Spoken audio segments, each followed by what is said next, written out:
成之前，你不曾拥有姓名。通向终点的路很长，但谁也无法预知结局。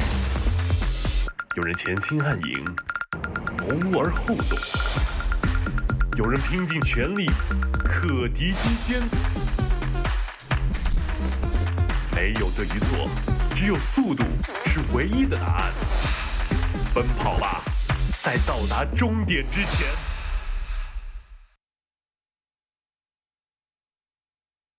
All right, and welcome to another day of China DPC. This time we get a little warm-up video for you, and it looked pretty hype, honestly. I never thought about the concept of racing heroes like that. Maybe in that anti-mage skate custom game that used to exist or does exist that I've played like once or twice. It's classic. Exactly. Yeah, I played that like twice. It was fun. It was awesome. But like, I think this needs to be made into a custom game. And before I get ahead of myself, I am joined by R Cryptic and Dragon Drop. We're here for another day of Chinese DPC. It's going to be a fun one. We've got some new and familiar faces on these teams that are coming up, which is Team Saiyan and SHENZHEN. Saiyan is a new roster. SHENZHEN, I've got a little bit of a new face here or there, and it should be a fun time. Guys, I'll start with Ricky. How you guys doing? I need a quick pep up from both of you guys. Dude, I am so excited. I'm so happy with the new patches out. I honestly, a lot of people are kind of hating on it initially because it's just like the classic thing to do. I actually do think this patch is pretty good. So I am very happy that we get to see things change up a little bit, maybe some new hero picks. There hasn't been a lot of experimenting so far from what I've seen in the DPC, so I'm kind of hoping, tonight in Division 2, like maybe they'll mix it up, throw some curveballs in. We'll see that safe lane Pudge come out today. So yeah, I'm great, man. I'm super excited, very hyped, ready for some different Dota than what I've seen over the past 6 months. Different Dota might be the name of the game. And Dragon Drop, how you doing? Yeah, I agree. I'm doing absolutely fantastic here, as much as it can be, just waking up at 5 a.m. once again. But it's always great to do that for Dota, especially as Ricky said, a new patch. There's the potential for some new shenanigans, there's some heroes being buffed. Some of them, once again, I feel like just, the series on the patch notes, just to remind people that it exists, and get some nice little buffs here and there. Maybe we see Alchemist, Bristleback, and these kind of other heroes, but also do like the changes that address some of the more egregious things that we've been seeing, that we've been complaining about, namely the Stormspirit Null Talisman spam, which has been nerfed. It's been removed. Roshan with the Shadow Shaman wards, so you can click them and one-shot them now, so that's been good. And the healing self-sharing, apparently iStrong did not like that at all.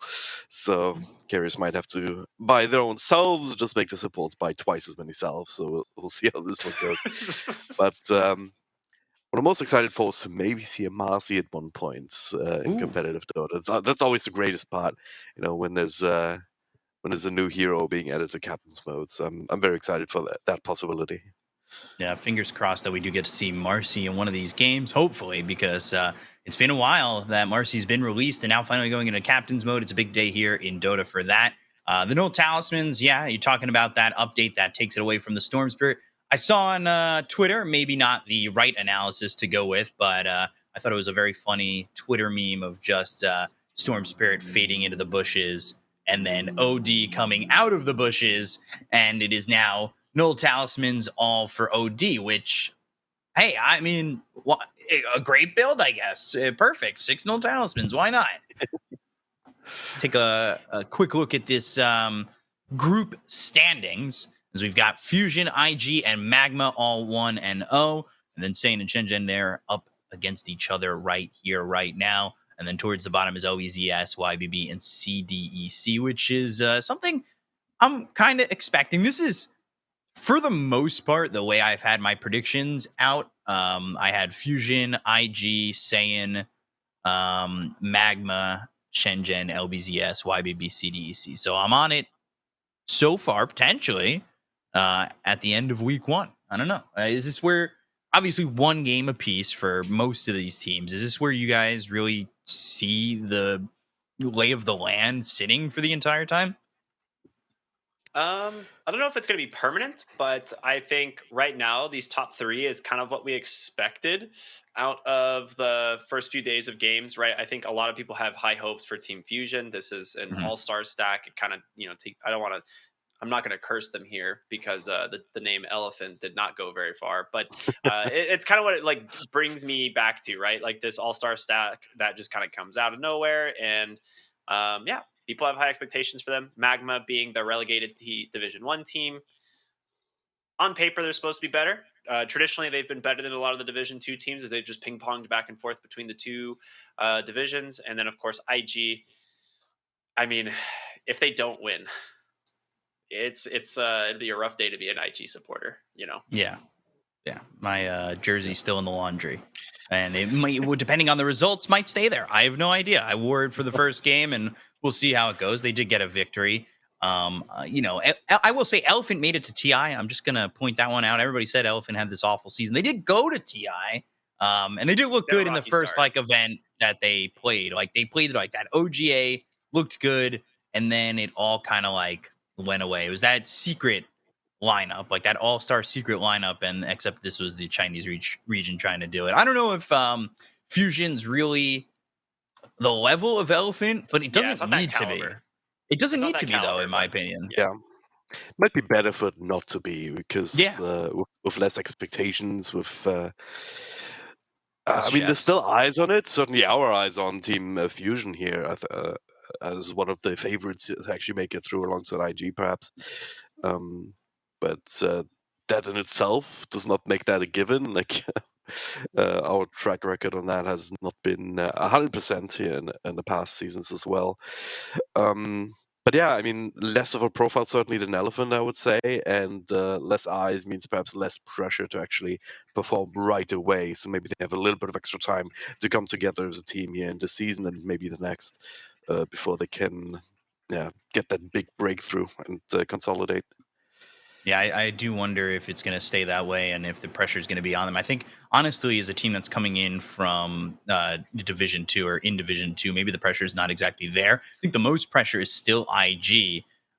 So when you don't have the most pressure on you, maybe there's a little bit more room to breathe. And like you said, that comparison, maybe it's not as many expectations on them compared to Elephant. It's a good thing. There's not too many chefs in the kitchen. It's not too many all stars trying to make their own plays and make their own calls and make their own movements. So it might work out for Fusion. I have Fusion and IG moving on to Division One Yeah. and potentially filling a spot at TI with last chance qualifiers. I have no idea if they're going to be able to do so, but we'll see. And now getting onto the topic of today's series with Shenzhen and Saiyan, you've got Shenzhen who have made switches, who have gone to pick up, I believe, Dome, and they've got YP. They still have Kaiko. Like this is a roster. What Shenzhen Tour 1 looked okay. Shenzhen Tour 2 did not look that great. And now Tour 3. Do you have more expectations with the names that they've brought in with like Dome and YP, two guys who in my opinion, look decent throughout Division Two this whole entire year, but I don't know if they exactly are top enough caliber to beat the teams like Fusion and IG. Dragon Drop, do you have any thoughts on if they're going to be able to potentially take a 1 or 2 slot? I do not think so. I do not believe they'll get knocked out either. It's like Shenzhen has been that team where there's like, yeah, kind of good. When on a good day, they can win against most teams, at least take one game off of them. Um, so I expect the same things from them here, even with that upgrade here. But have been playing with Dolme before as a substitute in the previous season, I believe. So it's not like it's a completely new roster. Like it's not like it's a completely new dynamic. Maybe just an incremental upgrade, and that's something that they'll have to prove here. It would surprise me if they were a real top contender, but Mhm. again, it would equally surprise me if they got knocked out of the bracket here. So I see Yeah, well, them right in the middle. Yeah. yeah, potentially where they end up. And Ricky, do you think that Saiyan has enough to take it 1 or 2, or do you think they also fall short to potentially the favorites of Fusion and IG? Um, sorry, I had a little bit of an echo there. I got a little lost in the sauce. Yeah. But I would say like chances are this should be a pretty close series. I don't have a lot of info on Saiyan, so it's like one of those things where they definitely like do come as like this a little bit of like a surprising stack. Like you do have that in kind of like a good thing. Mhm. You know, there's not a lot of history for this team playing together, so you don't really, you know, like you can go off of like the players and be like, all right, this is what they have played in the past, but that's like about it. There's not a lot of scrim data to go off of. There's probably not a lot of like, you know, competitive games to go off of, and I think that's gives them a little bit of an advantage. Meanwhile, Shenzhen though bringing their 3 new players, kind of in the same boat. I think Phoenix was actually like a pretty solid player in the past. So I'm actually really excited to see Phoenix back on a team. Yeah. I think he was like a definite like standout mid laner. I believe he's playing mid lane for Shenzhen this season. Yeah, he is. So Yes. former Aster Aries star, played really well in I believe Tour 1, and then was later replaced by I think it was White Album. So I mean, what can you do? So, you know, White Album just shows up and is like, "Can I play, guys?" And you're just like, "All right, fine." So yeah, I think this team's going to be pretty good. I would say most likely, I would give the edge to Shenzhen just from what I've seen in the past. But that's what I'm excited to see about Saiyan. We just don't know a lot about them, so it should be really cool. Yeah, they're the former SAG roster for they were, I believe, dropped by SAG, and now they're saying it's a couple of new players, I believe, with that, with Aaron and LWW, who is also an Aster Aries guy. I looked at this one tournament that like doesn't have a Wikipedia page that they're currently playing in, but like have like substitutes, but like are they really playing in it? I have no idea. It's really weird. And they got knocked out in the group stage. It actually came in last. It was really weird. Like just on Dota Buff, there's just like some guys who are like 2 and 3 with the team or something like that. So maybe they're playing in it, but also using it as a kind of a scrim land, which is something I talk about a lot in China. I wish they'd bring back DPL and H Cup and all those tournaments that were basically pay for scrims that were where a lot of teams went to experiment, and what I thought really brought China to the top echelon of the regions. And we'll have to see if maybe that one tournament gives them an idea here or there, but it wasn't on the new patch or anything like that. So we'll see what these two teams have. And honestly, I'm wondering if Saiyan, because it's MS who was the carry for LBZS for a little bit of time, and I don't know these guys, their names, but are they the biggest names? Like again, I do kind of agree with you, Ricky. Like I think these two teams are pretty close when it comes down to it. And I honestly, Kaiko is Ego, so I love Ego. Like I think that he's brought a lot in the past. Back in those days when he played for eHome with ASD, like I'd love to see him kind of find that thrill and that like pinpoint position for his skill again and maybe get something done. But what in Division 2, it's kind of hard to say because I feel like a lot of these teams struggle with like the little things maybe in the late game. But is there anything that you can remember from these players that they excel at the most, Ricky? It's been a while since I've seen Phoenix in the mid lane. I know in the past he was like a really good Void Spirit and a really good puck player. So I'm curious if like that's going to change at all with this patch. Puck, I don't think really got changed too much. In general, I don't think the mid lane changed much at all from what we saw in this previous patch. But certain things are like certain heroes are just a little bit more stronger, and I think in the safe lane and off lanes, I think that's where we're going to see a lot of the big changes in the hero picks. Yeah. But in terms of mid lanes, I would say Phoenix is probably just going to aim for his comfort picks and just play with those. I'd really like to see. I think Puck is a lot more likely. I think Void Spirit's felt a little bit weak, and now the Voids or with Storm Spirit borderline, not out of meta completely, but just not broken. It's more of a niche pick. So. I would say that's who I'm most excited to see. I was a big fan of this guy back on Aster Aries, so I'm definitely excited to see him here today. Finally back. Yeah, and Drag and Drop, same question. What do you want to see from these two teams? What do you think they need to do to kind of secure that victory? Well, what I've been seeing a lot from some of these Chinese teams is still the reliance on some heavy push, be it from a Dragon Knight, a Death Prophet, or the Shadow Shaman. And I think that aspect is, of course, not been nerfed. but you don't necessarily get the free Roshan at 10 minutes. But then again, if you're there with your entire team, the wards still do the same amount of damage to Roshan. It's just that Roshan can attack them, but if you have someone else to tank, you can offset that. So I do expect this sort of stuff to keep coming out. What I do expect is maybe less reliance on some of these tanky strength heroes, because some of them have been kind of nerfed a little bit. We've seen Lifesteal also being buffed a little bit in his percentage-based damage, so I would not be surprised to see that one being picked up as a bit of a counter, as a counter carry in that sense. So yeah, there's a lot of questions, with the new patch, even though like a lot of these changes have been kind of small, a couple balance changes here and there. Dota's in such a state where those small changes can make a huge difference, even if it's just in the minds of people, where to say, oh yeah, there's a nerf on this hero, and maybe it's not that significant, but it feels like, all right, whatever, let's look for other things. Maybe something else is broken that we can exploit. So it's... We'll see when we get there, I suppose. Might not be just yet, because it literally dropped the other day, so might not have had enough time to really dig into it and do the scrims and tests to see what's what. I'm not sure if you want to pull out something completely off, out of the the box that's just been sitting there in the corner, dusted up, dusted over. No one knows what's in it. I don't know if you want to pull that out immediately. Yeah, I've actually got a box over here.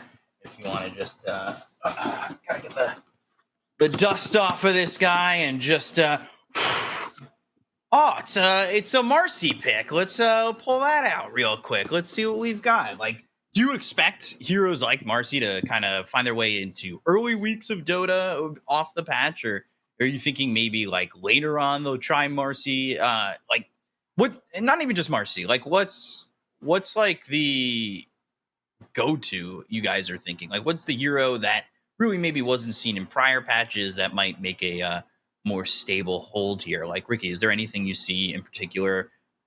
Is OD the guy to go to? Like, what do you think is going to be the big thing? I think the OD thing is a little bit of a meme. I think people are like freaking out, like, oh my god, percentage-based mana. It's really not that much. I think OD in general is like actually somewhat just strong, but I don't think it's not even remotely close to Storm Spirit, as what we were seeing before.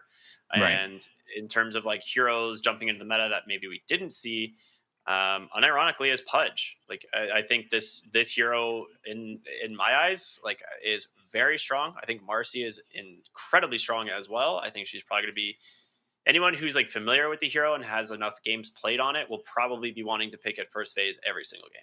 Right. So if there's a team that plays it well, you pretty much have to ban it against them. That hero is, I don't know, I don't want to say broken, but pretty broken. Like, that hero is incredibly strong. So she just sets up off lanes. She makes them way too good. They like way better than they have any business being. She can like solo any carry in the game with like Brown Boots wand at level 6, and like the carry can have like 6,000 net worth, and she could have 2,000 net worth and just kill you. So it's one of those things that I can't imagine that hero is going to get slept on. Yeah, but I'm interested to see where it goes. Maybe Dawnbreaker as well could get a little bit more attention with the increased crit damage on Luminosity. But yeah, I think Marcy is going to be a tear. I think that hero is going to get massively nerfed pretty soon. Yeah, we'll definitely have to see if teams kind of pull out Marcy, maybe Q on LGD if they want to. I know Ame was playing at one point that safe lane Pudge, so it's certainly something that like teams have tried in the past. The Dawnbreaker too, it found its way into like some pre-patch stuff, and now with buffs, maybe it finds itself onto more lineups. I guess one of the bigger questions is like, where is Marcy's ban priority going to be? Like, is that something that forces you to first phase ban it? Does it change the way these drafts are going to be? Because now Marcy is going to be that ban that maybe leaves up like the Wisp or other heroes that might just like find their way that didn't really get much of a tweak that still are strong. And I'm wondering like where it's going to stand, like other than the ones, or not even other than the ones that Ricky said, but do you see anything drag and drop that from this patch, or maybe some Nostradamus, you're coming out with some big brain thoughts on some of these heroes coming into the patch? Big Brain Thoughts and me were on a bit of a war footing, so um, not really. But yeah, it's as you said, it just kind of depends on how much of a threat people see in the Marcy, and maybe that takes a couple of games where someone just absolutely owns with her, because she's because the player has been spamming it in pubs and whatnot, and I was finally ready to go with it. So yeah, if that happens, if she's actually OP, you might see the ban priority change, and then with heroes like Io, as you said, coming back in, that also brings in the counters to Io and things like that. So it's that and alone could shift the meta. Just if these changes happen, but it's kind of hard for me to predict at the moment. Yeah, so we'll have to see what everybody wants to go for. And I know, by the way, just we're getting into the lobby. We're getting there. We had some problems. I know Dota is still kind of updating. I've had to close my client and reopen it when I was playing games earlier, like 8 times because I was out of date in like 20 minutes. So, they're still finicking with the lobby, and we'll be in and ready to go in just a moment. So the patience, I like it, guys. Chat, 1 for patience, 2 for patience. Just throw some numbers in the chat, because that's all I like to see is a little community involvement, right? Like, chat, who do you think is going to be the new hero to go to?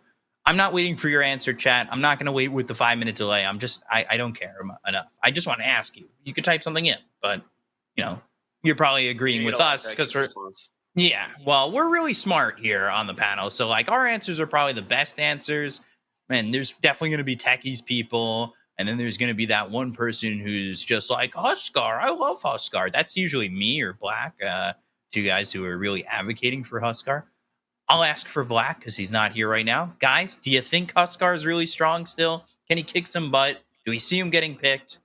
Are the mid laners that he might be up against these days viable for him to go up against? I think it's a niche pick. I don't think he's I don't think he's overpowered. I don't think he's underpowered. I think he's still very good. And I think it's going to come down to whether or not like his Aghanim Scepter is really strong in the game. And that's when you're going to see Huskars get picked, because his Aghanim Scepter is still one of the best late game Ags on the table. And there's very few heroes that are good at dealing with it. So if it's a good Huskar game and your like Ags really heavily counters some other heroes like Templar Assassin, then you just go for it. But I don't think it's not something that you're going to see in every game by any means. Right now, I don't know if there is like one specific hero that is like, wow, this carry is going to be in every game. So people are theory crafting like Terrorblade or Juggernauts. I don't think those heroes are as good as people are thinking they are. Right. I think we're looking at a pretty heavy strength meta coming forward in this patch, but yeah, we'll find out. It should be exciting no matter what. I'm really curious to see how China region approaches this patch, because they're not typically like massive on innovating new hero picks, as opposed to like sticking to what they know and what they play well. So that's what I'm mostly excited to see, is if that's going to change. Yeah. I mean, if DPL and H Cup were still here, sign my petition, guys, because I'm going to say it 1,000 times. That's what helped China innovate. That is what helped keep the region strong.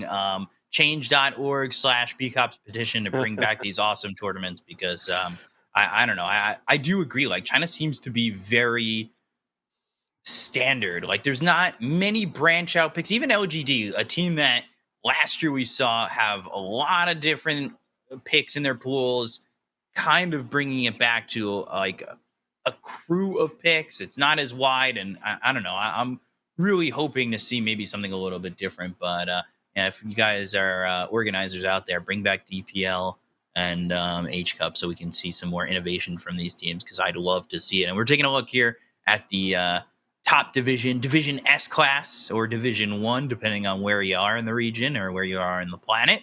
And you see the DPC points up there: 500, 300, 200, 150, and then 0 for 6th, 7th, and 8th.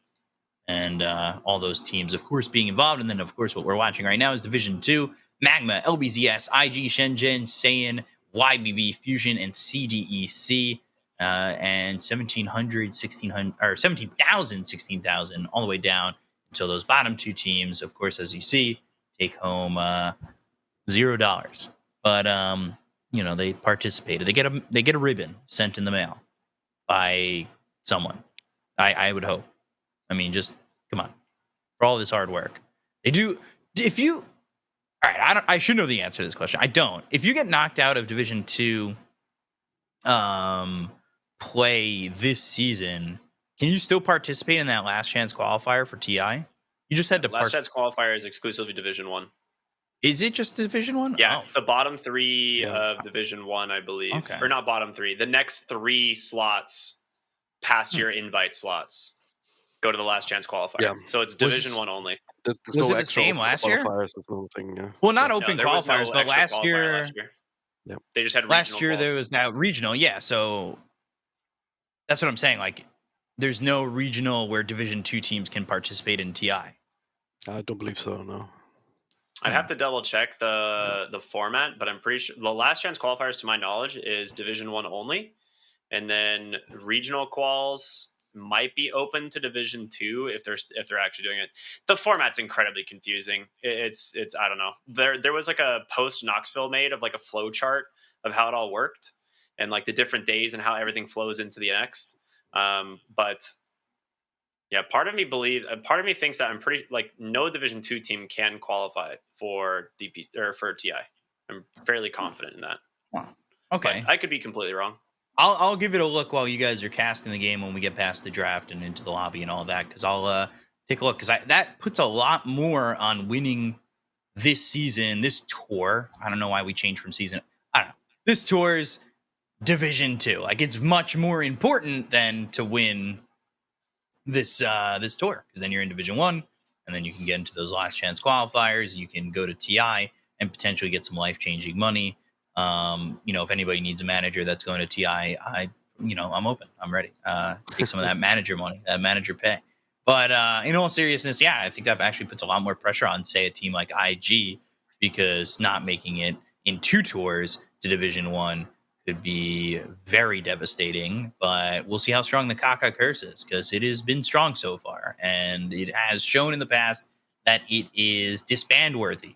So we'll have to see what IG can do. But again, this Division 2, I think the biggest issues, again, we wait for the lobby. The biggest issues that I see from these teams normally in Division 2 is pacing. I find that the better teams in Division 2 have much better pacing, and they have much better ideas about where they are in the game and where, how to finish a game as well. So what do you think is the biggest thing when you're trying to make it to Division 1? Is it a Division 2 team to reach your goal and get that promotion, drag and drop?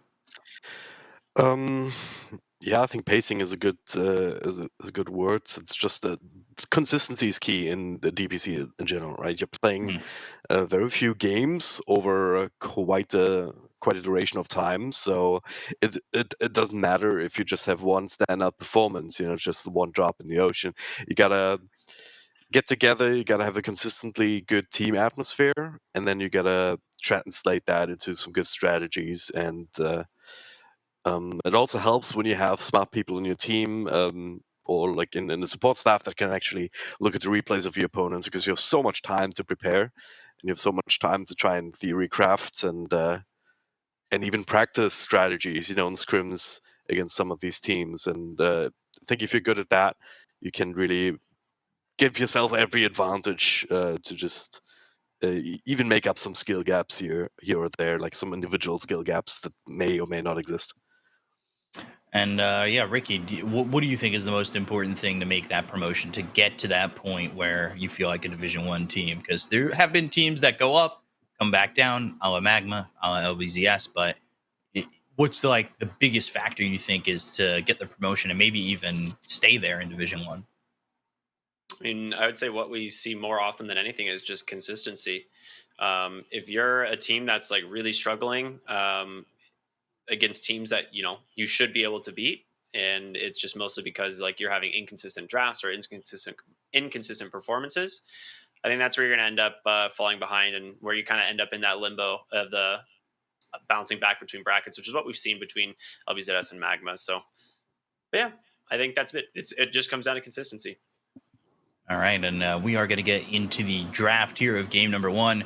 The lobby is ready. The draft is ready. And we take a look, and there's that puck already with the Pugna for SHENZHEN, and then Razor Treant. Ricky, You look at these bans, Marcy #1, you're already seeing that, and then into an Enigma, which is crazy 1-2 bans from everything that probably people are used to throughout all the history of Dota. But what are your thoughts on the draft so far? What's the standouts right now? I mean, this was actually like pretty dead, almost exactly dead on from what I expected. Like this You're a is, genius.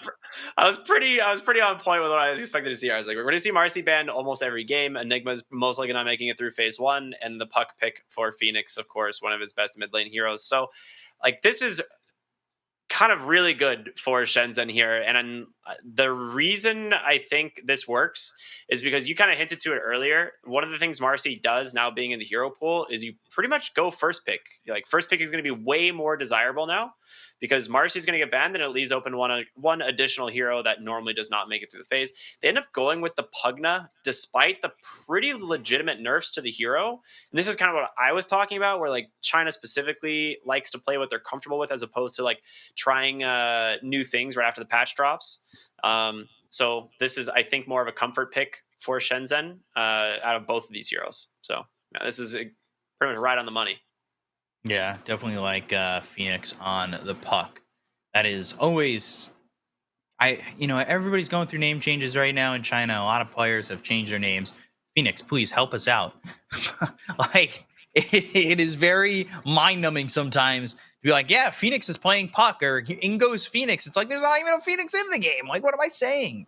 Like you just get questioned like that or your brain goes numb. But yeah, Phoenix on the puck. I feel like in the past we've seen him kind of play with a zero every now and then, and he's looked relatively decent. And then Razor Treant right now, is Shadow Shaman banned to the Shadow Realm? Is he still like viable?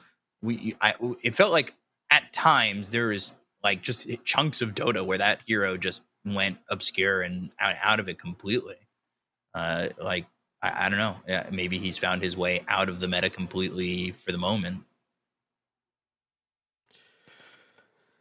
Well, that's the thing, sometimes teams just forget about heroes until someone remembers because they read them in the patch notes or saw them on a random YouTube clip, and then it becomes all the rage again. So, Yeah. it is quite something. But we do see some, apart from Marcy, some of the standard bans. Morphling though, it's a little bit surprising. I know how you feel about Morphling, B-Cup. Well, only on 5-5. Okay. Only on 5-5. I don't know. My opinion of him as a hero is a little bit broader in the sense that I don't think he's a great hero anymore because of the Blade nerf. Like it works so much differently. So that's just one aspect of the hero completely cut away without replacement. But Saiyan apparently still prioritizing that ban, get rid of the Monkey King. That's a bit interesting. And now the Nyx Assassin. Yeah, that's also one of the heroes, as you were saying, that we don't see all that often, actually. Definitely one of those heroes that I feel like can do well against the 2 picks of SHENZHEN, though, right? Like with that Spike Carapace, maybe grab yourself another stun in the off lane or something like that, and you just Spike Carapace, you find an Impale, or you've got another hero to line up a stun. So it definitely feels like that is something that's going to take advantage of the vulnerability there of those first 2 picks from SHENZHEN. But it's certainly interesting with the bans. Like they're focusing some points the safe lane and the off lane here for Saiyan. And in the moment SHENZHEN, they went to those 2 offlaners and then banned the Kunkka, Void, and Jug. So a lot of safe laners coming out of the pool early on. And we'll see what SHENZHEN want to do with this. But so far with the draft Pugna Puck, Ricky, is there anything that you think complements these 2 heroes that can come in this phase for them? I mean, need something in the front line now. Like you've got definitely Puck that kind of bounces around the team fights. Pugna wants to sit behind heroes, keep them alive, and sustain them in the fights. It is going to be very difficult though with the Nyx because this is like one of Pugna's like worst matchups from like the support on support matchup. So I would start to expect, they're the bulky 4 position, the Tusk, and probably not a bulky offlaner, but Batrider instead. Not great against Nyx Assassin either. This is a little bit surprising, but it is very good at dealing with the Treant Protector, and it's pretty dang good at Razor as well. He doesn't really care if he gets his damage sapped, and chances are, well, I mean, maybe you could settle the Razor into the mid lane then as a result of this, but Batrider does pretty dang good into the Razor lane. It's a pretty heavy Batrider favorite matchup. So, Yeah. um, You could even make that shift of the Batrider to try and meet that Razor in the mid lane, even like it's not yeah. unheard of. And then you have the puck in the off lane, so options are certainly there. But I'm still flabbergasted to pick a Batrider into the Nyx Assassin. I just gotta wonder if they just undervalue this Nyx Assassin so much. I believe we've seen it once being picked these days. Might have been in the qualifiers. And on paper, it was a pretty good choice, but the downside is the Nyx Assassin does need a lot of levels to get to a point where he can be super valuable, right? Because you kind of want your normal stun, your Impale, because it's a good stun. But you also need to level up Spike Carapace for that to really be annoying, unless you can cancel some sort of channeling spell. Yeah. And then to do damage, you need your W, you need your mana burn. So you need tons of levels to actually make the hero strong. And if you don't have those, then he's actually turns out to be quite a squishy bug, so he can be killed off very easily if you get on top of him. If you can just tank the stuns in that sense. So a lot of time. yeah. Sorry. Yeah, no, that's my point. So that's the vulnerabilities that we've seen, which are the reason why Nyx Assassin is not a staple pick, I guess. Yeah, I was gonna say in the matchup against Batrider, it's a lot of times you just go like 1-1-4 on the Nyx, just max out the Spike Carapace, like one casual point in your other abilities, because Batrider just can't play the game until he has a BKB. Like he pops Firefly and then gets stunned anywhere he goes. It's so frustrating. Similar situation for the puck here. If he throws an orb and he's not phase shift, he just gets a massive stun and then you can't jaunt. So it is actually a very good Nyx game if he's careful with his Spike Carapace usage here. And then to kind of further ruin this Batrider's game, I guess they go ahead and pick up the Phantom Lancer, which is a pretty good pick now into the Batrider. They did just buff the cooldown on Doppelganger early. So level 1, I think, is 4-second reduction, which is pretty substantial when you're dealing with a Batrider, right? You need to be able to get rid of the sticky napalm charges. And yeah, I think this is like a really good adaptation. There are some other heroes that deal well with Batrider. I think heroes like Slark, Faceless Void even, but Faceless Void is already banned, so they get the PL instead. Yeah. We'll have to see. I know anecdotal evidence, but we saw IG up against YBB, and they did the Razor against the Batrider mid, and Emo was playing the Razor, I believe, and did pretty well. The stacks of Sticky Napalm were there. Some damage was out, but you just stick on with the static link, and it felt like, at least in Emo's case, he was able to do okay in the lane.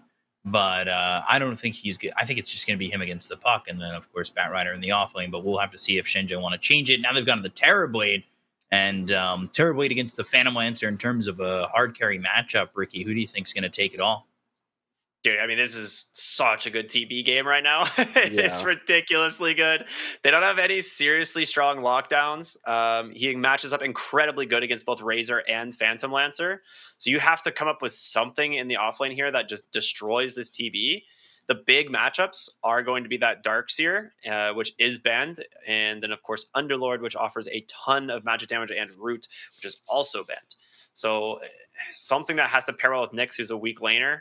And I'm just going with Tide for more team fight. So I think this is like a desperation pick. I think they realize that they just don't have an answer for the TB here.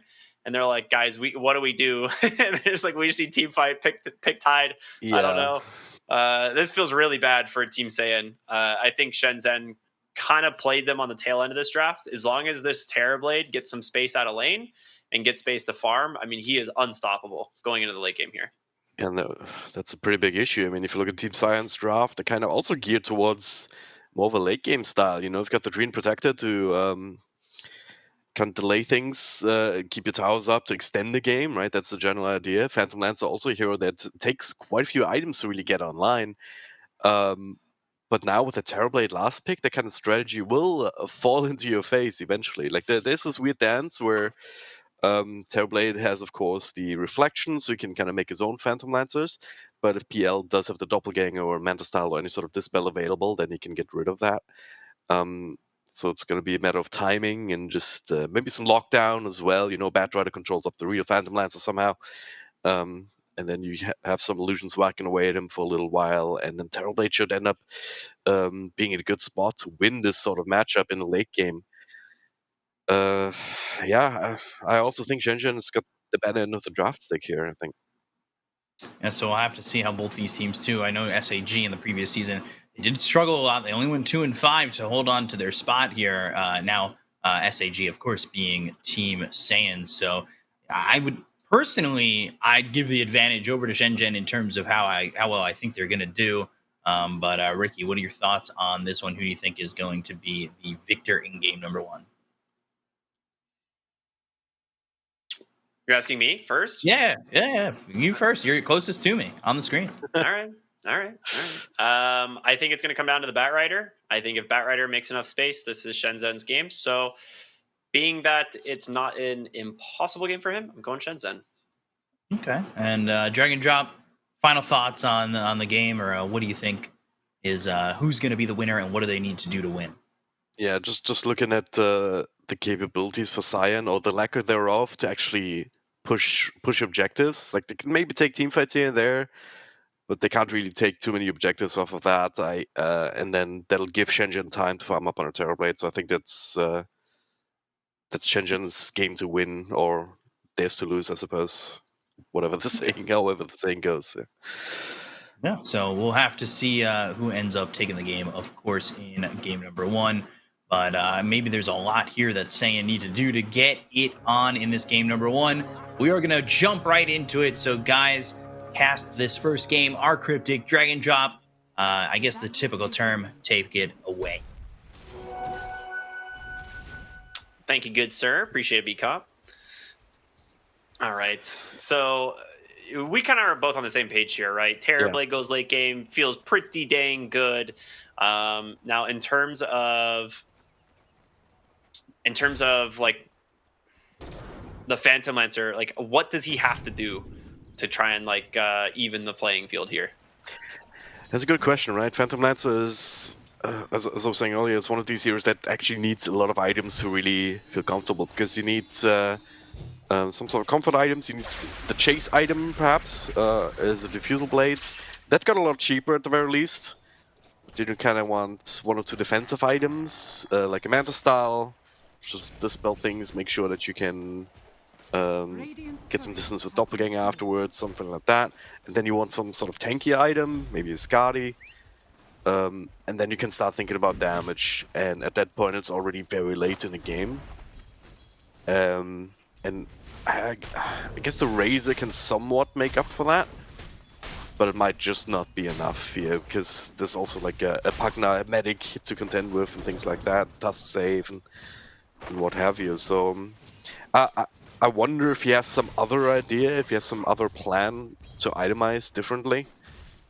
But I would struggle to come up with with an idea myself that would change the dynamic somewhat. Sorry, I was just realizing that like camera controls are broken in game now. That is very neat. Oh wow, you're absolutely right. Oh, I was like trying to move my camera. I'm like, why is this not working? I was like, why am I just fixed on this one hero? I mean, I can make it work still. It's working for me. It's just it doesn't work with assisted camera, which is kind of annoying. But it's all right. I'm sure Valve is aware and is definitely on it. Bottom lane, Goku's getting slapped by the brand new buffed Terrorblade, and with Hara here as well, it might be First Blood. Gets the reflection, 1 more auto attack under the tower. Oof. There it is. First Blood goes to Kaikyo on that Terrorblade. Nice double hero impale there. But that's a great way to start the game. I mean, we're talking about Terrorblade going into the late game, but he just starts the game with First Blood. That's as good as it gets. Something we, I believe, haven't talked about yet, but yeah, his bonus damage just got straight up doubled from 15 to 30 at level 1, which is insane. Not sure he needed that buff, honestly. But now Pugna actually still sitting low, but not low enough to really be threatened. That's the other thing. I mean, this does not strike me as much of a kill offlane here between Tidehunter and Nyx. But it's also one of the reasons why Nyx Assassin is not super popular, certainly as a 4, because he doesn't offer that same kind of threat as even a Lina or Snapfire would. Like, we often see these like Snapfire Mask kind of offlanes, where if you overextend, you get stunned and you just die. Not really the case here. You might get stunned, but there's no real big damage to follow up. Yeah, I'm curious to see how they end up playing this. My guess is the Nyx is going to be rotating a lot. We actually see him mid lane kind of getting his eyes on Phoenix, who is out of mana. All right, so it ends up paying off big time. His Zone just going to go and dive the tower. He pops the Fairy Fire. Phoenix, one more auto attack. Does go down Zone with the salve there. Able to top himself off just barely to survive, so. Was that a salve from the Nyx? I couldn't tell. I think it was. It seemed very short duration. Yeah. It was just an emergency top as on lane as top. well. Yeah, YP. Ends up going down. Kama? Okay. Lag maybe, who knows? Yeah. I feel like every time there's a different word for Kale, you know? Yeah. But it's just my linguistic ignorance speaking, perhaps. But yeah, pretty good kills in mid and top. Like, Puck almost survived with the stick charges and the Fairy Fire, but yeah. Get that kill. And they get Zone to live, but now he's kind of out of region here. He'll be able to secure this rune. Maybe not, actually. With the jump in from Phoenix. It's forcing Wanao to deny that rune for Zone. Yeah, it's pretty damn good. I mean, my guess is Nyx Assassin's gonna walk base and just TP mid to refill his bottle. You know, like he's like, oh, I didn't get a bottle refill, so support, time to make the walk. Yeah. Oh no, they just have Tree and Protected Die top to do that. There you go, of course. Yeah. Now Nyx is like, great, I walked all the way back here for nothing. An aggressive tip there from YP, though. Okay, so Tusk, he actually got a pretty substantial buff. The slow duration on tag team increased by 0.1 on each attack, which is pretty big. So I was kind of surprised. I felt like Tusk was starting to get picked up a decent amount, and then they gave him that extra slow duration. So it's pretty good. We'll see. I mean, sometimes you see Tusk just skip the tag team altogether. Okay, going in here, raises, super low, another jump forward perhaps, but no more spells to throw in. Just make him walk all the way back. Two supports rotating to try and make that happen and not get a kill. That does feel a little bit annoying, especially because there is a Nyx here who's very happy about getting some extra solo XP. But Razor is kind of being bodied in lane, even with that kill, I suppose. Under a lot of pressure. Yeah, Puck's still 300 gold ahead of him at the moment. So, let's see how this develops. Oh, Dolme. Going for Dolme? Yeah. That's what I was talking about, though. The Batrider, pretty... Oh, no way. Okay. He goes for the dive? Doppelganger's out? Okay, that is a Chad play right there. Alright, Amaz is a player. I guess that's what you have to do on Phantom Lancer. Just play the margins a little bit more heavily. You know? Throw caution to the wind. I thought there was no chance he goes for that dive, but yeah, just relied on the Phantom Rush and the fact that no real stuns left in the tank there for the Tusk, so pretty good stuff.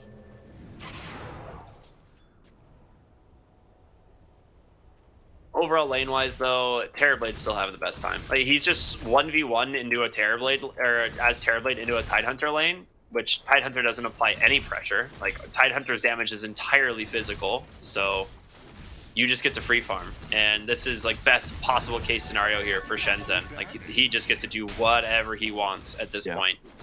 So he's getting that early Dragon Lance, the treads are completed already, and then after that, into the jungle he goes, looking for the Manta. Scary notion, isn't it? It's just Terrorblades in the late game. We've talked about it at length. It's one of the scariest carries, you know, that there is. And in getting off to such a good start and having the ability to transition into jungle to farm even more effectively going forward. Yeah, I mean, that late game is going to arrive sooner rather than later, but they're going to try to address that now. Next Assassin leading the charge here. Smoked up together with Razor. Break right now. I'm not sure if they realize Kaiko. Well, he'll realize now. Damage is going to be drained. Does have a bunch of stick charges to work with. Can he get them off? So it's almost safe into it, but the Ravage catches him. in turn. Goodbye, Kaiko. After all, Zondo also kind of low. They're blasting, they're clicking, and they're getting kills. 1-for-1 So- exchange, I suppose. 1 for the 2, but the fight's not over yet. Phoenix coming in. Son Goku, a little bit low, dodges the blast. The coil will help finish him off, so that's secondary Dang. casualty. Yeah, I was gonna say this actually was gonna be like very good for Saiyan. It ends up still not being that bad, but getting like Puck making that rotation bottom, getting the kill, and then being able to just go right back into the mid lane feels pretty good for him. But yeah, slowing down Terrorlade's huge, and now top of the chart is actually just MS on the Phantom Lancer, and he's managing to keep himself ahead of the Terrorblade. That's what he has to do as this game goes on. Yeah. Kaiko's still a team player though. We just saw him do that job of TPing mid and refilling the bottle while he's at it. So not being above these kind of more supporty tasks, it's a shout out. No. Absolutely, it's a team game now, especially with the change to salves. You can't just make your support do everything. Yep. I still can't get over how like that change has been like something the community's been asking for literally years, and we finally get it after it's just been so blatantly abused for the last like 6 months. I mean, it's kind of what it takes, these kind of things, that they're too annoying to a point where they annoy Ice Frog. I think that's a threshold. Yeah. Where okay, Ice Frog doesn't want you to share that much, He wants you to share a little bit, but not all the that support much. role shouldn't be funneling gold into your carry. Like style 5 was supposed to be played. Yeah, exactly. It didn't make wards free so you can just give the money to your carry. It was the same thing with the way Tango sharing worked. I mean, that got changed too. Like, he used to be the mid laner, that was the baby, just calling, hey, give me tangos, because they wouldn't game expire, starts, Yeah, you just give your mid lane 2 tangos so they could save themselves the 90 gold. Yeah. Well, don't have that anymore either, so yeah. Just in general, Ice Frog seems to be very protective of supports. They've gotten so many nice quality of life upgrades, so many things that has allowed them to keep more money themselves rather than having to funnel it into wards or dust or smoke or whatnot. Yeah, support players unite. I mean, it's time to stand up against the oppressive carry players that take all your money and all your items. Absolutely. But yeah, 10 minutes in. Yep. Yeah, they're going to get rotation here. They got to get something on the map here. They didn't commit the meta here, as they want to try and start chipping down the tower. And you do have to full commit, right? You're against a Treant Protector. The living armor, if you don't take down the tower, will eventually bring it back up to full health. But they're going for the wraparound. They have a Ravage ready to go. The Overgrowth cancelled here with the lasso. The Ravage will survive though. The Overgrowth does come out. Now Kaiko once again in the middle. He can't stun them, not really doing too much, but he's being healed up. Trying to stand its ground, but does not have any damage. Drained away by the Razor. And now they're chasing for more. Puck cannot make it out. Just doesn't have enough tankiness. Doesn't have enough health points here. Now Hara in the front lines. They just go from bad to worse. Team Saiyan just throwing in all of their team fight into the front lines and being very successful with it. This was a sick fight. This was just like the Phantom Lancer finishing his Diffusal Blade like just moments before this and coming into the fight. And we see what happens. Like Terrorblade doesn't love to have Phantom Lancer on top of him. Obviously the reflection changed in the past. You don't make the reflections of the clones, but only the main Phantom Lancer. So it's really, really, really good for the PL if you can get on top of the Terrorblade this early into the game and shut him down with that early Diffusal. But they're just going to come right back to the top lane and commit. They have no Ravage, they have no Overgrowth, so they should be able to get the tower, but they still got to be careful. They catch Tusk easily on the backside. MS is level 9 on this Phantom Lancer. Well, not get that extra kills here, but once again, they do keep the tower alive. Level 3 living armor. Hell of a drug, so it's just been so much extra time spent on this. Normally this goes down to 10 minutes in exchange for the other one. But Team Saiyan realized, alright, we have the draft to actually fight with our ultimates. So they do that and they still get that trade, because bottom tier 1 was also very low, so it's... Yeah, they get the best literally of both 2 HP. Yeah. It was funny, like, so Goku walks up to, like, hit the wave, and he's like, oh, that tower has literally no health, and just bonks it. Yeah. There's a smoke up now, though. Dolme has the Tranquils in the drums. Very interesting. We'll probably turn it into the Boots of Bearing later on. He's a But fast now, boy. He's just for scout someone out the farming the stack. triangle, but maybe we'll just Yeah. we'll see him now. I think Dolme is gonna just cut and run here. He sees 2 heroes. I don't think he wants to deal with it anymore. Yeah. Leave Oh, the he's first getting one. sharp block. He's Oh, out. wow. Okay, that was a sick dodge there by YP. I don't think they expected that snowball to the hard camp there. Yeah. Pretty well played, but also the right decision to go out. Like it, the first one you see is the Titan. Just like, yeah, okay, goddammit. There's no way to kill him off and lock him down for long.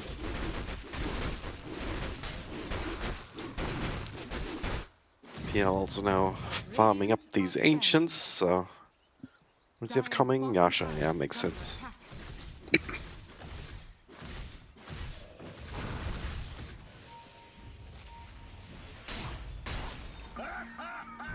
In terms of map control, this Nyx Assassin's actually doing a lot of work here. He's just constantly playing with the Vendetta cooldown and just trying to provide vision and information on over to Shenzhen. It's not really used to like get kills right now. He's just 004, which mostly have come from like the skirmishes top. Yeah.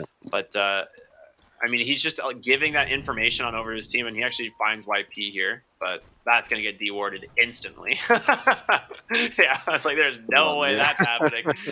That's an unfortunate. You like turn the corner right as you place forward. You're like, Yeah. there was a hero there. Unlucky. Well, what can you do when how caught by the shots? No real follow-up here, gets a couple stuns up from Puck until the snowball connects. Now full committing here onto this Nyx Assassin, another Ravage turnaround. Son Goku in the front, and with Phantom Lancer clicking away, they're gonna get 1. They might get 2. Hara though with the decrepified TP. Not often you see that working out, but this time it does. It survives, yeah, wow. That was surprising. I really thought that Pugno was going down there. But again, like this is the strength of this PL. He's super high level. That was a nice little play there by the Nyx. No more stuns though, so he's gonna be out. But yeah, this is the benefit of having this really strong Phantom Lance right now. He's level 12, Diffusal and Yasha done. So I think some of this is attributed to honestly just the buff on the Doppelganger cooldown from this patch. Like it actually just made the lane way easier for the Phantom Lancer mid lane though. We got a big fight breaking out. Yeah, no Ravage, no problem. Especially 5 people are wailing away at the Tidehunter, you know. So they have the catapult, they have Kaiko with the ultimate, I like to call them, and the Morphs is clicking away. Looks like Saiyan want to maybe see if they can find something here, perhaps on a blue retreat slash split up after the push, but this is actually, I will say Shenzhen, despite being down, are making way better map movements than Saiyan. And I think this is just a slightly more experienced team in terms of that. Like every single time they get a catapult up, they've made the rotation to the lane to try and make an aggressive tower push. And especially against a hero like Treant Protector, you have to do that. Yeah. So that was a really smart push into the mid lane. They get the tier 1, they even up that lane, and the tower score overall. Yeah. So well done. So deny their own tier 1, as was super low, so no extra money for Saiyan. Also no more TP location there in this mid lane. We had a Blink Dagger first item on the Treant Protector. I don't know if you noticed this. That is not something I don't see that often. I guess if you're all in on being like, hey, we have to team fight, we have to kind of try and pressure them. It makes a lot of sense, you know, just play whenever your ultimates are off cooldown and get that overgrowth as either setup or follow up to the Ravage. Yeah, they got the Manta completed on the Phantom Lancer. They are actually going pretty heavy team fight for the side of Saiyan right now. Like they've got a pipe done on the Tidehunter, not something you see all that often. They're gonna run into YP here. Yeah. Oh. Ooh. I mean, he's definitely dead still, but nice little waste of time though, as he's gonna have to hobble his way underneath the tower. Yeah. Space It does graded. give time for the rest of Shenzhen to get out of there too. Like Kaikyo was somewhat close there, and it was like, all right, later. Yeah, as long as he keeps the farm up, you know. Right now he's still vulnerable. He doesn't have these stat items to really tank him up properly. But I think he just finished up the man style of his own, has a Scotty queued up, and then okay, Mjolnir as well. That's a good catch. Batrider shows off his own blink in style. This is not something you see all that often. A lot of times Batriders have gone for like the really quick BKB, and it's like when you see this Drums, Windlace, Tranquil Boots, you're like, all right, this guy's definitely just going to go BKB and run at us, right? No, instead just gets the Blink Dagger right away, gets quick pickoffs, and it kind of makes sense if you look at how Shenzhen's been playing. Like they're just splitting the map, wanting to try and take back some of the farm here rather than fight head on into Saiyan, and so I like it. Makes a lot of sense to me. Yep. There was one note there was something I was about to say, some sort of important information before that pickoff happened, but no longer relevant, clearly. Okay. Perhaps a BKB on the Razor that's still online. That's a big one. That is pretty big. It's a refresher queued up afterwards, so standard build for him. And that normally is very scary, right? Especially if you do combo it up with Ravage Overgrowth and whatnot, and if there's no BKBs on the other side, like Kaiko doesn't even think about buying one. Perhaps relying on the Tusk to help him out, but to make that easier for YP, he's gonna need his own Blink, and yeah, that's gonna be a ways away just yet. Park also looking for the Boots of Travel rather than a BKB. Just a Batrider who's looking to build it soon. They're in Roshan. I mean, Phantom Lancer is a hero that can solo the Roche. It just takes forever. It takes a little bit. And it will get scanned as they're like, all right, guys, we're not seeing a single hero on the map. Like, where are they? So they're in Roshan. Looks like they're just going to concede it and just try and take the bottom tower instead and use this time on the puck to try and take the tower, but it just keeps getting healed by this Dream Protector. They have to commit more heroes if they want to actually get it. Yeah. Puck not exactly known to be the greatest tower pusher in the world. Yeah. We'll get I'm it just going to grab the eventually. Manta style on Terrorblade instead of like just rushing the Scotty. And this, again, makes me think more along those same lines that they just want to keep split pushing the map. You know, have more illusions to send down lanes. Yeah, it helps for farming, it helps for pushing, it also helps in fights to try and at least get rid of the overgrowth, you know. Get that mobility going. Might have to contend with Zone's that. actually going for a Lincoln's, not the Refresher. He wants to be able to deal with the lasso. That is basically like the only way Zone dies this game. So the Lincoln's does make a lot of sense in that regard. They're going to find the Pugna here. Nice blink reveal there from the Nyx. Yep. So just a 5 position, there was another smoke rotation as well attempted. So the 5 position tank stat, it's going to be a victory for the other team more often than not. We do have a vision of MS here. He's on his way to a Heart of Tarask. He is becoming a strong boy. Yeah, so like we said, the Fusel Blades was like the chase item, chase / bit of damage item, Manta style for defense, heart for stats. And then after that is going to be looking to some sort of damage item, be it maybe a butterfly. Of course, the raw stats also benefit the illusions ultimately, so that's normally the way you go about it.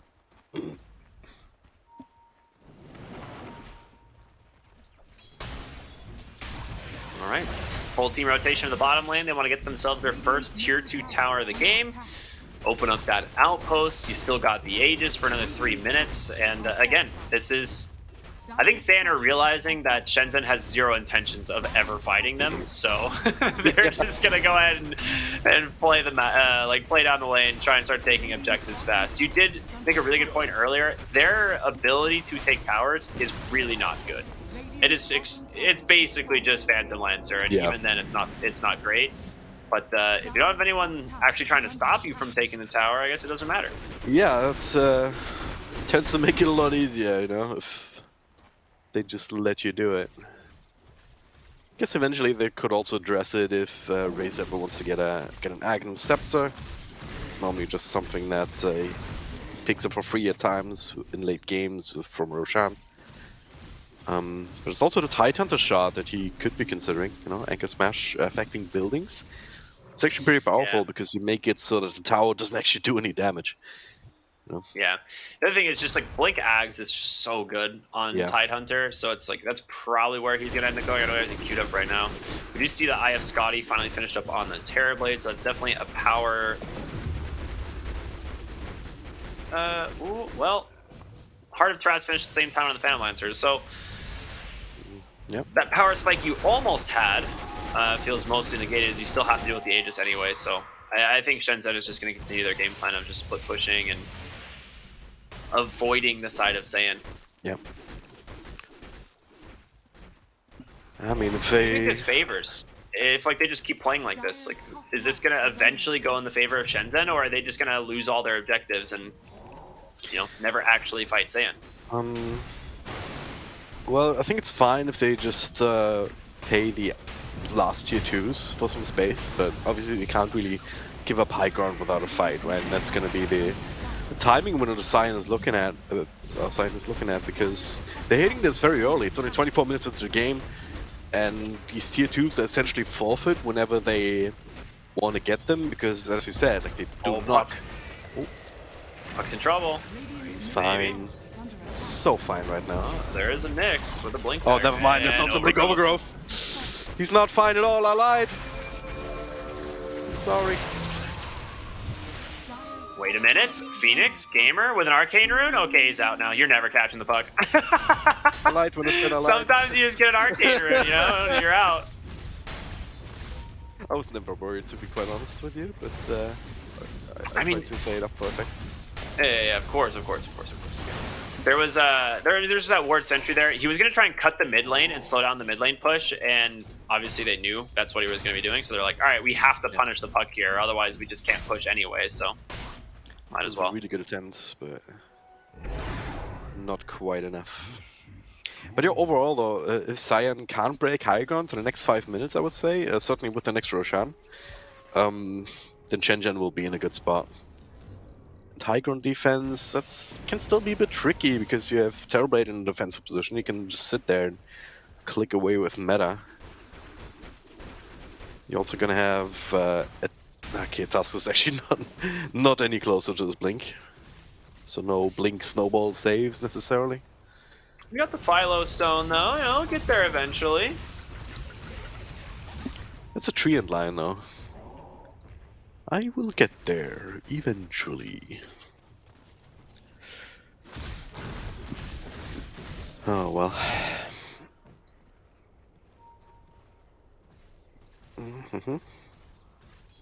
Overwhelming blink actually queued up here on the Tidehunters instead of the Ags to follow. Interesting. All right. Okay. It is a really good way to instantly cancel blinks. So like in the past, like you would go like the arcane blink to like instantly ravage someone so you couldn't react in time. Overwhelming blink triggers the damage pretty much instant. So you can't actually like use blink daggers to dodge ravage, which is nice, but Puck can always just phase shift it. Yep. Speaking of Puck, does find himself a Nyx assassin here, but does not know what else is going on, so Phoenix will not be going crazy there. Kaiko, Singer top of the net worth shot here. Did go for the BKB now. You're just disassembling the Dragon Lance as you do. And this is a pretty good timing. Like with the BKB, you do not care about Ravage. You do not care about Overgrowth because you'll still have the Mana Style to fall back on, even if you get rooted while BKB. So they're gonna look to try and find something here, but it's break. Both place Nyx assassin here. That's big. That's a huge one too, because MS was just walking into that triangle, and if they actually managed to get this Phantom Lancer before he gets to that butterfly, it would have been a massive win. But yeah, now you're in a whole world of hurt. He's got himself an Elven Tunic now as well, and Terrorblade is not a hero that likes to build MKB, so he's actually going for a Mjolnir instead to try and deal with it. Lasso, find the Nyx, and we'll finish him off quickly. That's like the value first kill target? we've had in Yeah. I think like 8 or 9 minutes. Like how long has it been since our last kill? Surely it's not been that long, right? Dude, it's Uh, someone died at 20, like 21 minutes. It was Pugna. It's been like 6 minutes. 6.5 minutes since our last kill. I'm looking at the graph right now. Yeah, it was 15, 16 minutes. Oh, you're absolutely right. Wow. Incredible. I did not realize that, but yes. I don't think it ever feels great to lasso next assassin, but then again, if you don't lasso him, you're just gonna get countered yourself, right? Unless you wanna commit BKB before you jump in. Yeah. I mean, they're not using it on anything else at this point. They need to, I they guess, need to get yeah. something, you know? That's the first lasso we've seen since, I mean, Shenzhen used the last lasso that oh my god, that is an impossible sentence to say. I'm not going to even try that. They got, it was Razor in the river, and that was like 10 minutes ago. Yeah. Well, now PL is actually ahead in terms of net worth.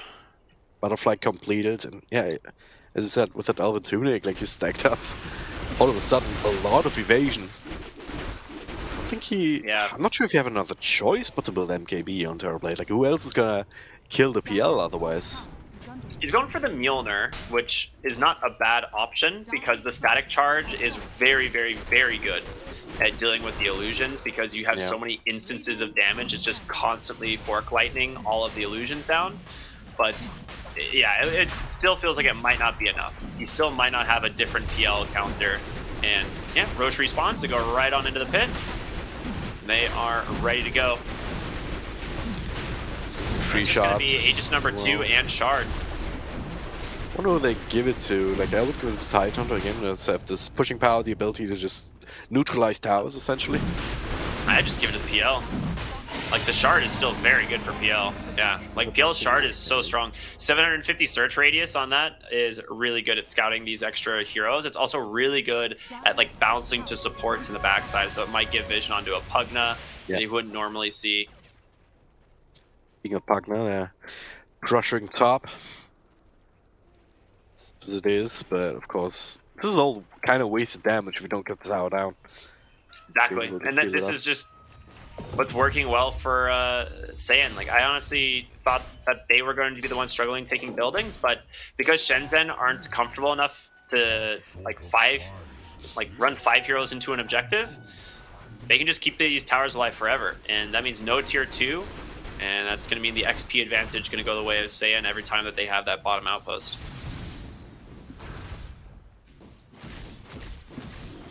All right. Radiant's courier has been killed. I think this is the big important timing. O'Hara tries to get out, and they do not want to pop Ravage for a measly little Pugna. I was like, please don't Ravage the Pugna. Like, in my head, I'm like, come on, don't do it. I know you want to send a message, Son Goku, but don't do it. Not quite that strong just yet. Problem is, there's no Sometimes creeps it's on just the top about sending lane. a message. Dude. Yeah. But kind of needed for the Saiyan push. They didn't have creeps up top, so they go mid instead. And this is the timing that we were talking about earlier. If SHENZHEN can defend here, they're in a good spot. If they can't, if they lose 1 or 2 sets of rags here, Saiyan is actually in a really good spot. You begin to engage into this. Like, you can't really last a Phantom Lancer. Even if you kill him, it's going to come right back. Exactly. You gotta get zone on the backside. That's really the only way. But Batrider has to get with the Blink BKB first to get on top of zone. But he's got the Lincoln Sphere, so there's no real way to initiate these fights, and it's showing. Like, they're just gonna slowly lose their barracks here as Phantom Lancer is just so tanky with this Heart of Tarask and this Butterfly. And there it is. Melee barracks number 1 down, goes the way of Saiyan. They have a 6,000 gold advantage. And he's just healing up like it's nothing. Well, this is concerning, to say the least. Looking bottom here. I mean, again, you've got to find zone. That's like your lasso target for sure, at least until the Aegis expires. But you got to find a way of breaking that Lincoln's. It's a 4-star, so I guess it that's is, yeah. Right? The thing is, like, the Force Staff is like your way of repositioning the Razor too, though, because he's so far back behind the Phantom Lancer. Yeah. It's not easy. It's definitely not easy. Sometimes gotta give, right? Bodies Trying to to find the floor. right Is that where sequence. you're going with this? Something like that, you know. I mean, somebody's got to hit the floor and die when there's a fight like that breaking out. But yeah, This next assassin's doing a really good job at trying to find the puck. He's just barely missing him. Dire's top tower is under attack. but they basically paid their melee racks as a price for letting Roshan go, right? Because they did not want to go and fight into the Phantom Lancer. Like, if they found him. Ooh, they did. The patience play. Will he get the kill though? Surely he's dead this time, right? Right? Oh, the overgo! That's how it's. Surely he's dead. Yeah. Okay. Nah, I mean, this is just such a sick play from the next assassin. Like, he scouted him a while ago and just stayed patiently waiting for the puck. And that's just the benefit of playing the next assassin against a draft that is trying to split push you, right? Like, he's so good at finding these pickoffs just from invis with that spike carapace. And now tier 2 top will be the last outer tower to fall. And Saiyan's gonna set their sights on the high ground. 35 seconds on the Aegis. Like, if that expires, they can find last. Okay, lassoing the Tide Hunter. Not sure about that, but they get the kill. Not quite. Snowball. Routing Lotus open. He's dead before it can ravage or do anything. Oh, big coil. Can they follow it though? He kind of needed here. They burst him down as a take on the puck. I guess they just figured they just pop BKBs and what does his ravage do? So yeah, smart. That's not normally something that I would encourage you to try in your pubs. You know, lassoing in the Tide Hunters normally a pretty good way to get reported by your team, all things considered. Just instantly Kraken shells it. Yeah. Well, he actually took the Gust Slow over the Kraken Shell threshold at 10, which might be a difference in him getting out of that alive or not, with the like initial lasso damage and stuff. But I guess it makes sense to take the Gush Talents if you were thinking about the Aghanim stuff. He had it queued up earlier, but then shifted away from it. with lasso being down, though, it looks like SHENZHEN are trying to go high ground once again. No Aegis this time, but Basher now completed. And Terrorblade, he's got no meta. He's got no BKB. So it's not going to be an easy job here. Well, available in a couple of seconds. MS, down a half health here, but then able to make his way out. They're bleeding, but they're not dead just yet. Checking on Terrorblade. Yeah, he did finish up the Mjolnir. Butterfly zone queued up at the moment.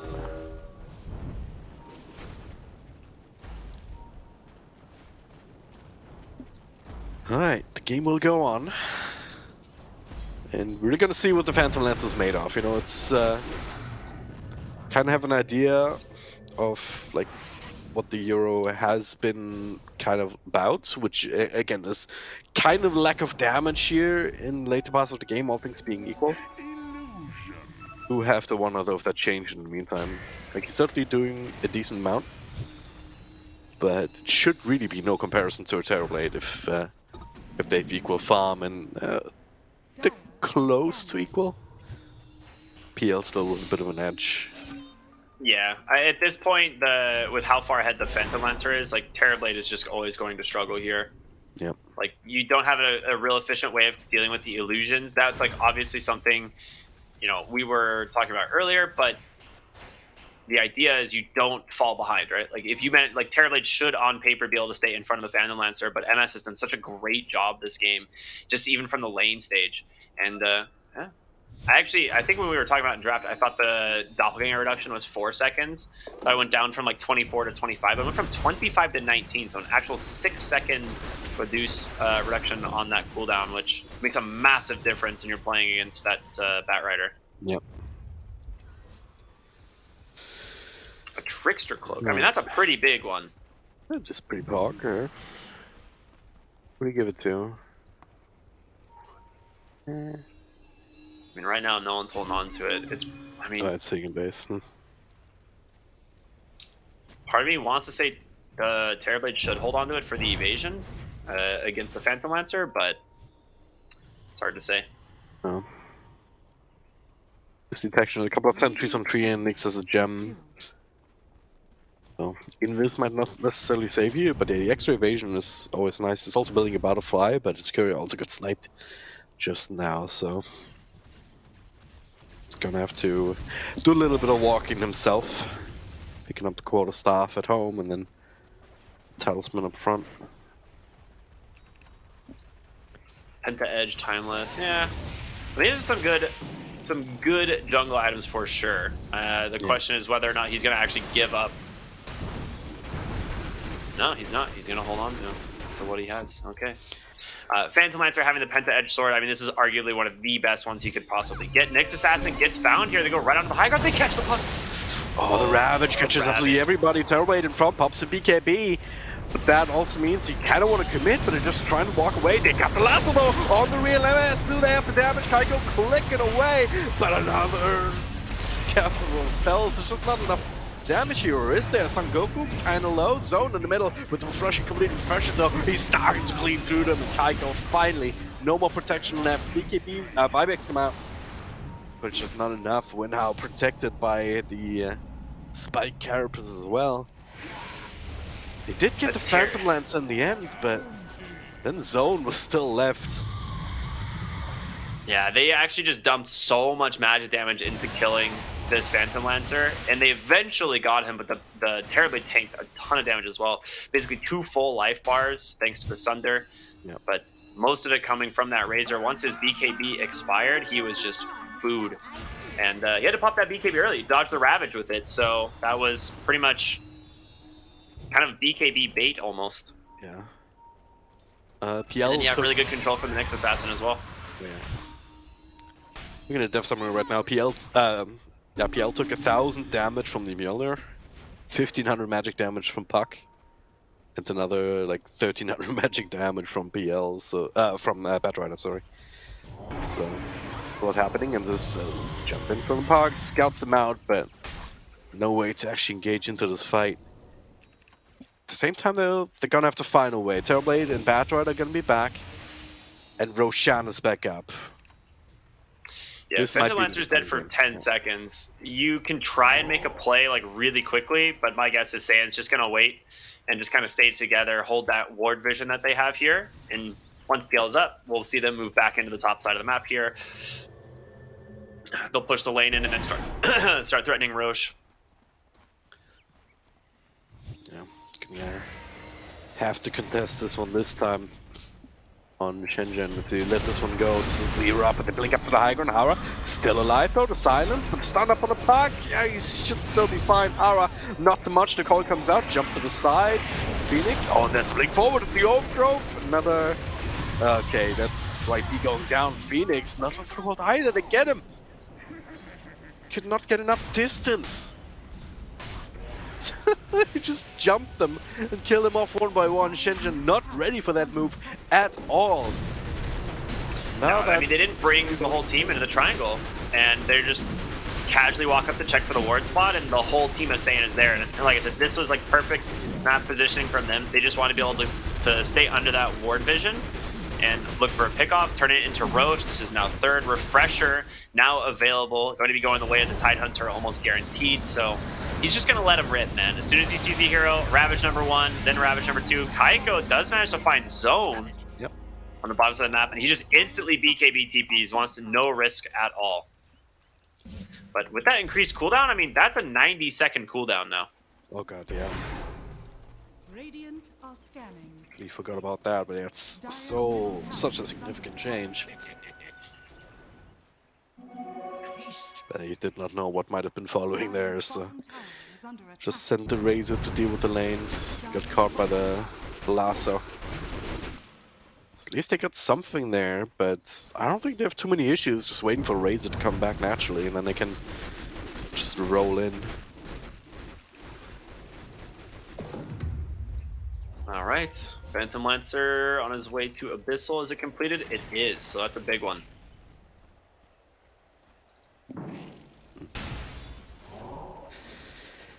Oh man. Quite how I expected this one to go. Like, ultimately, we kept talking about the Terrorblade and how strong he is, but it only matters if he's actually there fighting.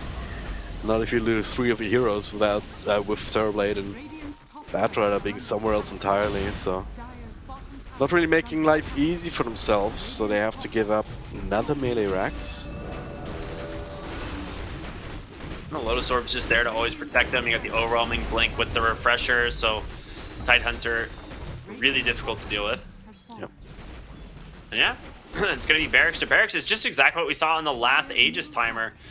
They get this and then they just start taking towers. Terrorblade did manage to get middle tier 1 tower by split pushing, so that's, wait a minute, 12 HP. Can you get it? Wait a minute. Oh no, he doesn't click the Alright, Treant Protector, what a hero.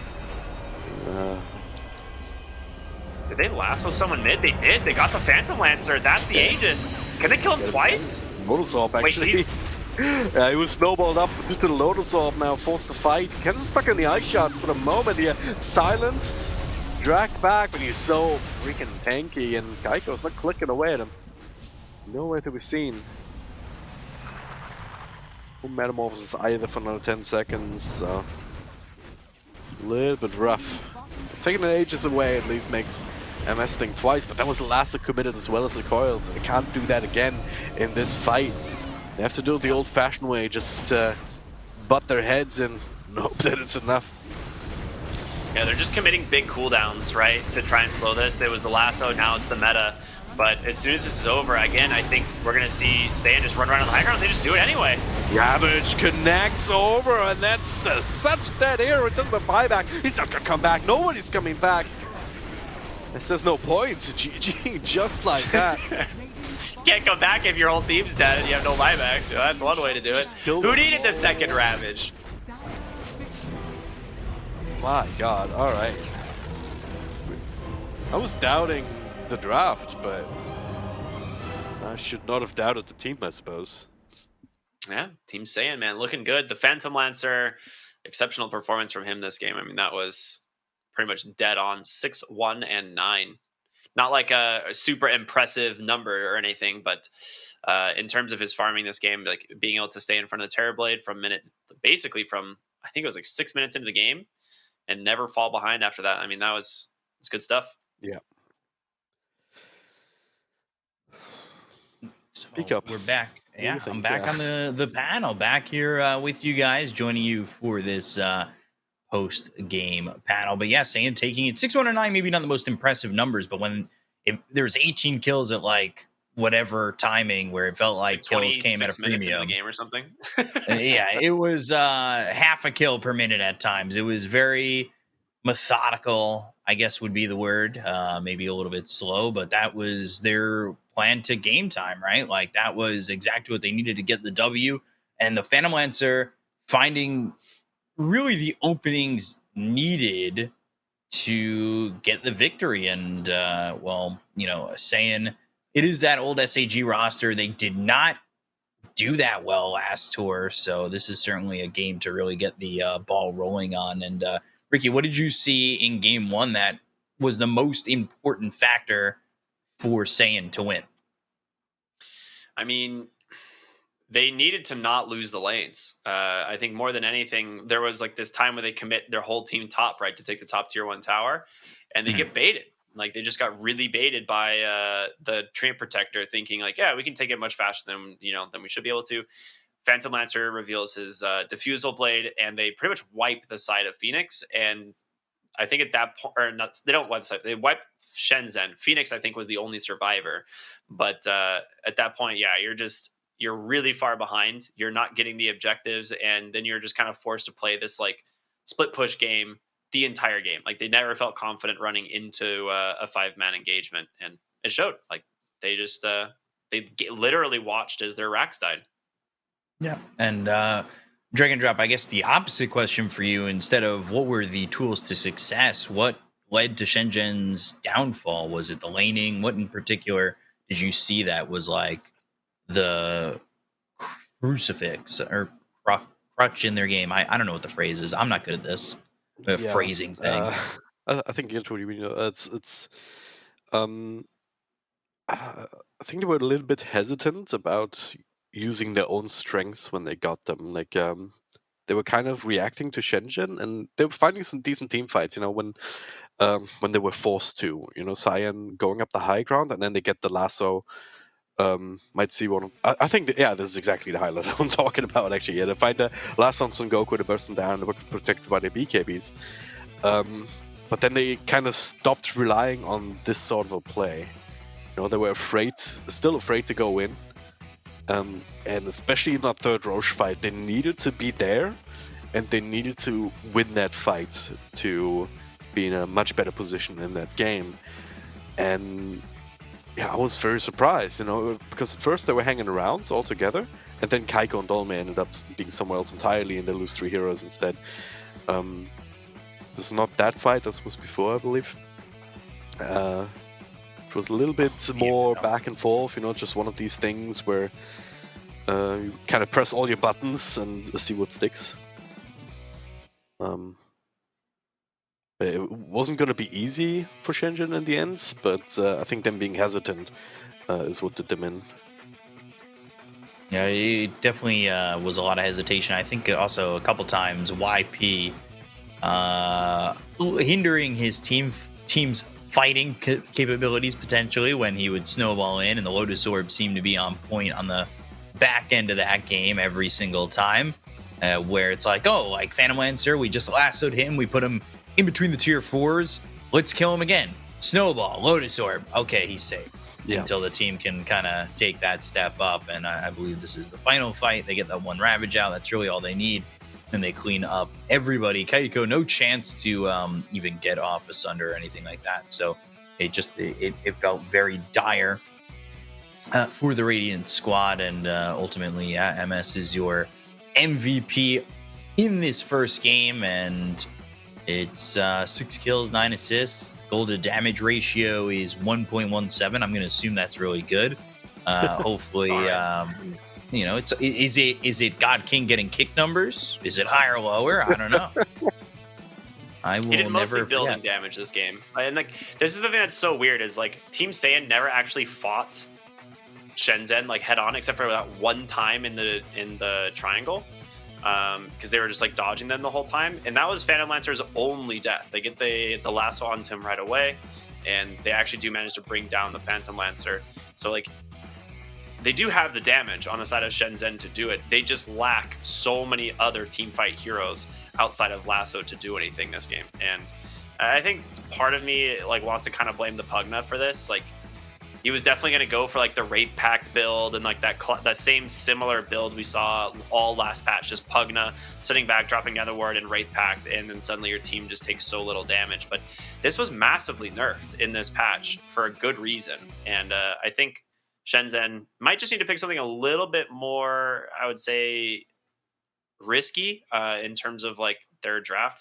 I think if they just change it up, maybe try go for something new, could work out.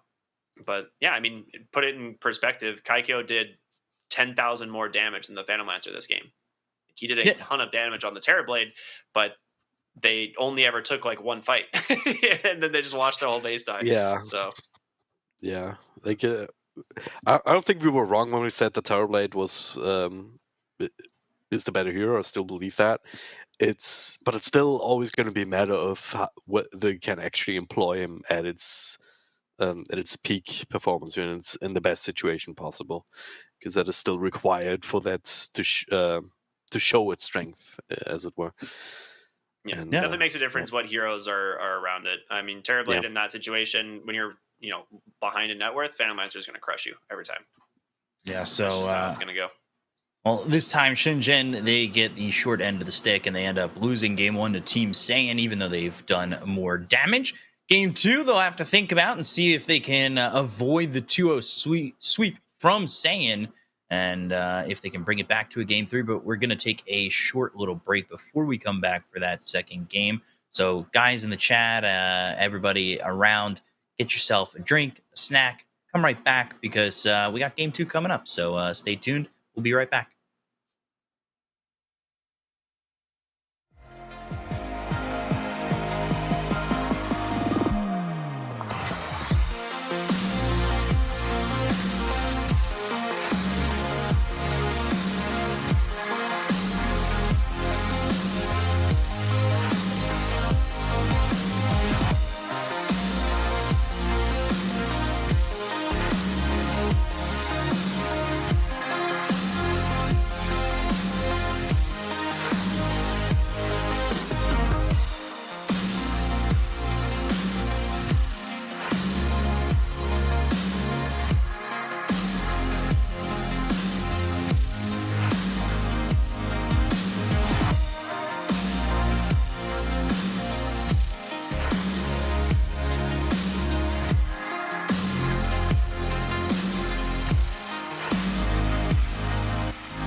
名。通向终点的路很长，但谁也无法预知结局。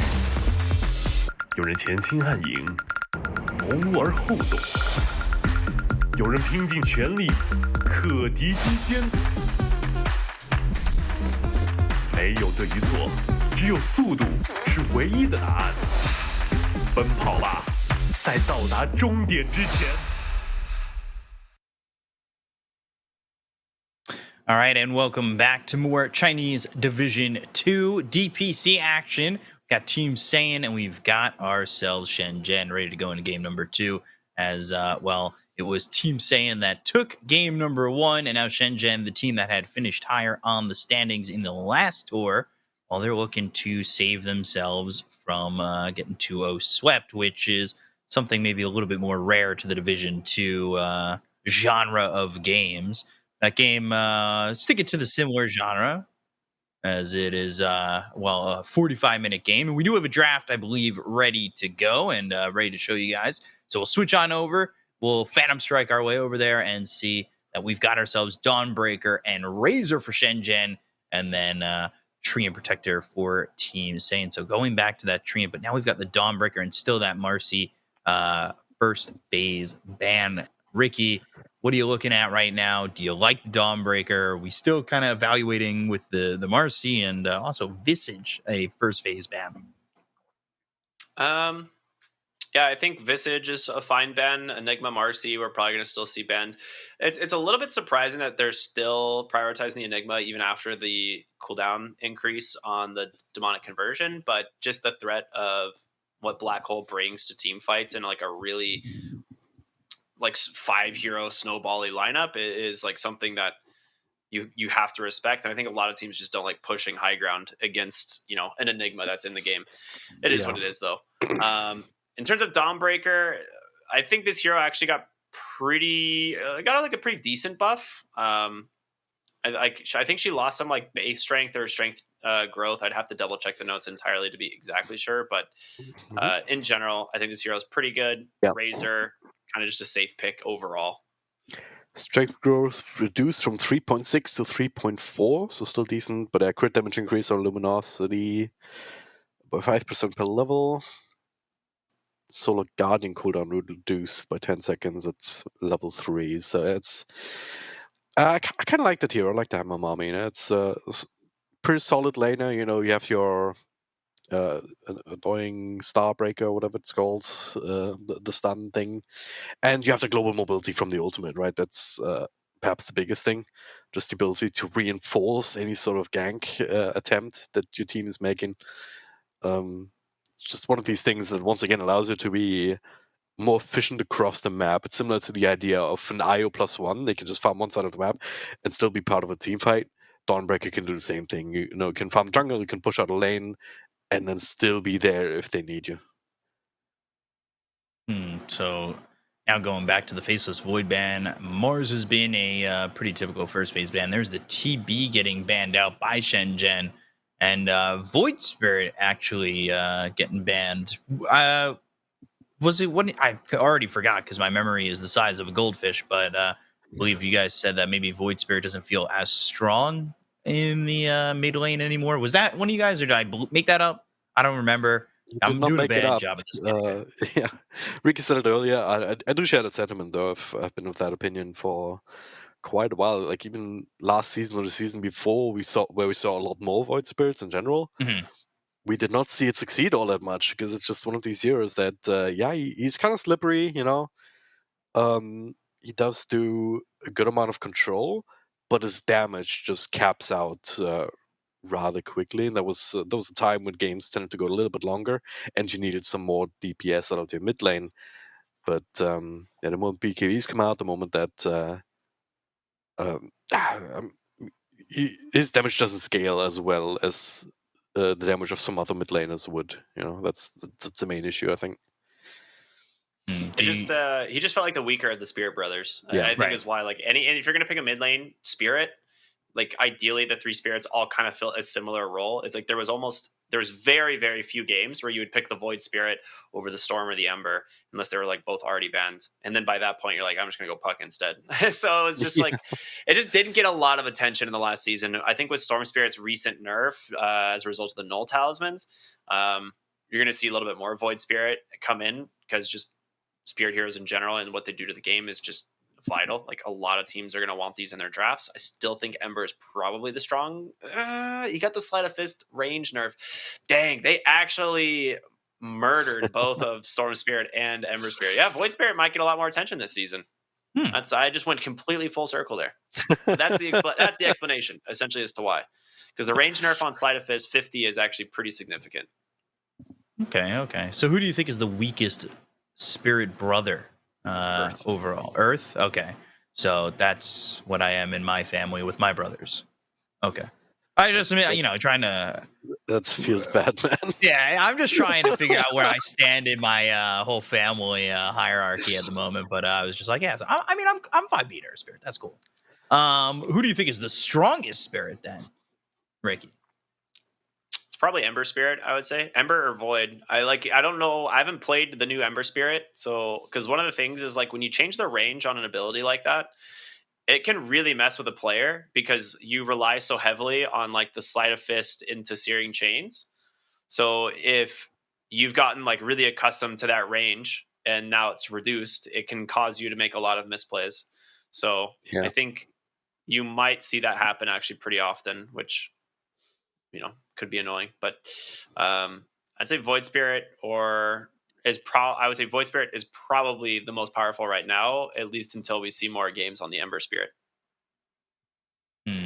So now we see the Jug come out for Team Saiyan, and then back to the Nyx Assassin coming out here, I believe. Although it was Nyx on the other side. So Jug was a carry that you guys were talking about. Do you like it with this lineup here for Team Saiyan in the moment?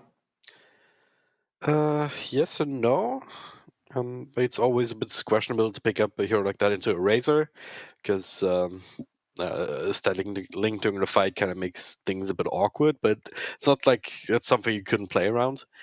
And Juggernaut's one of these heroes that's never really terrible, but it's also never really outstanding. It's the white toast, the white bread of carries, what I like to call it. It should be good in lane, though, if that is a Dawnbreaker Nyx offlane.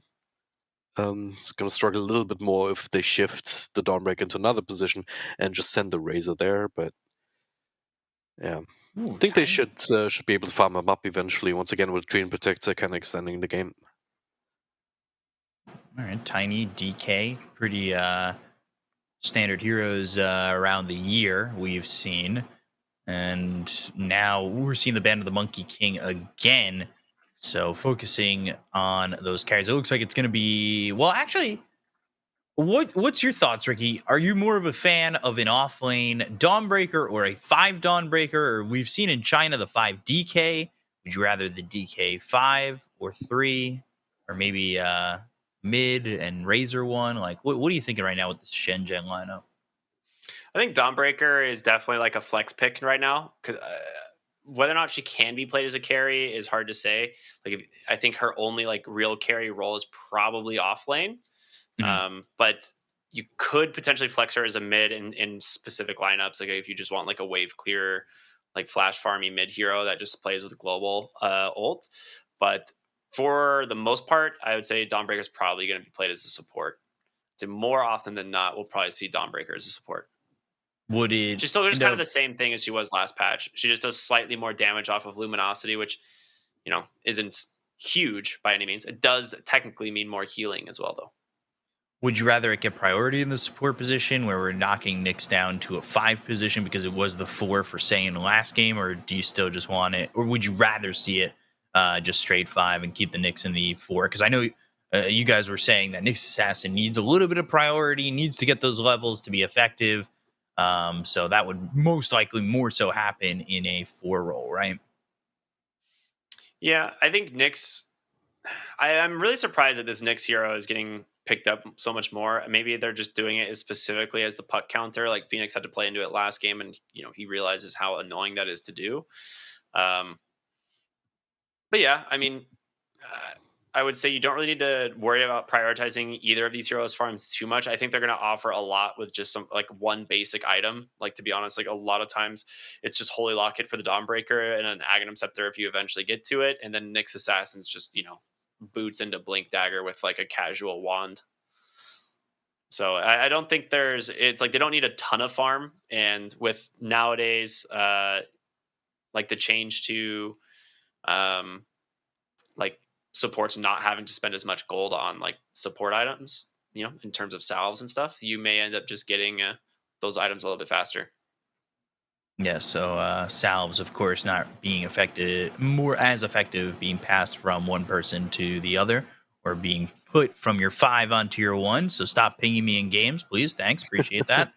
Because it's annoying. It is. I had a couple games before the patch where I had this one carry who's like, "Where is my salve?" He was yelling me in voice, and I was just like, "This is insane." Like, dude, grow up. Come on, stop, please.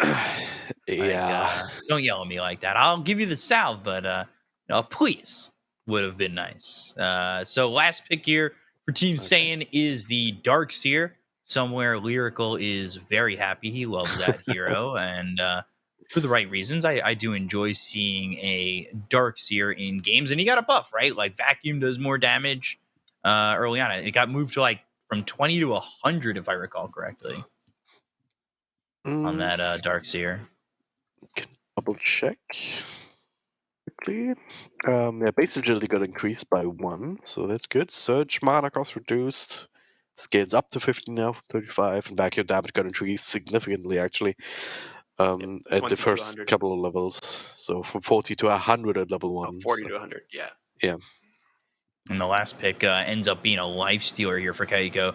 Is this a lineup that gives you confidence, guys, in SHENZHEN? Well, Apparently not. that noise may have given it away. I don't know if I need Ricky's answer anymore, but I mean, I kind of get the Lifestealer pick, but I also kind of don't, because it is like a massively. If you look at just the carry matchup on paper, like Lifestealer is not good into Juggernaut. Like Juggernaut pretty much always wins that matchup. But it is very good against the heroes like the Tiny and, of course, the Dark Seer lane as well. So whether or not like they have other answers for the Juggernaut is what it's going to come down for, because like your Lifestealer is not going to be the one that kills him late game. Like Juggernaut's going to absolutely dominate you. So you in on Saiyan or SHENZHEN? I'd have to say I'm going to go Saiyan again. I think they have good team fight. Once again, they have Coil. They have Overgrowth. Like, Tiny's going to have, like, good tossbacks. Or no, this is for Tiny, huh? Oh, whatever. Yeah, he'll get Blink and just toss people anyway. It's going to be fine. And Drag and Drop, thoughts? All right. I don't hate either lineup. I think I'm just going to go with SHENZHEN just because I want to see Dawnbreaker win, you know? Kind of a hero that we haven't seen too much of recently. And yeah, I mean, you still got the Razor, right? Lifestealer, maybe not the best counter to Juggernaut, but if you have a Razor next to you, that kind of amplifies every hero as well, every carry hero, because of the minus summon that he does with his ultimate, just the craziness that he offers in the middle of a fight. So I think the lineup as a whole can come together quite well for SHENZHEN. No, and I think I'm going to go Team Saiyan. Chat was kind of giving us a little bit of flack for all saying SHENZHEN in the last game, and I fold to pressure very easily. So chat is, put the pressure on me. Just peer pressure Beakoff, and he'll do it. Okay. Right, It's so easy to just panic me and anxiety me out. So yeah, I feel like I have to go with Saiyan. Even though my last prediction was based on the fact that they went 2-5 in the last tour and SHENZHEN was the better team. I know they've picked up different players, guys. I understand that in the drafts and blah, blah, blah. That's not my analytical prowess. It's how they did in the last tour, and that's pretty much it. And I take a lot of guesses. I don't know if you guys watched last year. I was getting predictions from the coffee beans and the clouds and how everything was trying to tell me what team was. I thought my stats were good. Nobody took stats. But I did remember that I did okay with predictions. I don't know. It's a good way to lie about you doing well. Yeah, No one no actually snap. confirmed these numbers, but I'm pretty sure they were good. Yeah, okay, buddy. Exactly. So the stats are there in my mind, but yeah, we are here in game number 2. So guys, once again, start the cast off and take it away. Thank you very much. Taking it away, all the way to somewhere. I know Lizard has been philosophizing about where we're actually taking things, you know? And I think his point the other day was like, what we settled was like some very nice, comfortable couch, you know, when you're watching the game. Something like that. It's a comforting thought, if nothing else. Yeah. I think for the most part, we're already seeing like what the strength of this like Lifestealer Dawnbreaker safe lane is. Like they are just playing so aggressive onto this Darkseer, just applying a ton of pressure. Nice toss though. That was clutch actually. Sangoku would have probably died if that's Starbreaker. Yeah, that's what it's called. Yeah, if that Starbreaker hit, he maybe doesn't die, but it'd be very close. Yeah. Tiny again, a 0 armor hero does not like playing against a hero like Dawnbreaker that just clubs you with a giant mace. So, yeah, 60 damage, not the worst thing in the world, not at all. I really like the decision here from SHENZHEN. We haven't actually talked about this yet, but they have gone ahead and placed Phoenix mid on the DK and the Razor into the off lane. This is one of the best matchups for the Dragon Knight in the mid lane. Puck hates playing against this hero. Yeah. And on top of it, when you look at the safe lane matchup, it's Razor and a Juggernaut, which is a miserable matchup for the Juggernaut as well. So they should have really strong lanes here. And yeah, if SHENZHEN can kind of snowball the lane stage, the DK gets like an early Blink Dagger with an early Shard. Like they have a lot of pick-off potential. Really good at punishing these heroes. So I do like what SHENZHEN's doing here just to start this game. Absolutely, right? It's what we flagged out earlier. And Dolme even got himself a Quelling Blade, and he's been spending like pre-horn, pre-0 minutes, just cutting all of these trees. They respawn now, but they made it a lot tougher for Tree and Protector to to just click away and be annoying in the first couple of waves at the very least. And then add some of these creep dragon shenanigans from the supports, and yeah, Razor should be in a pretty good spot, all things considered, as the lane goes on. Yeah, mid lane, obviously, Dragon Knight, like, puck and click him all he wants, it's not going to do anything. But then bottom, Hara might be in a bit of trouble here, gets interrupted, toss forward, and yeah, it just ticks out when Hao gets the last hit. It's really smart to play around that timing. They just got the extra level, right? Top lane, they're also going to find a kill on LWW there, which, I mean, is you could say quote-unquote space, and Juggernaut does actually need this since he is into that Razor pick, so he's able to just try and farm underneath that tower. Ultimately, not that big of a death there for the Tree and Protector, and you know, a little bit of trade in gold. It's not the end of the world. But in this bottom lane, though, they did play around that level 3 on the Darkseer, so those 2 points in that Ion Shell actually allowed them to bring down Hara there. So very smart play. Yep.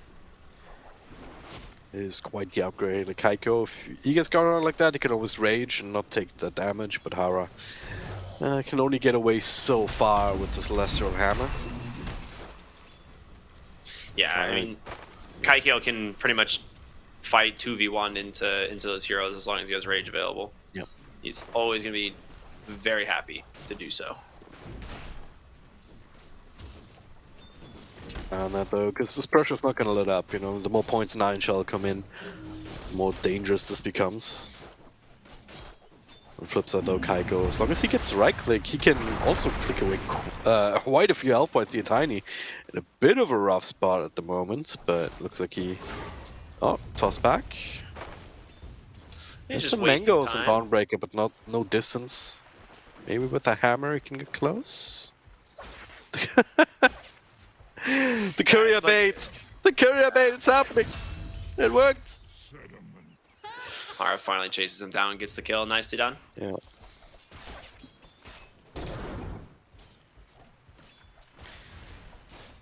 So Dolme, okay, I like this a lot. He's got his boots, he's got his extra value point in Storm Surge, so now there is just no way this Juggernaut can get away from the static link. He's just built 1-2-1, and we'll be able to just, you only really need to steal like 20 damage or something to be able to bully out the enemy hero. Like, you don't have to get a kill. The whole point is to just try and like steal a little bit of damage, be able to deny and CS freely. So It would help if he can get kills on Treant Protectors. Also, one armor hero, not a whole lot. The healing ward this time helping to keep him going. I'm watching Hara like animation cancel the Starbreaker, and it does like a full swing. So you think he's like actually Starbreakering. Okay. It's really deceiving. I've seen him like 3 times. I was like, did he just Starbreaker? And he didn't. Like either of the times. Like you actually have to watch the like, what is it? Like the, oh, whatever. I can't remember. There's thing like in the icon with not the icon. There's like a on the attack itself. Like it has like some particles or something. Dolmite top lane goes down though. Nice rotation there from the tiny. Yeah, at least That's the the particles. particles. All right. At least Dolmy did get 1 kill for the road, and meanwhile SHENZHEN looking at mids as they do see Wen Hao. Phoenix still secured the double damage, no bottle to actually help him out if they necessarily needs it. Plenty of regen without that. Yeah, who needs bottle on Dire's Dragon Knight? You just go 1-1-4, get level 6, and then just click the tower. It's a good time. Yeah, bit of damage done with this first ultimate. Might see a bit of an exchange up top again here, making a play onto Dolme. And can't get away from the spin here with the extra slows coming through. Nice stun there, but Yanni's not bouncing over towards YP. He'll give us life, but for a good cause. Dolme barely gets to live there. And It's all about time. I feel him, you know, as a Juggernaut player, occasional Juggernaut player. I do feel this. You never bounce where you want to. Yeah, that's always a rough run. I mean, at the end of the day, you still get the kill. You still like push him a little bit back. Ooh, he actually just whiffed the wall bottom lane there onto Kaikyo.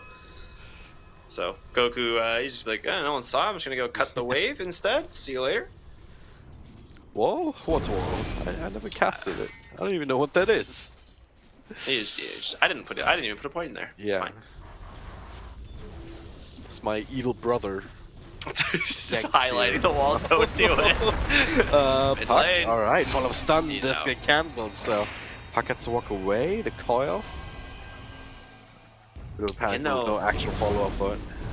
This is the Treant Protector. Once again, I mean, this tower would probably be dead by now if it wasn't for the Treant constantly dumping these living armors into it. Is the Dragon Knight just able to keep this Corrosive Breath on top of it? He might be able to finish it off. He's still got about half the duration left here, so mid lane tower probably gonna go down here. Dolme able to make it out again from this Blade Fury top lane though. Gets the illusions. Also applied Corrosive Breath, which is very funny. Gotta make sure to not get this one denied though. Glyph comes through when now fights initiation over onto the Dawnbreaker. So that'll be Hara. Not going down, he's fine. Absolutely no problems whatsoever as the craziness got enough space for Phoenix to finish the last up on the tower. So a nice series of events there for SHENZHEN. Whole tower still in max health, so it's kind of what you wanna see as a benchmark up against a Treant Protector, especially. Yeah, that's the DK effect. 30 seconds, he's gonna rotate top and start taking top tower. This is why like Puck hates this matchup, because you don't get to CS well into the lane at all. You just get But again, Dolme coiled up. Starting to fight around a little bit, but it doesn't have the health points to resustain. They're doing a really good job of shutting down the Razor. And this is really all you can do on Puck.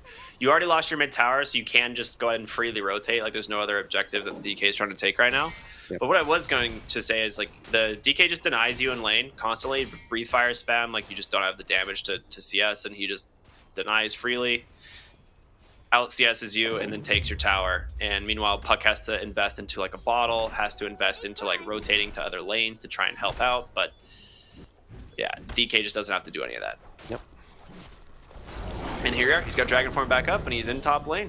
It's exactly as expected. Gets Give you some It's just- analyst points, you know. Dude, there's this hero. Like I've played so much DK this last patch, and I'm like, yeah, I get how it works. I played Yeah. a lot of this guy. Are fortified. I think he was like my second most played hero of the last patch. It was like Sand King and Dragon Knight. Fight Play this a lot one off now. lane, you know. Smoked up. BD bottled on Park, another coil in a couple of seconds. Radiant Don't want to let be. this one go for free. Even Juggernaut smoked up with them. Kind of looking for some sort of backstep here away from the creeps as the coil now connects over to Phoenix. He snaps it, gets tossed back under the tower here. He's so freaking low. There it is. MS shows up, finishes the kill. Very high value target.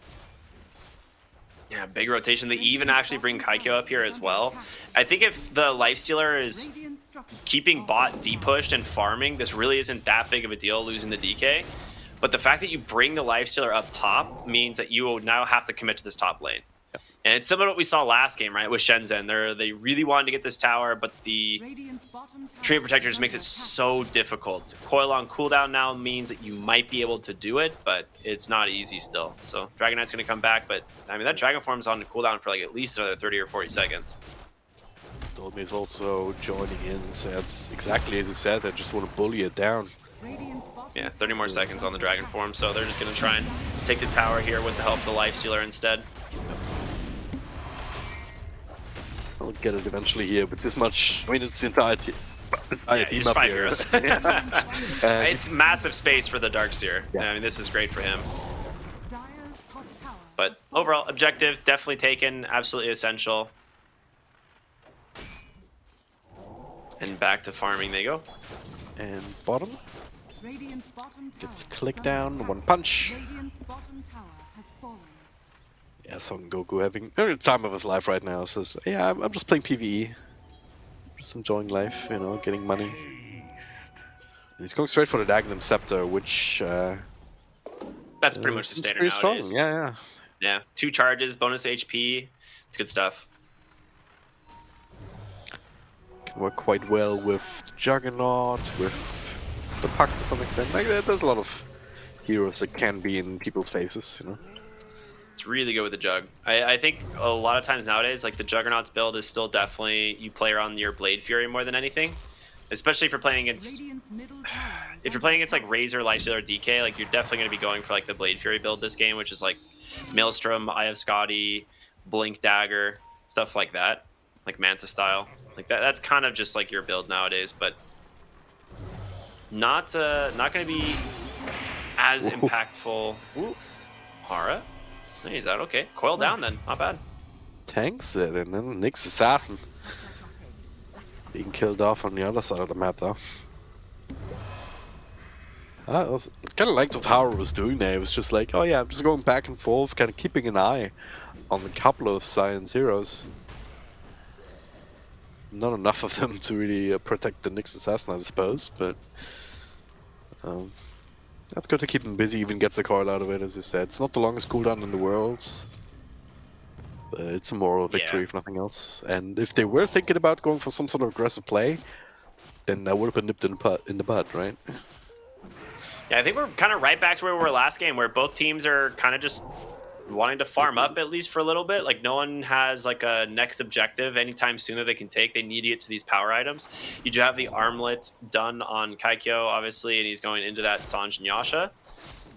But Juggernaut, he needs like a couple more items before he's like fight ready. Like outside of Blade Fury, he doesn't do a ton right now, so Yep. he's just gonna Darkseer is, continue to farm it up. He's gonna do a ton, though. That's a very early Aghanim Scepter. It's this bit of a skirmish in the rune spot. Yeah, so MS already has the Maelstrom on his way to that Manta. So yeah, pretty much the standard Jug build here. Like this build feels it's so fun to play. Like I think it's not as fun as like there was like a Magic build a while back. You go like Spirit Vessel Radiance, like all Okay. sorts of wild stuff on this hero. But yeah, this build is really cool. I like this one a lot. It feels real fun. Man, this Razor is poor. He's getting closer and closer to the BKB, I guess. Yeah. He's putting on a lot of pressure, like the kid running at him in the top lane. Yeah. So it makes sense that he's a little bit further behind, which is unfortunate because it's one of these heroes that can really build a lot of momentum if he just keeps up, you know. They got their eyes on MS. The question is, they have the I mean, you have the Blink Dragon Tail to follow here, but the rest of Saiyan actually just smokes right in. Yeah, Phoenix doesn't get out. Here's Dawnbreaker helping out though. Coil together. And now, jump in on Wen Hao. Coil snaps actually on the Omnislash on 2 heroes. Just cuts them to pieces. Yeah, that feels good. I mean, if your Juggernaut is like taking a fight near where your Juggernaut is farming there while he has his ability off cooldown to just go for that Omni, and you have like this brand new completed Aghanim Scepter off Son Goku. There's no BKBs on the side of Shenzhen. I mean, this is as good as it gets. They kind of got baited there because the Nyx Assassin, you know, finding the Juggernaut being like, yeah, let's go for this smoke gank, but Saiyan actually just read it perfectly. Yep. Well, they're ready to go. They initiate first. They get a couple of really good kills. Radiant's bottom tower is under Yeah, all SHENZHEN can do in response is try and farm up as much as they can. There's no way they can keep up, though, is the thing. Like, this Darkseer is going to be enormous this game. They are not going to be able to slow this guy's farm down. And Juggernaut is going to pull way far ahead of the Lifestealer at this pace. So, yep. Puck, pretty easy to recover on that hero. I really do worry for Shenzhen if this goes, like, if this trend continues for, like, the next, like, 10-15 minutes. But, Dawson, yeah, just get in there, buddy. Oh, I love that. Who needs blink daggers, you know? Just charge forward to Tiny so we can toss the tree in. That's Classic Tiny right Airlines. there. Yeah. So funny, there was actually like a recent thread on like how to fix Tiny Airlines being a thing. Like used to like grief people. And I think they actually, I'm not sure if it was actually implemented, but they said it was going to be implemented on this patch. Okay. So it's actually kind of neat. So if you disable help on toss, you can't be tossed if you're the only target within range of toss now. Does that make sense? So if there are other targets, you can still accidentally toss an ally, even if they have disable help on. But if you are the sole target near Tiny and he's like clearly griefing you, it won't allow him to toss an ally, which is actually like a really cool fix, I think.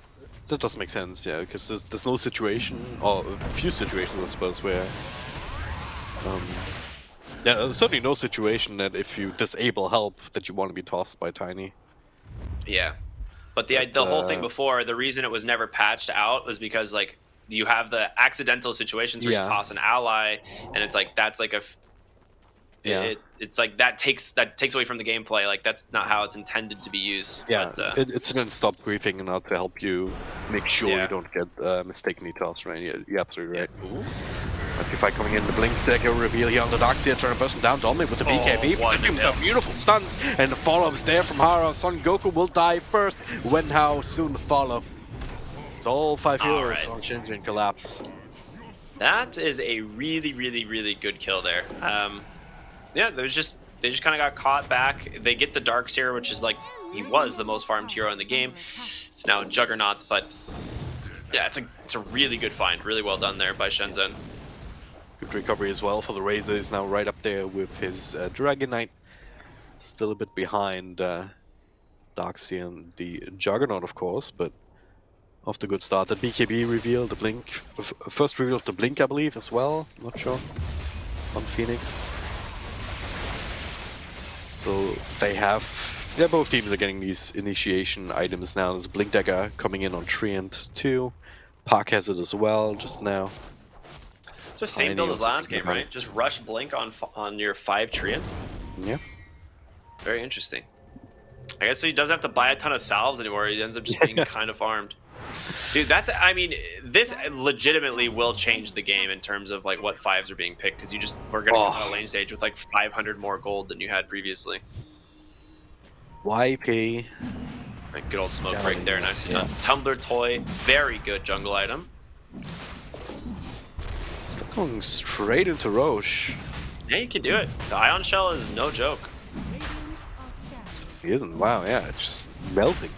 Yeah, it's a 3 Ion Shells going. It's like, what? It's a lot of damage. They know though now. Hara scouting it out. Can they do something about it? This is the next question here. They're kind of sitting around. But Roshan is almost dead. It's going to fall now. Yeah. Hara. It was really smart too, because even if you go in, Trouble. Link overgrowth catches a couple here, focusing on Hara. And it's just a target of opportunity here. Kaiko finishes up the tree in turn. What? That was the Abyss there. What happened there? Abyss! Yeah, he's into the Infest. infested Nyx. Now the blink stun over on the Juggernaut. Can it trigger the Aegis right away? Nice little stun here. Also catching the Darkseer. Much better target to kill off. And one that also stays dead. Juggernaut gets spin TP out as a result. Still, great fight for SHENZHEN, even though they still have that Aegis disadvantage now. Yeah, I mean, this is a really good Roche grab for the side of SHENZHEN. Like, just in general, like, having it on the Jug now is really nice because I think this is going to be probably just a farming Aegis, to be honest. Like, one of those ones where it's like, if you die, like, in a team fight while you're farming, not the end of the world. Yep. Juggernaut can always just, like, blink TP out. Or, not blink, sorry, Blade Fury TP out. There's no BKB piercing disables on the side of SHENZHEN to stop him. Yeah. At least until you get like a Basher on Lifestealer, which is is absolutely essential later this game. He has it queued up right now, in fact. So. Oh, does he? Okay, yeah. I was like, I didn't think he'd go for it this fast, but yeah, Sanj and Yasha right into Basher, it seems so. Yep. Makes sense. And Juggernaut's actually the same thing. He says, I got Manta, my turn for a Basher. Yeah. Also feels very fun. What talent did the Juggernaut take at 10? Did you see? He Is it got... Blade Fury Radius? No, +5 all stats. Dang He got the Blade Fury duration, no. Yeah. He'll go the Blade Fury duration for sure every time. The 5 all stats, I see it's kind of like a 50-50 toss-up a lot of times, but pretty good. Well, Basher only a couple hundred gold away for the Juggernaut, actually. A little bit further for the lifesteal at the moment, so... Let's see how this one goes. Up top, Hara. I kind of like how far forward these supports are playing. You know, we saw YP scouting on smokes. We see Hara just constantly running around alone. That's what we said earlier. Like either he gets gone on and killed, but then it's fine because he's just a 5. Or he can still always join when there's a team fight elsewhere. And he's just getting so much information. They're like baiting MS bottom. Like, again, he has the Aegis, so he's just kind of free to do whatever he wants. And the whole team just smoking down to him. They want to just try and force the objective here on Saiyan. They're not falling for it, though. Yeah, not at all. They might just settle for mid-tier 1, though. Yeah. They already have fort up, so it really doesn't matter. Like, pushing tier 2 bot, they'd get the fort anyway, so... So, but I really think just the fact that Towers is providing so much information up top means that they could feel the smoke out. That, and I'm not sure where this smoke might have also... The water mid might have also seen it. But either way, you get the tier 1, which... not the worst thing in the world here, 23 minutes in. Still farming up. That was pretty even, dude. I'm a little bit surprised by this. I thought SHENZHEN would be a little bit further behind. At this point, I mean, they had really good lanes, right? But I thought that it would kind of deteriorate and Saiyan would start pulling away. But is that BKB committed on Dolme, right? Yeah, just to get out, but still chasing him down now. Yeah, MS is hungry. Yeah, he's very dead now. Surely he jumps forward into cover right first bash. It did find Puck though in turn while that was happening, so it was a 1-for-1 trade.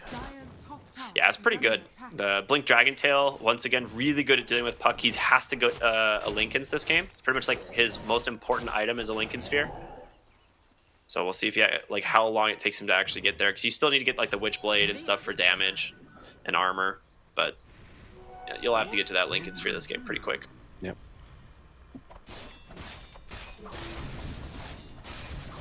Alright. BKB also ready to go on Dragon Knight. Has an AC queued up next. Basher's now on the way for Kaiko as well, so there's that extra threat now for the Juggernaut.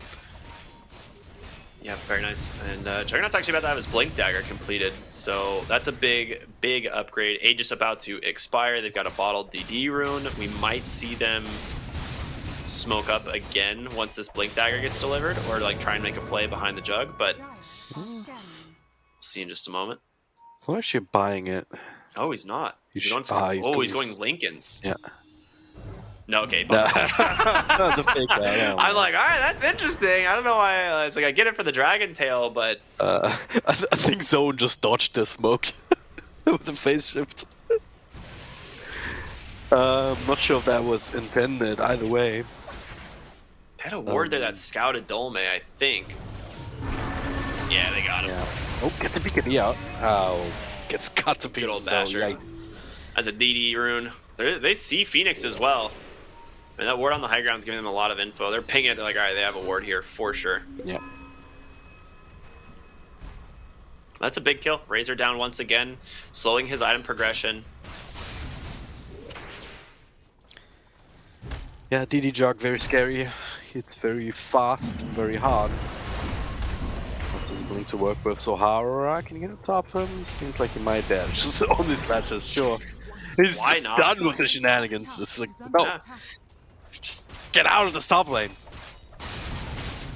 That's the Blink Dagger, man. That's what makes it. That's what makes the Blink Dagger so good here. Is the mobility you have on Jug is so sick. Warrior has been killed. So we're gonna see Satanic as the next item for Kaikyo. I think most of this is to just get rid of silence from the puck, so he always has his rage active, right? You don't want to Yeah. build Manta on this hero, but you need to be able to get out of silence. You don't want to have to build a BKB either, so he's gonna go Satanic, and then obviously he'll have rage to follow that up. Yep. Also makes him a little bit tankier. Yeah, it's pretty good, you know. And we're Strength almost for hero, so he Lincoln's on gets a zone. bunch of damage from it too, so it's... Why the hell not? Radiant's top tower is under attack. I don't know, I do have to wonder though whether SHENZHEN should not have been, or should not be a little bit more aggressive now. Like, we've seen the Lifesteal infested now into the next assassin, but it's like the first and second time we've seen this. Maybe the first time that they're looking for a kill with it, but they might find a good one here. Zone goes in. Yeah. Thanks for proving my point. These kind of plays can be quite helpful, you know, to try and throw wrench at the Saiyan's plans.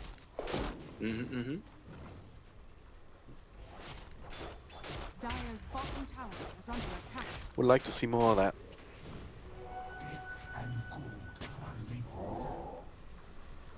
Yeah, this puck needs to get to that Lincoln's fast. I mean, like, he still might get caught by, like, a couple stuns here and there, but it'll make his life a lot easier. But they've done a really good job at slowing him down, and again, this is kind of just that DK effect from the mid lane. It makes your start so slow, and it's so miserable to deal with. Goku actually just goes right for the Aeon Disc. Interesting. Lincoln's block Impale. I do not believe so. Nah, if you ground target it, I don't think so. It is a bit weird because Burst Strike Like, is being Burrow blocked. Strike, yeah, it does. I don't know, honestly. That's like a weird one. Yeah, Burst Strike is being blocked. I know that for fact. Yeah, if you ground target it or not. But Impale is not hero targetable at all. Yeah, that's. And The I thing. think that's the difference. Maybe that's the difference. I think it's And- only ground targeted. Yeah, and with Lion, it's like depending on whether you click One the or hero the or whether you other. click past it. Yeah. Right? Yeah. Which still It's the seems same weird to thing- me, but It's the same thing with Sand King. Like Yeah. Burrow Strike's the same way. Like Burrow Strike's blocked by Lincolns no matter what. Yeah. Exactly. We'll have Still to find so out. weird to me, but Just a billion interactions in Dota. They're all Yeah. different. especially because those spells are very similar, you know. I mean, Yeah. Impale and Earthspike are literally the same thing. Burst Strike, the only difference is that kind of brings you along with it. And the only, like I said, the only difference being is that you can't target the Nyx Impale. Yeah. So maybe that's the difference with the Lincolns. I mean, we'll find out, right? We'll see what happens when he actually uses it on a Lincoln Sphere target. Yeah. My gut is that it does not break Yeah. the Lincolns, but we'll see. All right. Dire are Razor. Speaking of Lincolns. Pretty strong as well. It's got the refresher, so no extra items in between. Hara's got an Axe. Actually went for Axe before the under attack. Holy Damn, yeah. Locket, so Yeah. just went right for that. Gives you a ton of evasion, if I'm not mistaken, the Aghanim Scepter. Reduces channel time, increases healing, total duration. causes allies in the destination area to have evasion while Dawnbreaker is airborne. Yep. That's what makes it very good. The healing and everything is good. The evasion is massively underrated part of it. Especially in a game like this against Juggernaut, right? So, Yeah. How much is the evasion? Isn't it like 70% or something? Maybe that's too high. Say 60%. I might be able to. Yeah. 60%. Okay, close. I thought I was close. I knew it was a pretty high amount. It is ridiculous if you think about it. It's like more than half of Juggernaut's Omni Slashes kind of missing. Crazy. Right. Smoke up from Shenzhen. Infest into Phoenix. They want that Dragon Tail opener. Both teams going to be aware of the Roche that's respawned. Yep. We're gonna make it up to the high ground here. See what they can see. Will. Razor's got his refresher and is a big It power is. click. Alright, it's settled for the Tiny. Yeah, it's definitely not a bad pick. That does give you the ability to still threaten Roche now that you have hero advantage. Hara, though, needs to be careful here. This is... Jug's not close enough, though. At some point you gotta shift from playing alone aggressively to playing more defensively, so you have that Solar Guardian ready to go to help out your team. That was a cheeky play there by Goku. He tried to vacuum them onto the high ground, but Kaikyo Rage dodged it. Since vacuum cooldown is still crazy. Not gonna have that for a little while, but Shingen's still a bit timid about full committing into Roche, but they can just leave Kaiko in there. It's gonna go down sooner or later. Yeah, Lifesteal is not the best Roche taker. Definitely slow, but the Satanic will allow him to heal a lot of the damage. Yeah. It's gonna be fight ready here. Saiyan goes in. But they really rather prefer being able to catch somebody else beforehand again. Tiny's already back. They're smoked up in the back lines. Hara can pushing top. Like again, he can always join in whenever. Unless he's the one being gone on. So that might be a strat for Saiyan if they can somehow find him. But instead, okay, what? He blinks away. Look at the blink! He's so fine right now. that was Fuck him. Isolated up on the top. That's a wall to finish up the next assassin. Menhao dies in front of the pit, but Dragonite still being gone on, bashed here, even as he's BKB, but still tanking up for the team to come in. The infest to save him, and now the Dawnbreaker ult as the Omnislash comes out. Juggernaut completely. Such a sick buyback from Hara. That was insane. This is exactly what I was talking about. The Ags evasion is so good to deal with the Juggernaut. They basically bait it, the buyback right into that Dawnbreaker ult. Like they just sit there, heal up completely, tank all of the damage, and Juggernaut has pretty much committed everything at that point. And now Shenzhen, they get the bonus kill there on the Train Protector and Roshan as well. So this is a really, really, really sick play from them. Brilliantly planned and executed. The spoils are shot for the Razor, which is Actually, they gave Shard it's one for of the Razor? weaker ones. Yeah, I don't know. It just seems meh. It seems like a worse version of the passive that he used to have, you know, with the random damage throwing out. I actually don't think it's that bad. The Razor Shard, like it does help you farm quite a bit because your farming speed like is definitely reliant on like Plasma Field and your ult, and this just gives you like one extra tool to help cleave down waves and jungle creeps. So it's not the worst. It's definitely not bad. Yeah, It definitely is a little bit weak. It feels. I mean, Dragonite already had it. Dawnbreaker shot. It's just magic immunity for Starbreaker. The support maybe not that big, and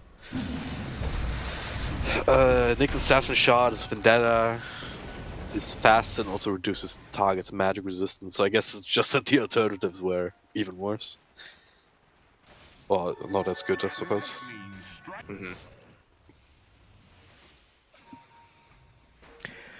But yeah, Really scouting for this puck in the top lane here. I mean, YP has just been spending his whole game hunting him, and ooh, oh, did he find him?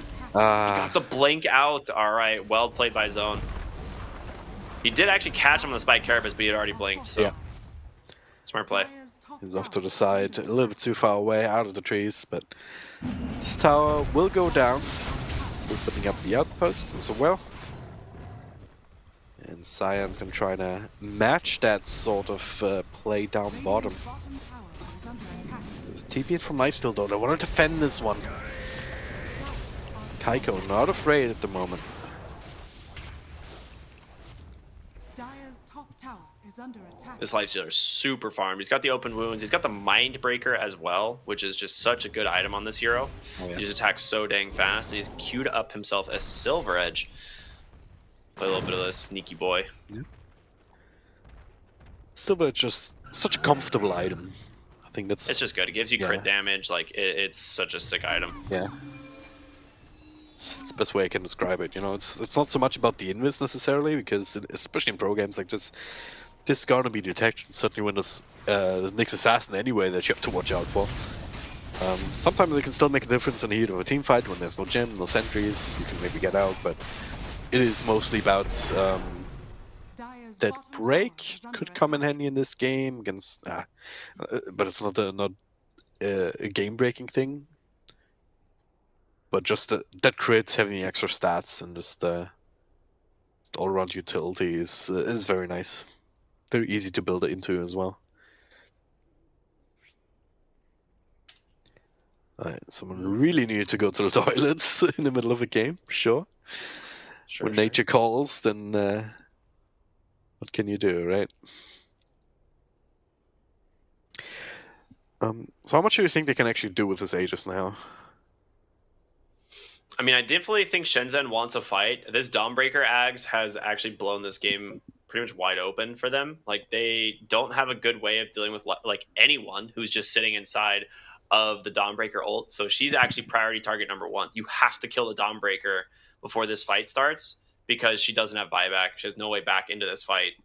And without the Dawnbreaker ulti, I think the fight is pretty favored for Saiyan at that point. It's either that or you bait the Dawnbreaker ult and disengage. Like, that's like your two options. You can't fight into it. So overall, I still think Saiyan have like a better carry matchup. Like Juggernaut into Lifestealer is always like going to be Juggernaut favored, but they have a very like commitment, based lineup. There's not like kind of baiting. You go in, you commit back wall, or you go in, you commit coil, you go in, you commit overgrowth. Like, these are all super long cooldown spells that are just like, you can't be like, oh, we're just baiting, you know? Like, it's like, no, you used an ult. Like, that's just how it works. You're just trading is the word you're looking for. But even that might not be enough, because Dawnbreak has a refresher orb queued up and only 300 gold away from it, but there's a bit of fight going in. They toss him around, and this ult is a little bit too late. Razor is down, and okay, Hara. I mean, you can't cancel the Dawnbreaker all once it starts, so that is the one thing that happens. You know, you press R on Dawnbreaker, you're going there. There's no stopping it. That's how that works. Well, so he was close to refresher, now not so much. So.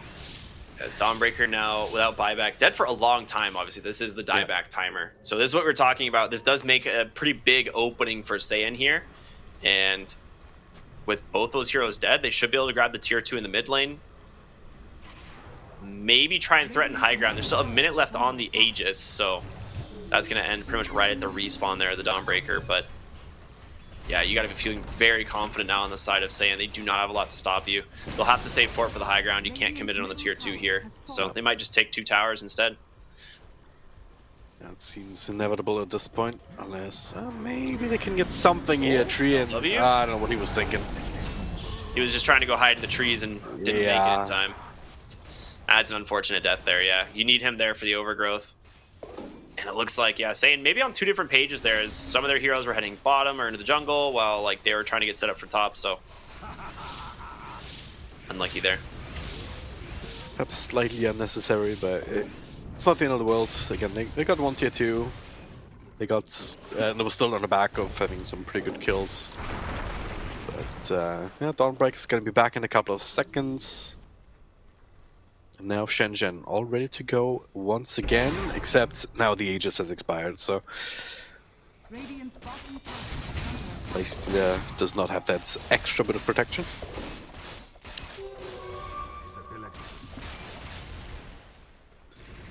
It's another Lincoln Sphere and Juggernaut now, so there's 2 of them running around. Darkseer has an Aeon Disc to protect him. inside the Blink, BKB, and the Trickster's Cloak even, so... Oh, there we go, going in, actually find the Nyx Assassin as well as the Dragon Knight, but Kaiko's also there. Right in the wall. Idea. BKB to protect Phoenix. Meanfest to build some extra health, but they realize this is not a great fight. The Overgrowth connects on the Dragon Knight though. It's gonna need some help, and that's the Dawnbreaker ult here up against the Omni Slash. Is gonna be enough for the toss back and the extra nukes. It is not. Kaiko now forced to man fight here up against Mess, but he's too fast. They have to settle for the Tiny.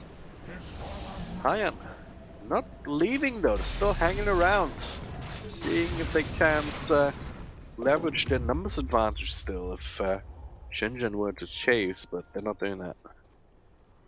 Man, I thought that was going to go way worse, but the magic burst that came through from the Tiny there actually helped secure that kill onto that Dragon Knight. Because yeah, the Omni Slash was not doing enough. He could queue up an MKB this game. A lot of times you see Aya Scotty when you go this build, just mainly because it applies off Blade Fury's auto attack, right, with the Shard, and it makes it very difficult to get away from the Juggernaut. Also, healing reduction against heroes like Dragon Knight and like Lifestealer, especially underneath this Dawnbreaker ult, is essential.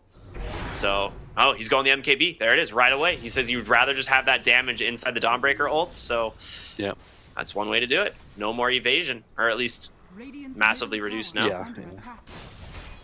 He still probably goes back for the Abyssal Blade. You might still want to go Aya Scotty eventually. I just don't know what you would drop for it. Yeah. It feels better to just finish up some of these items like Mjolnir and Abyssal rather than trying to replace one of those. I mean, it's already got no boots, right? So it's quite something. Wait the Blink Dagger as well eventually, so there's some ways for him to go. 20 seconds until road respawn, or potential road respawn, so SHENZHEN already hanging around this pit trying to create some sort of control over that area. And Saiyan in on the timer just as well as we do, so the smoke up is 5, and they're gonna make their way into that same general area. It's a very quick road respawn actually, only a couple of seconds. Dire's middle tower is under attack. The teams figure that out though, that's the next question. I mean, the smoke here, if they manage to find the Lifestealer, is huge. He does have that completed Silver Edge, though. I don't know if they've quite seen this yet. I mean, I feel like they had to, but Radiant's bottom tower. Science do have the Ags on the Nyx Assassin. This is a huge power spike as well. Playing into that burrow is so nasty. And he actually has a Psychic Headband as well. So the cast range on these spells are going to be coming from downtown, dude. These things are nuts. Need to go right now, though. Science already in the pit. Roshan down to half health. They're still sitting up on the high ground here. They have no idea. Dude, this Axe for Juggernaut is so good, too, if they can get it. It's too late. Gonna get it for free. Yeah, they give the Axe on over to MS. Dude, the Swift Slash here is so sick. Like, it can bait the ultimate just from the Dawnbreaker with a quick Swift Slash into Blade Fury out. There's no real way to know the difference unless you're literally looking at the Jug, but yeah, this is a big deal. Still, I'm this surprised. Is a weird DK build. I have not seen this. Overwhelming Blink Orchid. What? I mean, it's to pop Lincoln Spheres. That's the only thing that I can think of. He needs to like use the Orchid to pop the Lincolns into the Dragon Tail. Oh, that's not a real one. What a bait. Ah, the bait was real, and now the call catches the company fighting into the Nyx, who's axed up, and that makes things a bit awkward here. Get rid of the healing ward, drag them to the high ground. He can burn right there. No one forced up away, sure. And Kaiko in the front, he's still alive though. Satanic to keep him back up to full strength zone. Gonna get right click down, and now the man fight up against MS. The Overgrowth will hold him in place and keep him safe for the moment, but he's already casted the spells, and now to find the bash on the right hero. He's gonna return, Pac with a buyback. Trying to make his way into the fight, and he does. There's another bit of control. The Dawnbreaker ult finally coming out, and that's a big problem here. She's being eaten by MS, desperately trying to keep this Juggernaut alive. A random bash comes out, but now the spin ends, and he gets stunned immediately. Goodbye, Jug. Goodbye, Tiny. Gets a couple of spells out to buy space for the rest of his team. But SHENZHEN, how do they take this fight? Burrowed Nyx, man, that's literally what this fight was. Like, I actually can't stress how good the Burrowed Nyx assassin is. He sent out so many stuns. He started the fight by catching the puck with a spike carapace, mana burns, and then like impales like 3 heroes on the backside. The Omni Slash only managed to take down the Razor. It didn't really find Kaikyo, and again, Hara with that ultimate managed to keep his team topped off for the fight. The reinitiation, obviously, after they had committed Blade Fury and Omni Slash at the same time. Like, your Juggernaut's completely left with nothing in the tank there to keep him alive. So really sick play, and they just go onto the high ground. They're going to be the ones to take first barracks. Despite being down 5k? Cax here trying to annoy the Lifestealer, but it's kind of hard to bring him down. A lot of health points to eat through, and then he can heal himself right back up Satanic if he needs to.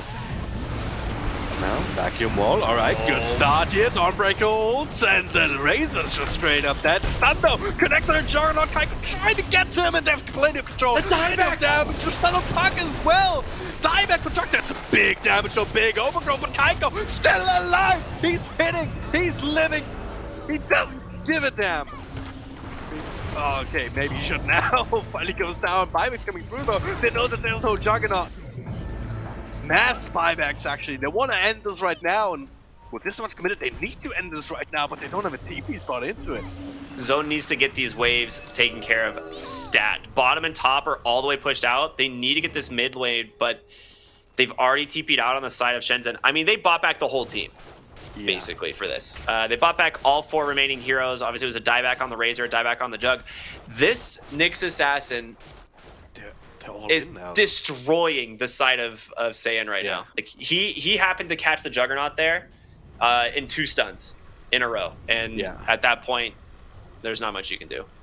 Just stepping up though, 8k damage on that fight, 7k from the Puck. And 60 they have a seconds ton of magic damage. Once those BKBs are done, once the Rage is done, they have a lot of magic damage to help find these kills, so you cannot underestimate that. But it's just YP being back on the backside here that is going to be the big problem. They don't have the wall quite yet either. Just going for the racks here. I'm slightly concerned. Another normal punch. He just open wounds it, gets all of his health back. Yeah, another Hex. Slowing this down here, 30 seconds on the clock. Another couple of seconds for the overgrowth. Oh, the Abyss, they caught him! They got him! And that's a dead Darkseer, surely. There's no way he lives. Yep. Goodbye. He does have buyback. Though, yeah. 10 seconds on the clock for Juggernaut. They have to leave. And now, Blink overgrowth? Overgrowth. Can they actually get out? Nyx doesn't try to burrow in, but yeah.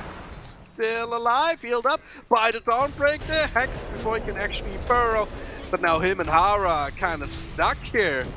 These are 2 really big kills they can get him. The Hara has to die as well. Normal punch comes through, so that's 2 diebacks.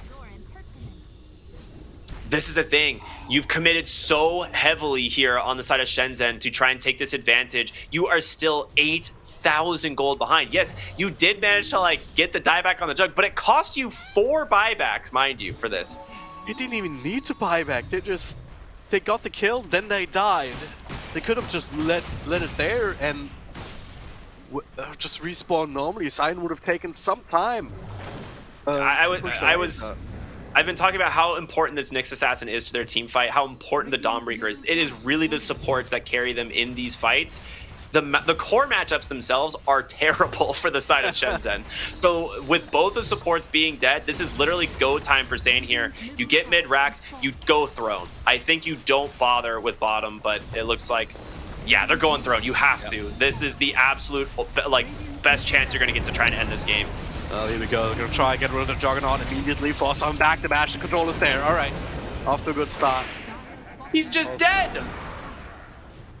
Yeah.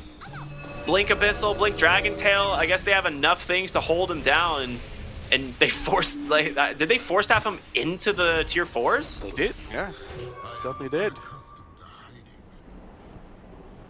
Who has to wait? Who? It's an allied force staff. Oh, allied force. Yeah, it's like there's no one else. It was an allied force staff by mistake. Treant has one. Tiny has one. But none on the side of SHENZHEN is up top. Oh, they get another one. That's also dieback though. Son Goku. All right. For the I gun think just off like of that, this one. Manuel swings again, and Yeah. the other one going for the ride. Yeah, they have no fort. 2 heroes on dieback. You have Dawnbreaker who can ulti in, Nyx Assassin who can Vendetta across the map. I mean, this game is over. Saiyan lost it. I guess it is, yeah. Nothing left to throw. It was so close to losing this one. Wait a minute. Well, I guess it's not over just Satanic. yet, Kaiko, though. Yeah, he's fine. Gets the rage. They get the click away. There's nothing to stop this. But I was very worried there for SHENZHEN for a while. But then they get that extra kill and Jug. Turn it back around in their favor. What a game. What an end to the game. It's crazy.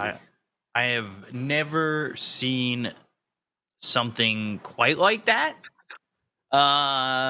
Just more specific to my dumbfounded voice, the Jug. I've never seen a Jug just get controlled that easily.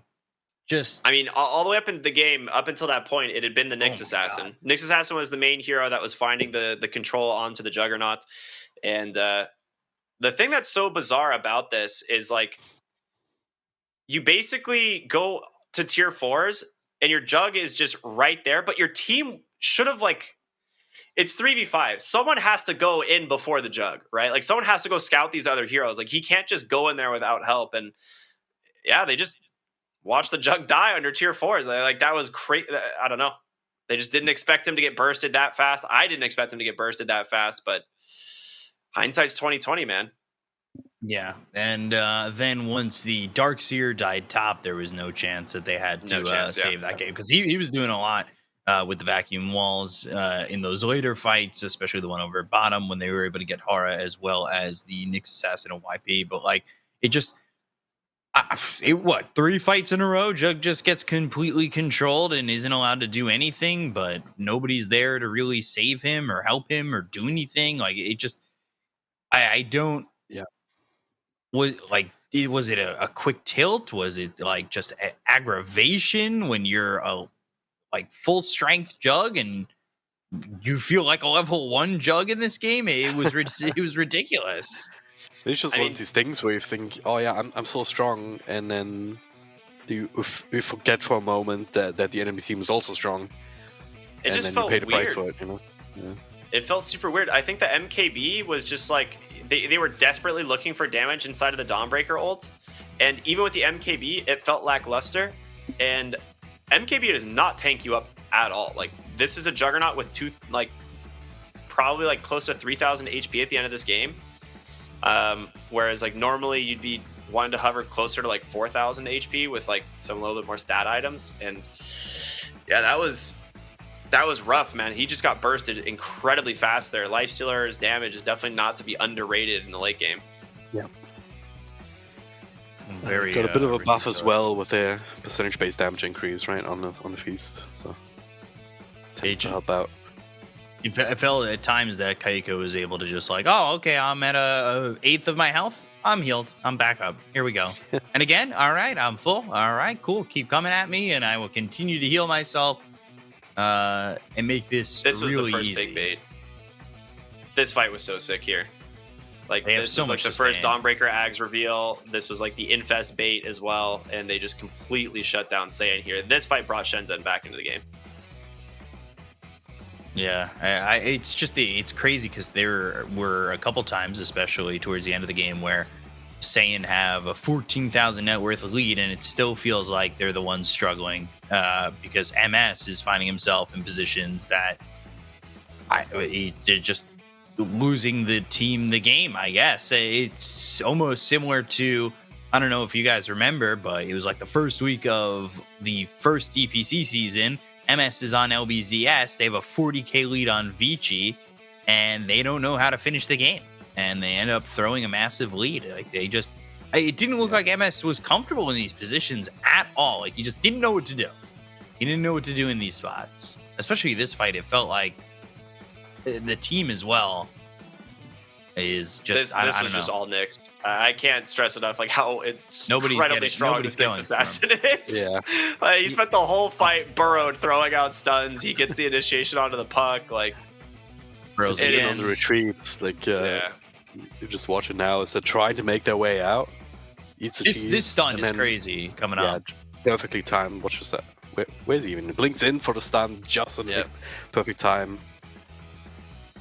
And it's just, yeah. There's some What can amazing you do? gameplay, honestly, from a lot of them. For both these supports, like, again, I want to shout out Hara for the way he's been playing for the most part, always ready with the Dawnbreak ultimate in the end when you needed it. This And was even again before Nyx that, getting that Assassin just information was- yeah. oh my god.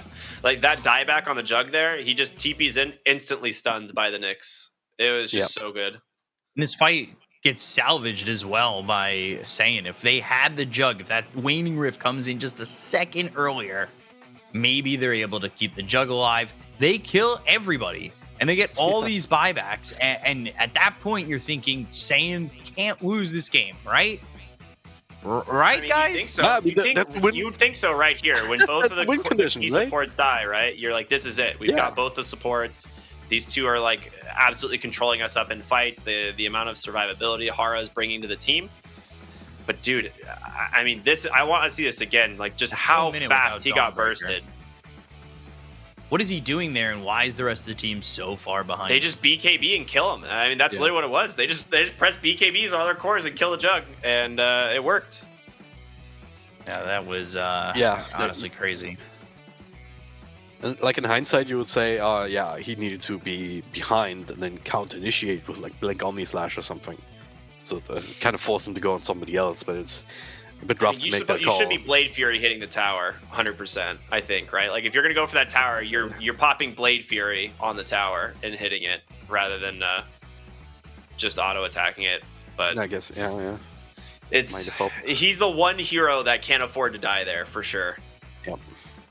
And he does. And you look again, it's the team with the higher damage ends up losing again. This time the discrepancy way bigger. Yeah, Not- I mean not they just ended the the game with a 10,000. net worth advantage, didn't they? Yeah. Yeah, they did. They did. They literally had a 3K advantage and still lost. Yeah, this was just. It's like one of those moments when you like get a little bit too cocky, or like you get a little bit too excited. Maybe you're like, "All right, yeah, we got this." Like, oh my god, it's such an intense game, and so you just like you kind of like lose that focus for just a split second, and that was enough to get capitalized on, and Shenzhen tied up. It's well done by them. Yeah, it just felt like a couple of those fights almost making them a little bit desperate to get these kills, especially when you see the Dawnbreaker ult, and it's just like, all right, cool. Well, I guess we have to try even harder to get these kills. It's like when you go for a tower and Trian's healing it up, and you're like, I guess we don't get this tower. Except in this case, it's, I guess we don't get these three heroes that we were just taking down to 25% health. So unfortunately for Saiyan, they lose the game, and they end up giving it up to Shenzhen, and it pushes us to a game 3, which will be coming up next. We're going to take a quick break, so we'll see you soon. Again, grab a snack, come right back, and we'll have game 3 ready for you in just a moment. Stay tuned.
之前，你不曾拥有姓名。通向终点的路很长，但谁也无法预知结局。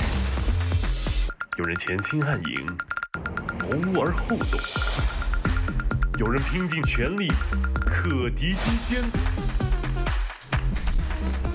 没有对与错，只有速度是唯一的答案。奔跑吧，在到达终点之前。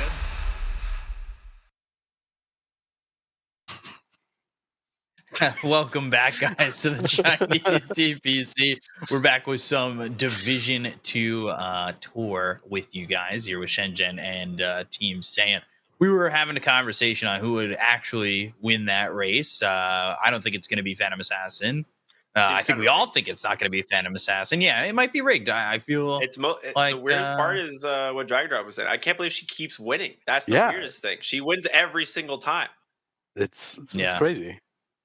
Yeah, you guys are all in chat asking F10K and who got first blood. It's all about putting all your channel points on who's going to win the race at the beginning of the entire broadcast anyway. And if you picked anything but PA, your points are mine. So I appreciate There's a 100% win rate so far. That's pretty good. Yeah. Yeah. It's very impressive. Never going to lose. Goes to show what training can do to you now. That definitely shows what the training can do if you get it right. And well, if you don't get it right and you don't know how to train those fingers and train those hands to touch the right keys at the right time, you end up like MS, dying 3 times in a row and losing the game and ultimately being pushed to a game 3. Very recent history with that burn, but it's always nice. It's just... I was going to say, speaking of getting it right, where are the Shenzhen doubters, you know? Where are they? Here...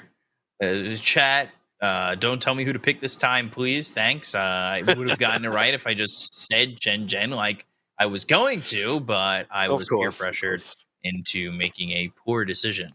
That's what peer pressure does. It puts you in a poor decision making. Thank you for that object lesson, though. It's been very educational. Yeah, I got you guys. This is Professor Coppola. That is not Copulo, but call me by my right name, and I'll teach you guys some life lessons.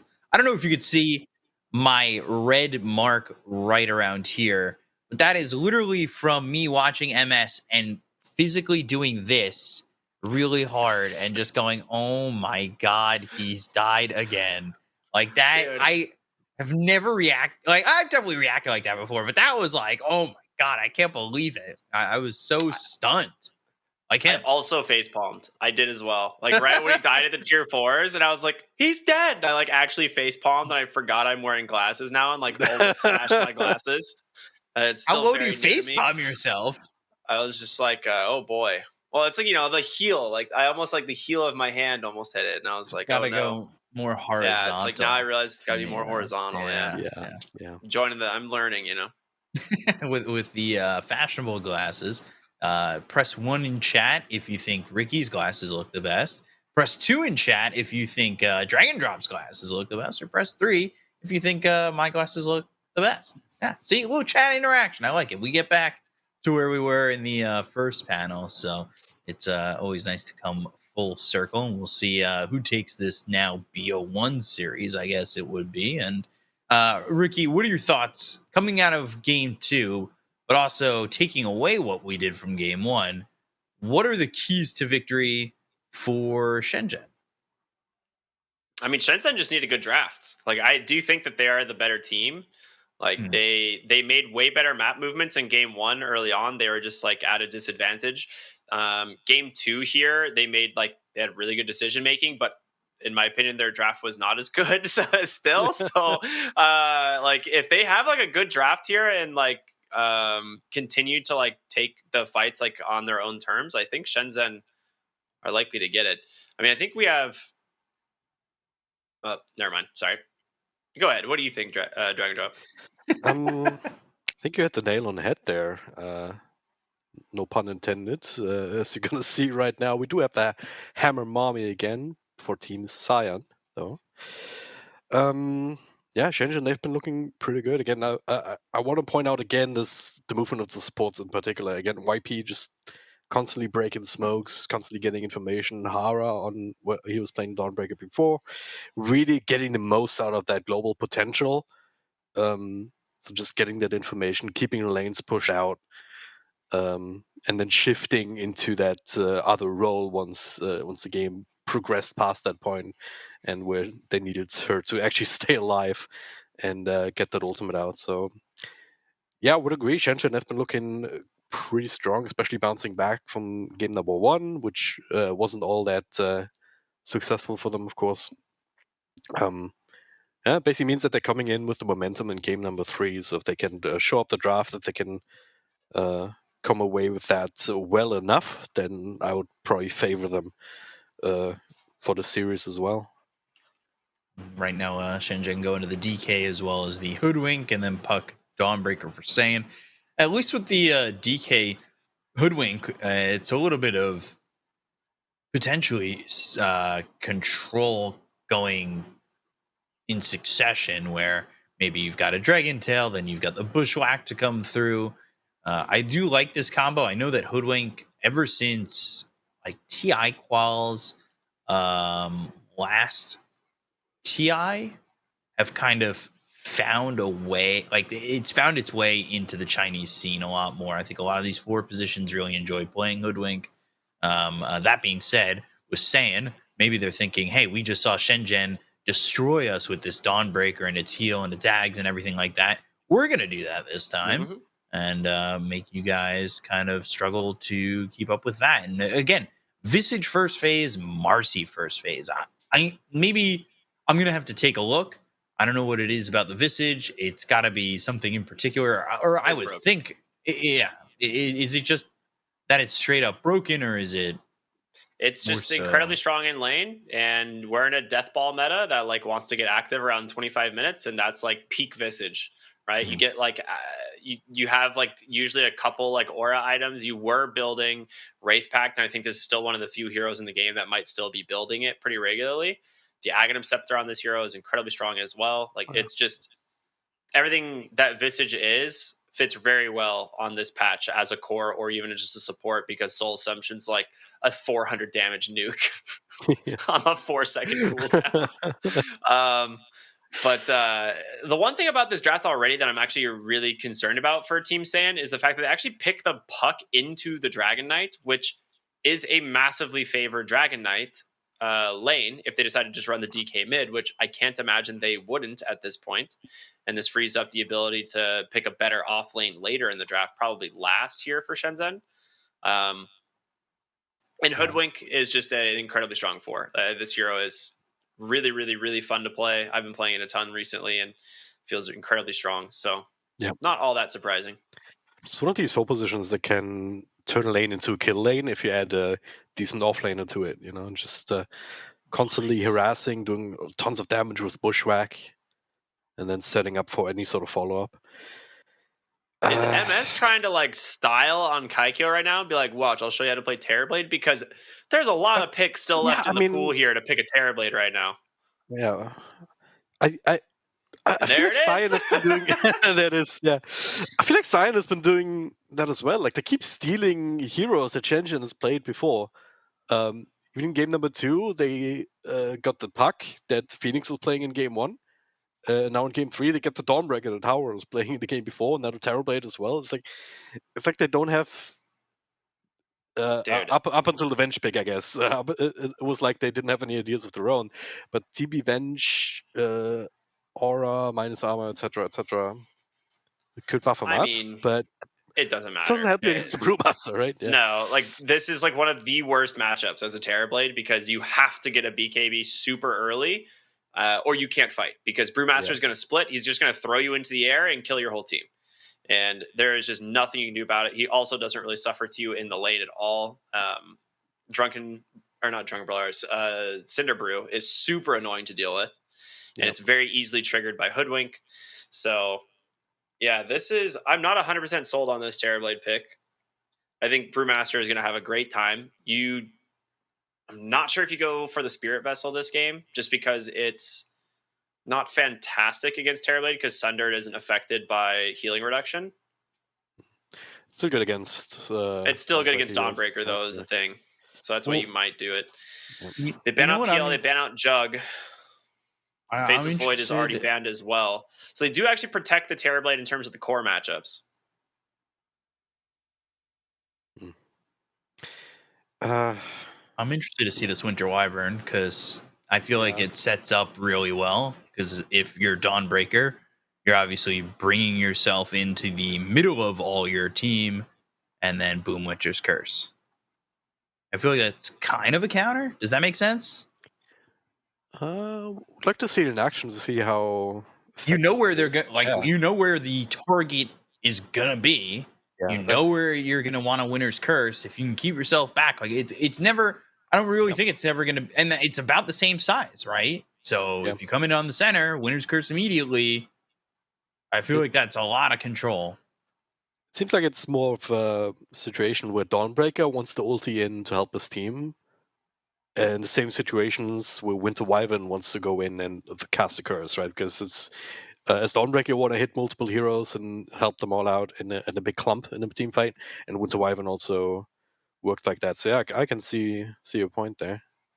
I like the Abaddon Phoenix bans here. It's actually makes it so that they can't really afford to run. Okay, they are going to go ahead and run on a Dawn. I was going to say it makes it more difficult to run the Dawnbreaker core, but I think that's what they're doing here, and they pick Undying as the 5 instead because he is one of the few heroes that is actually pretty good at dealing with Brewmaster. So this is a pretty smart change in the draft here, and it will allow the Terrorblade to have a little bit better lane. The question is now, what carry can you pick here for the side of Shenzhen to still do well? I mean, Anti-mage go. honestly, Anti-Mage is it's kind of a free AM game, but he's pretty heavily countered by Terrorblade. Is he Yeah, you countered kinda- a lot by Terrorblade if he's countered by the Brewmaster? He just reflections you, and you just like burn all of your mana instantly. It's really lame. Yeah, It's just such a bad feeling. maybe we'll take with Gyrocopter. Gyro's not bad. The heroes I'm looking at are like TA and probably Medusa. TA would be good. What TA about and Medusa? I think would be your 2 picks here. Medusa's also always a bit awkward against Terrorblade. Like you have to really make sure that you have some sort of dispel for the reflection, or else you're just going to kill your own team. Yeah, I was gonna say it's- Monkey King. Can I get it? Yeah, there's a Medusa. All right, cool. Yeah. Back to Medusa gaming. I'm always yeah. down. I think with the new Medusa build, where you go like this, like very aggressive build instead, your like third item after like Manta, Scotty, Dragonlance is basically just Swift Blink, and you just like press R and Swift Blink into the middle of their enemy Oh, yeah. team, and like Terrorblade can't actually fight you. So I'm curious if that's what they end up doing. Overall, I do like Shenzhen's draft a lot. Again, I think this mid lane Dragon Knight, it's reversed this time. But yeah, he's just gonna absolutely own. Or no, it's the same. Yeah, Phoenix DK versus Zone Yep. Puck. Yeah, he's just gonna run away with the lane once again. DK is just very good when he is in that situation. So All right. Saiyan, they have a few things going for them. Like they have like Puck, Dawnbreak, Undying team fights that can hit quite early on. But it's also going to lose some of that its effectiveness as everyone gets tankier and can be counterplayed, especially by Dormy Brewmaster, some Winter Wyvern heals coming through. Like they have, as the game goes on, they have a heavier focus on the physical damage, who also just the classic Winter Wyvern heal comes in, the Cold Embrace, to just offset that and buy more time, if nothing else, and negate a lot of this pressure, a lot of the damage it's Saiyan actually have. So it looks like you guys are both going Shenzhen then. All right. Well, I'm not gonna get peer pressured, but what did chat say most recently? Oh man, the most recent prediction was 2-1 Saiyan easy game. So okay, so you're going Saiyan. great. I would like, before you make that prediction, I do want to remind you that this is an off-lane Vengeful Spirit. So just use that information as you will. I didn't make the prediction well, this guy did, and I guess I have to stick with it, right? Or no, wait. Most recent one, Alexander 2170 said SHENZHEN wins. We're good. All right, I'm taking SHENZHEN. We're in. Thank you so much for saving me on that. Oh my god, perfect, great. This is how I predict games. This is how I'm an analyst. I mean, it works out every single time. Truthfully, I don't see the problem with it. But it looks like all three of us totally not casters cursing this. SHENZHEN should probably, maybe, potentially take game number 3, but it should be a close game 3 as these teams have been pretty close. Both games 1 and 2 have shown to be pretty close in action. So I'm ready to see who we get to win game 3 and to win the series. And to do so, you guys got to cast the game. So I'm again going to throw it your way as our Cryptic and Drag and Drop cast away. Yeah, thank you very much. And by the end of this game, we're all going to look either incredibly smart or incredibly stupid.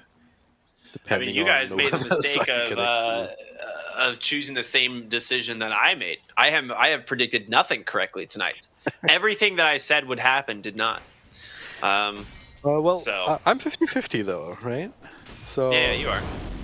It's kind of offsetting a little bit, maybe.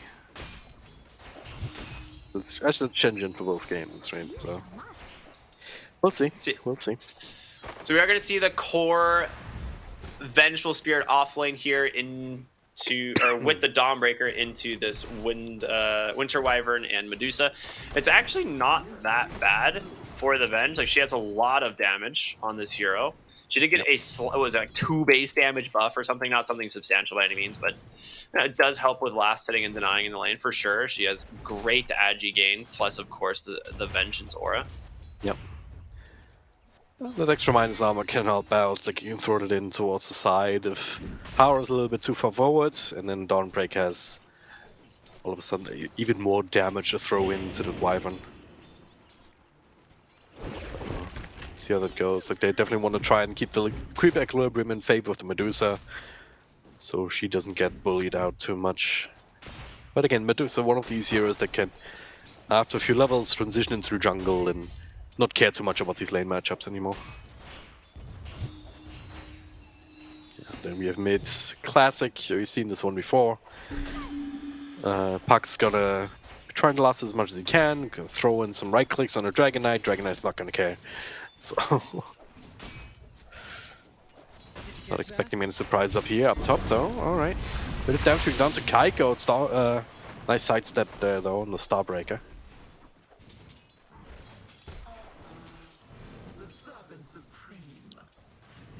Leaves us with bottom lane, I suppose. Undying already being as annoying as he can be, but the wave pushing into the tower means Dawnmei should be safe enough.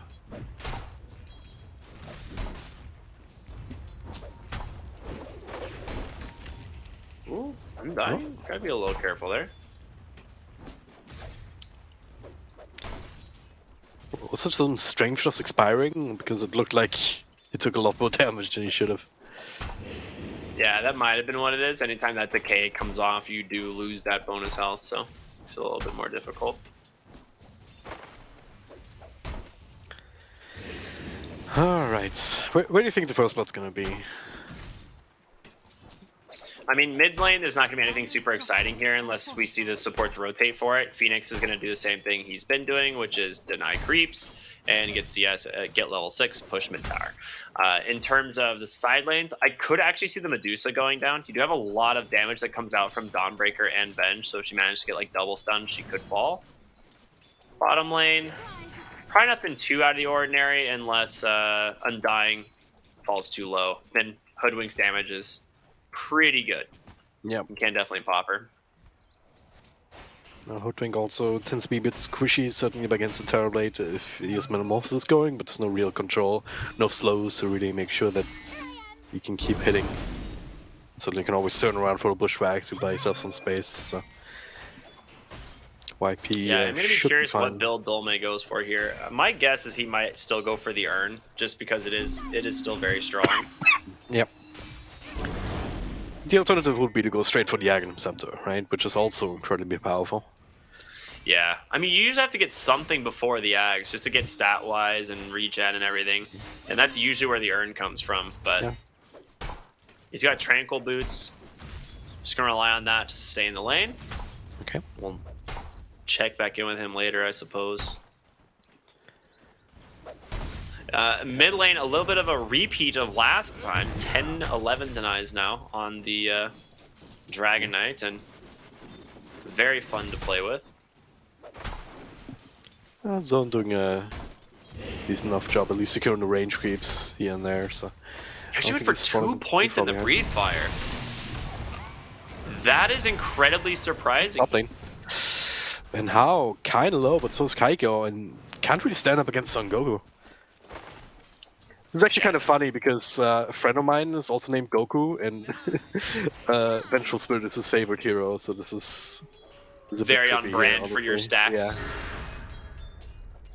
Yeah, Mid lane this might have rotation. happened before. Son Goku playing Venge as well, and I might have told my friend about it, but I'm gonna have to do it again.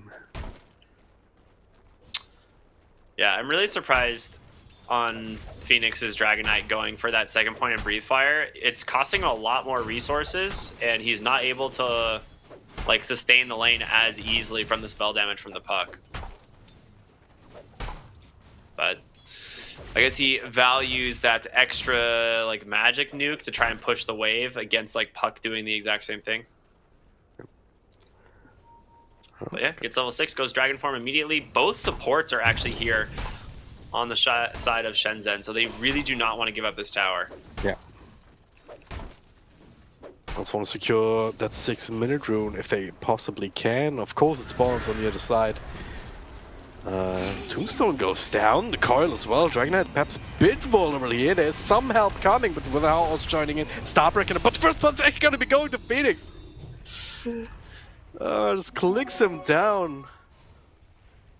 I think you're That's a still bit pretty awkward. happy with that on Saiyan, because this Dragon Knight, level 6, didn't do any tower damage. Your tower is at full health here because this puck has just been spamming out waves. They refilled the puck bottle mid lane once already, so he's been getting the power runes and the water runes, and he's just been constantly spamming the wave to make sure the Dragon Knight could not apply any pressure. So first Dragon Form is down without any tower damage. Yeah, you do give him First Blood, but honestly, this is still a win for Saiyan, because that means the DK can't rotate on the second Dragon Form. Yep. Same time, Undying also now making the rotation up top. Because I did get a little bit of space earlier here when the supports were in mid, because Kaiko and Hara were taking that time to just bully out Son Goku, just bring him super low, but an extra TP in from YP. They want to try and bait him in here towards Kaiko. Not sure if that's the right idea, he's kinda low. What's revealing themselves, and that Arctic Burn gonna be enough to make them walk away for the moment at least, but this lane's not safe anymore for Kaiko. Another stun. Now the Tombstone goes down. Bushwhack to buy some space, but Kaiko needs to run, but he can't run far enough. Yeah, exactly what I was worried about. Really feels bad for that Medusa here, and they're actually just going to coil up on zone here. Hold Hara in place. Cold Embrace, buy him a little bit of space. Brewmaster's going to cancel the TP to the top lane. This is time for Phoenix to try and pressure mid if he can, though. Snacks up the region rune so they don't get it, and when out, stun connects. Has to walk in, doesn't quite have to brief fire nuke, jump away instead of for the roach deny, but Dragon Knight not being fast enough means that that kill will elude him. Radiant's bottom tower is I mean, under Puck's gonna just, yeah, he's got, like, he has to fort this wave. Like, he can't not get any tower damage again. So, Puck out of mana, meaning there's no wave clear. So, Phoenix should be able to start cleaving down this mid tower pretty easily here. We'll go down to at least half health, maybe a little bit less. You should get a bottle refill mid here. Yeah, he will. He's for Dome, I guess. He's got the one, the soul ring, doing his best life down bottom. Completely uncontested. Radiant's bottom tower is Yeah. under attack.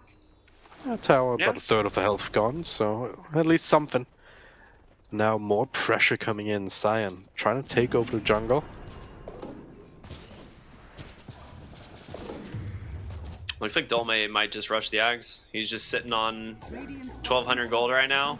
Yep. Not looking to fight. Like I said, the Spirit Vessel this game, yeah, it is good at dealing with Dawnbreaker, but it's just so rough against the Terrorblade. And he's just sending out an Ogre Club, so Yeah. Like, yeah, that makes me think we're going the Ags. Spirit Vessel is good against Dawnbreaker, but it's not game breaking to not have it. At least not initially, right? Yeah. With the kind of lane he's having, it's perfectly fine for him to go Ags, and then if he wants, he can still go Spirit Vessel afterwards. And they're not going to have a significant disadvantage just because the Ags is so strong in this hero as well. But I don't have to try and punish him now. Yeah. To Tombstone, but Dragon Knight also tanky, coming man. in as Manar comes in. Coil and Tombstone to try and turn this one around, though it's silence. Not gonna last long enough. Primal Swoop comes out. Phoenix still very tanky, and they're gonna at least bring down this Dawnbreaker eventually. Lifting up the puck and then taking that space to walk away.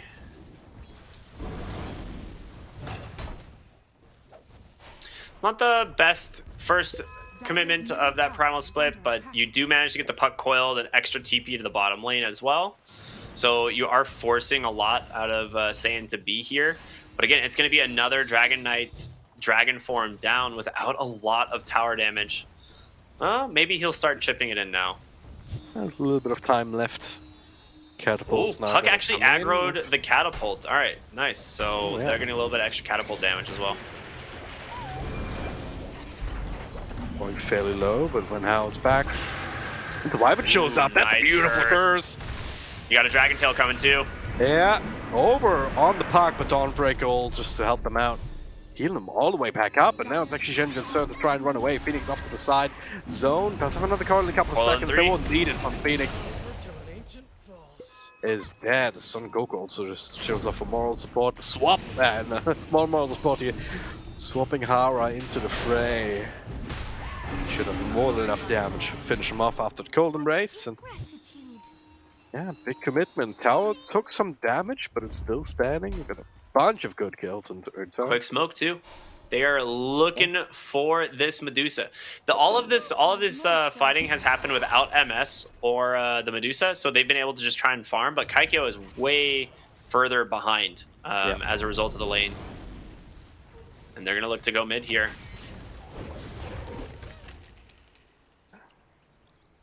It was certainly a lot more contested than MS was. You find an illusion rune to help them out more. Oh, those are some stacks. Oh boy.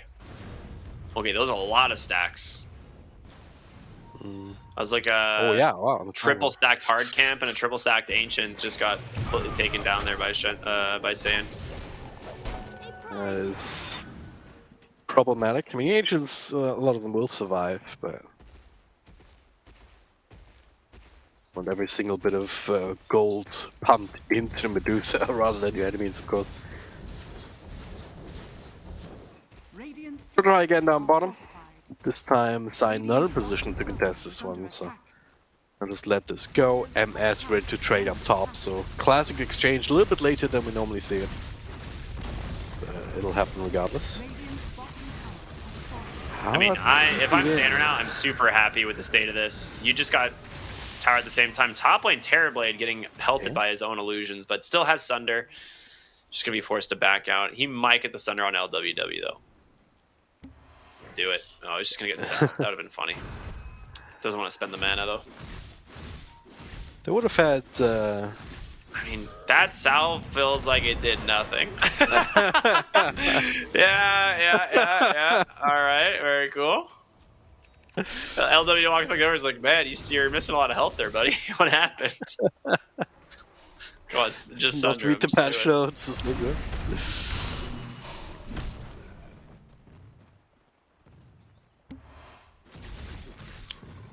I was gonna say something, but then I forgot. I can't have been that important. Oh yeah, like if they had +1 up top, they could have actually gotten the kill there on the Terrorblade. You know, Winter's Curse setup. If DK is also TPing in before the tower went down, you have the follow-up stun to prevent the Sunder. Speaking of stun, here shows off the blink with the extra nuke on Dawnbreaker, but there's a haste rune. Any other rune, man. Any other rune, you get that kill, but Dawnbreaker rolls the dice and wins. RNG's is on Saiyan's side, at least right now. Needs to use a shovel though. I'm very tilted right now. Radiant's middle tower is Oh under my attack. god, come on. Smoke up There we go, here. there we go. SHENZHEN, where are they going? Looks like they're heading bottom for the Vengeful Spirit. You do have Dawnbreaker ult though, so it's never an easy kill. And again, Venge is surprisingly tanky. 1300 health, 10 armor. Yeah. 1 raindrop charge and 6 or 10 sticks, so Very close to Not the much you can axe do. too, and this super core on core bench for obvious reasons. Sharpshooter this time okay. catches. There is no haste rune, so hate to break it to you here, but you will not survive this time. I'm doing it safely from long range, so there can't be any counterplay either. And now perhaps a looking at mid on the back of that. There's still a tombstone here standing around for a little while, so I'll have to find a different angle. Radiant structure. But they also have that brewmaster doing the axe jack. Yeah, 500 gold away.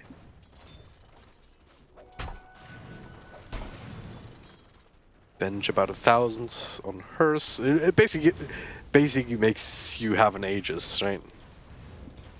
Yeah, you just instantly are replaced with an illusion that has, you know, it's just you, but you're an illusion. I don't think you can use items, can still use spells, so... Very powerful up top though, do they have enough control? They certainly do! Goodbye Terrorblade! That's a pretty big one. LWW will be... cherry on top, I suppose. A very disgusting zombie cherry, but still. I'm pretty zombieist of you. That's pretty weird. I don't know. I'm kidding. Would you eat a zombie cherry? I wouldn't. Probably not, dude. That's It's, weird. it's just that thing been rotting. It's just it's not good. Yeah, no. That's how you get food poisoning. And Medusa, with that death, especially on MS, Kaiko able to claim the top net worth slot. There's been a little bit less pressure on him for the last couple of minutes, and well, that's a zombie Cool cherry kill, again. Yeah, very nice. This is level 2 dragon form, so a little bit scarier.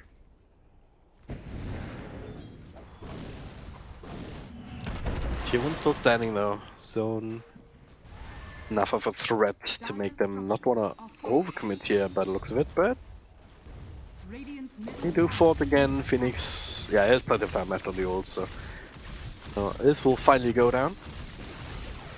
Radiant's middle tower has fallen.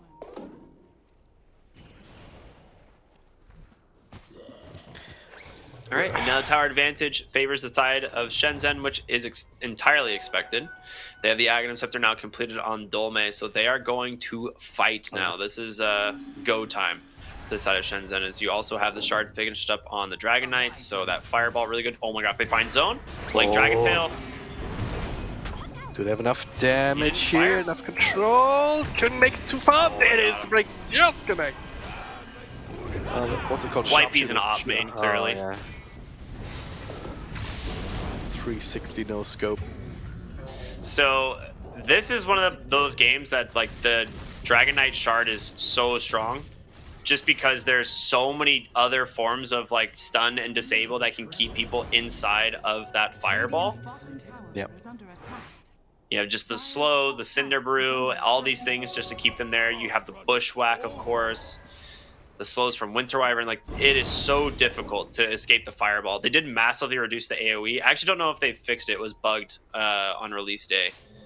But either way, So like fixed it, being able to yeah. hold people inside that Fireball AoE is pretty huge. Oh, Dolme, yeah. Swap back, force into the ultimate. Team's kind of coming in. And Son Goku has his own Aghanim Scepter, so he would return even if they do get that initial kill. Meanwhile, the Inception are back. Zone trying to do what he can. Hara actually, yeah, with the extra bit of help from Wenhao, it does stick out despite the glimmer. Meanwhile, Kaiko with his own ultimate. Zone gets zoned out, I suppose. Wenhao coming through. You've already committed Stone Gaze. Kicking away, and now no more spells are left. They're caught inside the coil. Couple of right clicks, but just doesn't have the power anymore just yet, or does she? He's clicking away. Phoenix returning into the fight. MS though still very healthy, very powerful indeed. So huge victory being won by Saiyan as SHENZHEN just stick around for a little bit too long. Yeah, that was such a sick rotation from MS. He actually just has first item Butterfly.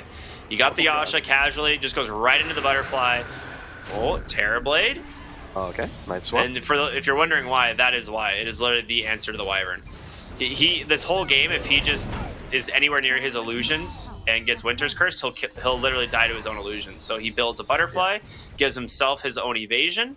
It's a actually like super smart play here, and now he doesn't have to worry about getting Winter's Cursed. Big brains. I wonder if like the only counter to that is like Bloodthorn, because it gives True Strike. And Yeah. just like Bloodthorn Terrorblade while he's Winter Cursed.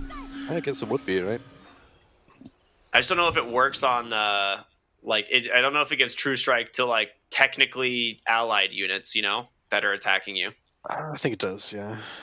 So, but overall, they overstayed their welcome there for sure. Like they had committed Stone Gaze, and then pretty much zoned it out with the Dawnbreaker ult. So really good usage of that. MS joins the fight at that point. Yeah, yep. Really good time for the Terrorblade to show off that new Butterfly. Yeah, it's just a classic case of as well of these heroes having different power curves. You know, I mean, you look at them, yeah, they have pretty much the same net worth. They have their first couple of core items, like Medusa's finished the Mana Style just before. But Medusa's net worth right now is worth less than Terrorblade's net worth, just because he has this, the steroids of the Metamorphosis to also help him out. So he's a much more effective hero at the moment. That might change later on if they both have 20k, for example. But right now, it's just Medusa not quite being strong enough just yet. Yeah, you definitely don't mind fighting into the Terrorblade if you've got that Stone Gaze up, but as soon as that's on cooldown, your fight is super hard, especially if the meta's up. Like, there's just not a whole lot you can do there.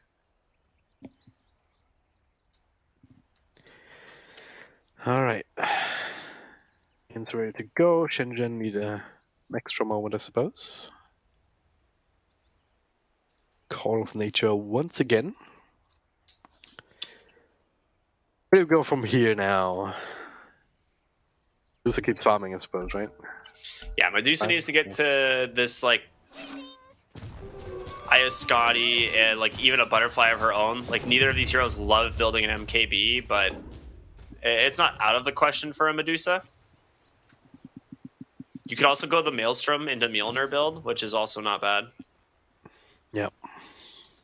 But either way, you definitely want to get to the Scotty first.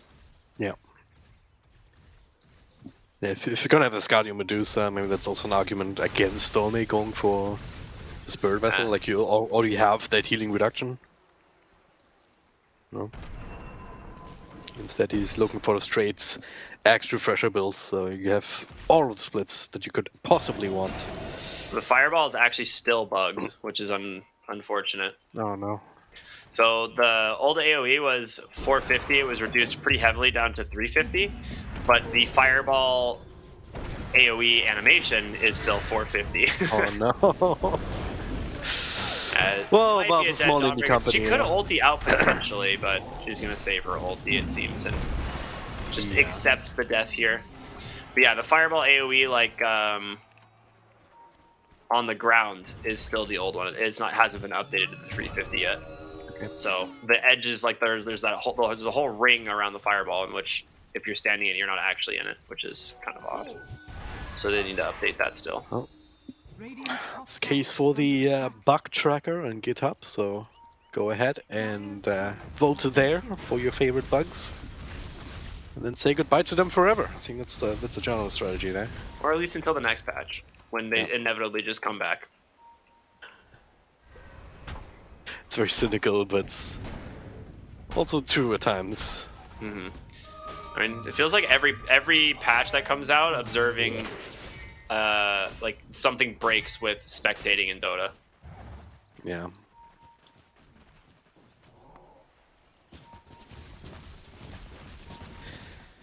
Oh well. Here from Saiyan. They happen to pick anything else? They got Sanj and Yasha done. Just got the blink on zone now. Oh, that's a good way to start. Ara here.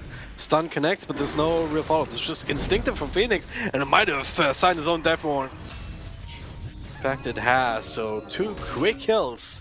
That's Roche. Now Beeline You got for meta up? exactly. Yeah, you go right in there. This is such a good movement from Saiyan.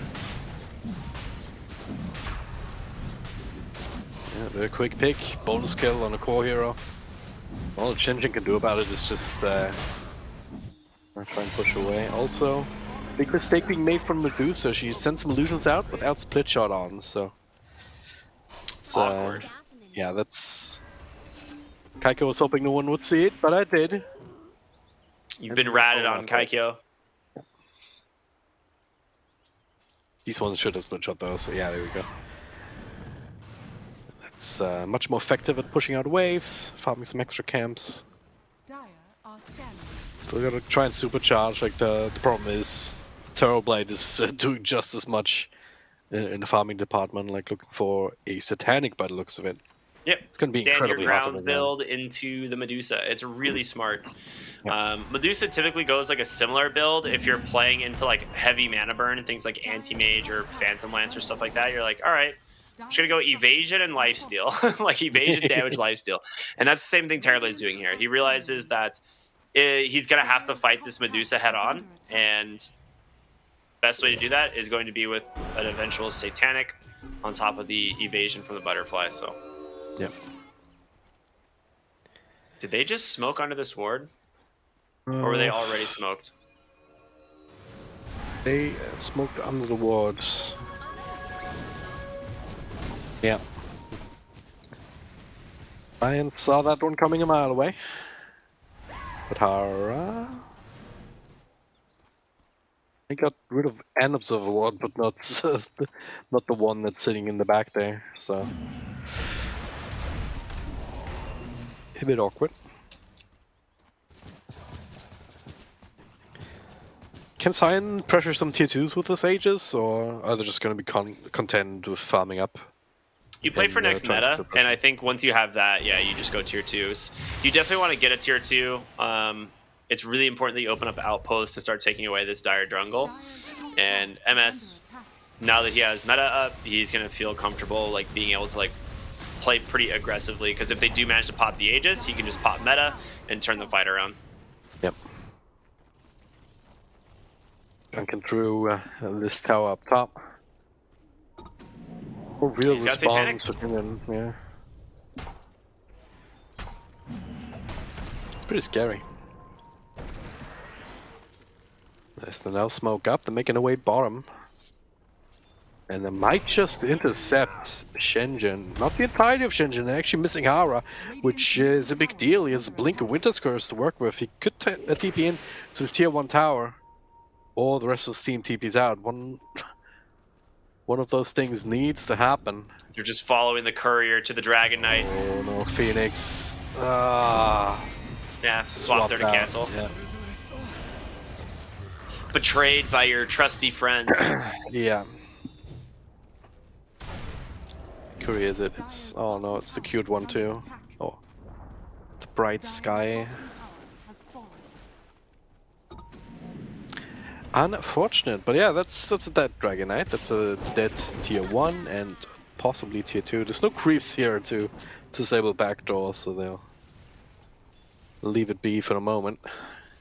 It's also your 9-second BKB.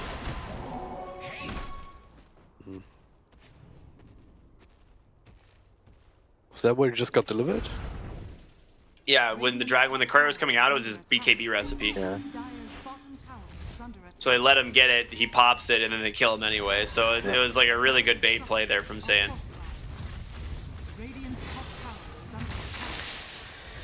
Alright. Creeps are gone. SHENZHEN doing a good job delaying this, but Medusa not really farming all that much at the moment. Starting to fall quite a bit behind MS at right here. But oh, Elven Tunic, it's pretty helpful. Some evasion of your own. Very good. And yeah, she's going for the MKB. Feels like she needs to have the ability to right-click that Terrorblade and threaten him. Radiant are scanning. Scanning, she's got them all out. Oh, the smoke breaks. LWW. Still give us life, but it's kind of his job. Yeah, that's a very, very worthy death. Because they were going to run right into the Vengeful Spirit otherwise, and, you know, she gets out. Yeah. And again, they don't really have any of the lanes pushed in far enough to start pressuring a tier 2 tower. Like, mid lane is still pretty far away. So, it's going to take a moment before they can do anything. And mid lane is, like, the worst lane that they could push. Aegis is going to expire there, which does give them, you know, maybe a little bit of a moment to start fighting. You get the Refresher finished up on Dolme as well. So, you now have the 4 primal splits as opposed to just the 2. Yep. They haven't really been able to find too many great fights where they could actually use the primal split to their advantage, right?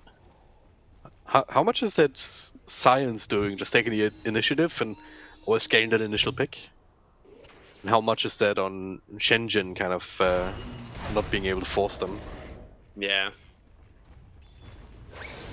Bit of a question, but it might still change. You know, Brewmaster is always going to be useful. Just going in, taking some hero out of the fight for a while.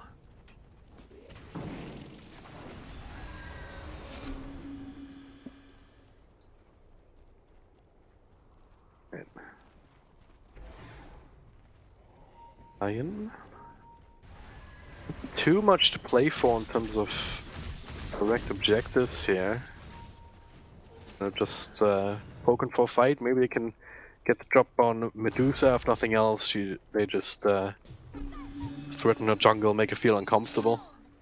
If they can get a kill, they can transition it into another tier 2, probably. And both teams are so close to each other, under each other's own vision, they have no idea. They actually just got a glimmer of the Vengeful Spirit there, so they do know exactly where they are.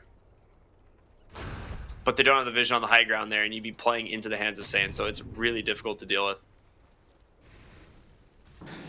Switching vision back and forth on my screen, it's like, yep. They see themselves, they have a ward on their own high grounds, but don't see each other. This is swap backdoor Phoenix, protected by the BKB. Can it turn this one around, though? Can I actually get something off of that? No, doesn't look like it. Oh man, you would have loved to get like a Blink Dragon Tail off onto a hero and try and turn the fight, but Zone, he's got a Lincoln Sphere. And of course, if you initiate onto the bench, he just comes back. Ooh. Come back in. Call snapped. Medusa, still strong. Only his Winter's Curse on a single hero. Clicking That is away. a Why DD Terrorblade. already dead. Son Goku looks like he'll die once, but he's gonna be right back. Heiko now finally with that also coming through. Actually turns the Terrorblade into stone, as well as the Dawnbreaker, trying to do the damage, but just not enough. Has to try and run, but can't do that either. Heiko is down for the count. The rest of his team falling apart, it seems. This Brew Split did not seem like it did anything there in that fight. It purged a DD rune. That was about it. Which, I mean, that just means how much worse that fight could have been. But this fight started with a Winter's Curse onto...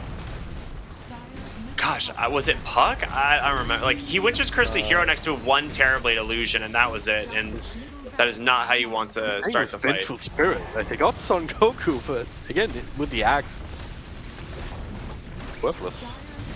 Yeah, and that is just a quick 2 lanes of barracks. The Terrorblade just making super fast work of these.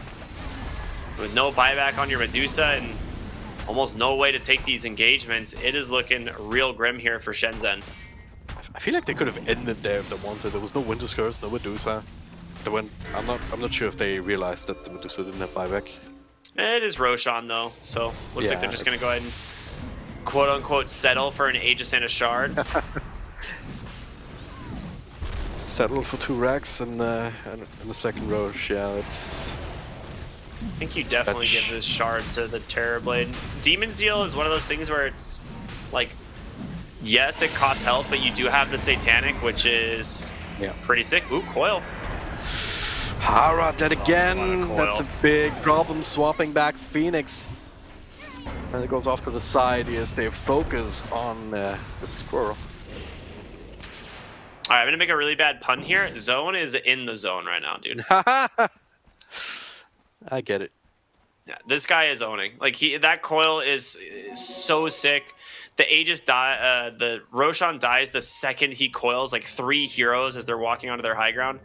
Like he was just ready and waiting. That was such a smart play. Well, I do appreciate you warning us about the bad pun beforehand, so that's Yeah, if soft you the know, blow. it's like a trigger warning. You know, you can Yeah. mute, you can mute this. You can mute me for a moment. All right. Saiyan now just following the book of Dota, not overextending, not going crazy with like, oh, we can end right now. It just taking Rags, taking Roche, taking a good team fight, pushing down the last lane. Is it available 15K for the high gold ground? Yeah, you have 15k gold lead. You've got Aegis now on the Terrorblade. You haven't really been able to kill him once in these fights, and you're gonna have to try and find a way to deal with him twice. The only way is Dolme, so we'll see. It's gonna have to be a monster Witcher's Curse here. Haros holding onto it for a moment, swapping himself back into it, or I guess Phoenix out, kind of stuck on the wrong side of the cliff here. Dude, Goku He's dead, but he lives! can come right back. Goku lives indeed. Kaiko clicking away, but they don't actually have the damage for the Terrorblade, even when he's stone-gazed. MS He still has Satanic. He doesn't care. Yeah, he's Satanic to his Aegis. Dire's structures are fortified. He's on top of the world right now. Dude, that No raid fear pact whatsoever. People Witch's still is forgot still about it. available. The link is here to protect MS himself from it. Dolme kind of, yeah, even these bruiselings don't even live long here if MS clicks them. And Kaiko is just tickling it away. The Wind's Curse in the back, but gone Nice back in heal. counter. Swap in. Oh, they swap Medusa right into the arms of MS, clicking away. No more mana. The Bruce was even cancelled here. Dolme cannot help. A second Dawnbreak over for Schwab's Refresher. That's a buyback from Medusa. Stuns bouncing. Kaiko right there in the middle of it, trying to do the best he can, which is just stand and fight and right click. Which just no damage. MS just straight up man fighting. That's a dieback on Medusa. SHENZHEN out of the game right now. No possible way to turn this one around. As just Megas, Terrorblade does not care. Dude, This is I impossible. cannot believe how long it took them to kill the Vengeful Spirit. The swap damage reduction plus the Wraith Pact was just ridiculous. He has a Halberd as well. Like, he was tanking so much damage on this Venge. And they just, yeah. Absolutely crushed him in this fight. Really well done by Saiyan. I always believed in Saiyan. I knew they would take the 2-1 here. No one can prove otherwise. Absolutely, absolutely. I should have believed in that chatter. That guy in chat. I did believe in him, actually. You have no proof. Nobody clipped it. So I feel pretty inclined to try and take a victory here. I do have Saiyan ranked number 3 on my prediction list that is on Twitter. So I'm just going to say I believed in them the entire time, of course. But yeah, it really fell short for SHENZHEN there. That was probably their weakest performance of the 3 by far. And it just never really seemed to click for them. And I will say on the other side of the coin, though, for Saiyan, felt like it was working on all cylinders, right? Especially at the end there. They just knew what they wanted. Son Goku knew everything that his team needed in that exchange. And of course, he's got the Ags. Even when he's dead, he's not really dead at that point in the game. He's just putting out so much in that exchange. And that shard is really nasty, too, with the double stun on the magic missile that I believe prioritizes heroes anyway. So it's just like, it's really gross. And just having that kind of control and the damage on it is pretty nuts too. So yeah, at the end of the day, it is saying that do take the 2-1 win over SHENZHEN. Ricky, what fell apart for SHENZHEN? What just was missing from their game plan here? I mean, they were ahead, actually. There was like a point right after 20 minutes where they were looking really good, and then they got wiped in a fight. And it's like kind of the story we saw in the previous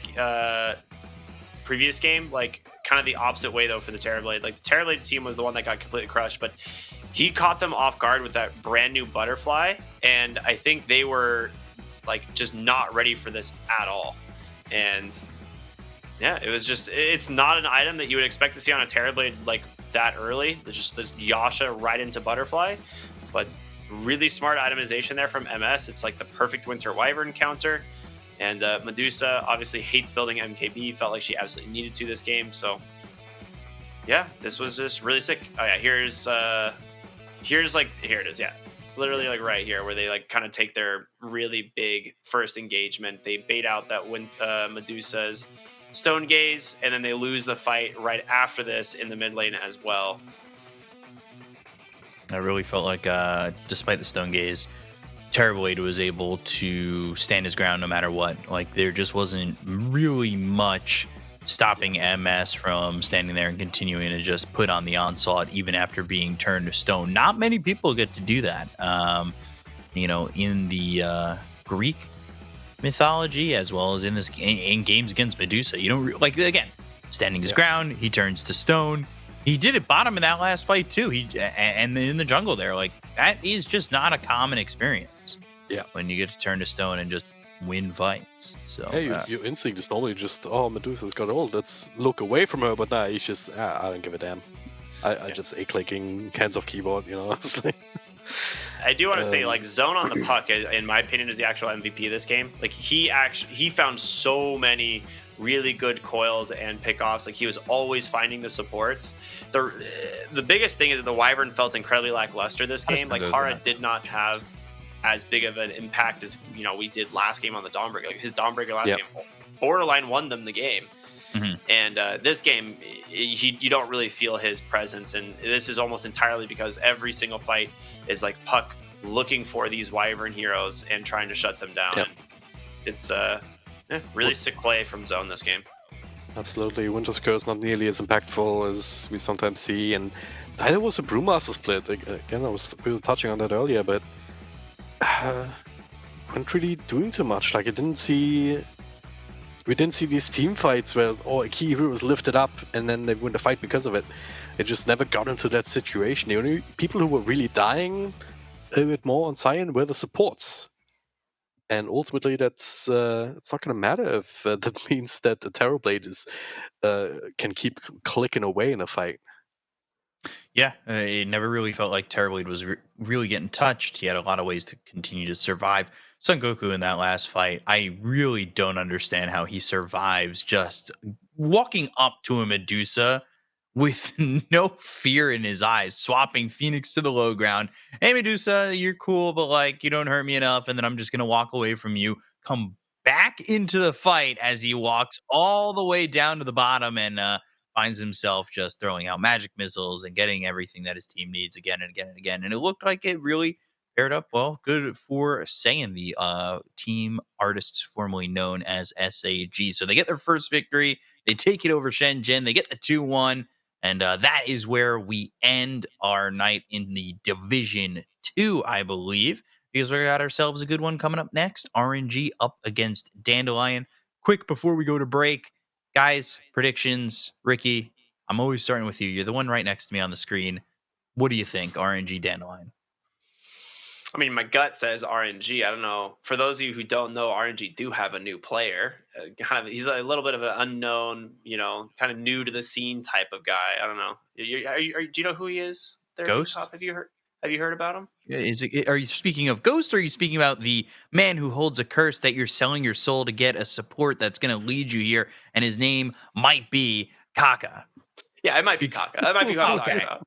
He's a little, like I said, he's a little bit unknown. People may or may not have heard of him, but pretty good player. RNG, I'm excited to see this roster play. Dandelion, obviously, we were super impressed by them in the last DPC season, but I mean, it's hard for me to doubt RNG in this roster. These guys played super well in Division 1 last season, and excited to see what they do this season. Mm-hmm. And Dragon Drop, what are your thoughts in this series? I think Dandelion will take a game, but they won't win the series. I'm saying RNG 2-1. Yeah.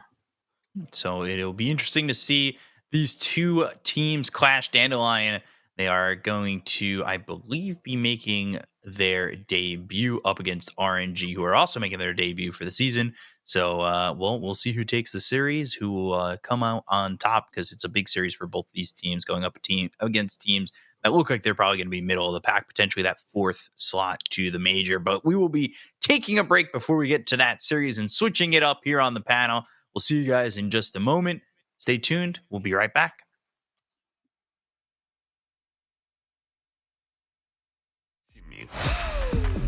通向终点的路很长，但谁也无法预知结局。有人前心暗影，谋而后动；有人拼尽全力，克敌机先。没有对与错，只有速度是唯一的答案。奔跑吧，在到达终点之前。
之前，你不曾拥有姓名。通向终点的路很长，但谁也无法预知结局。有人前倾暗影，谋而后动；有人拼尽全力，克敌机先。没有对与错，只有速度是唯一的答案。奔跑吧，在到达终点之前。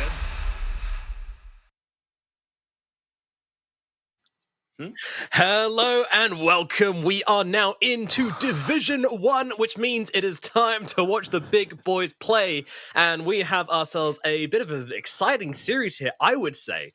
We have ourselves Dandelion Gaming versus RNG. Now, you guys might be thinking, Dandelion, you might not even heard of Dandelion, to be perfectly honest, and that would be okay. They're a Division 2 team, but last season they made a hell of an impression.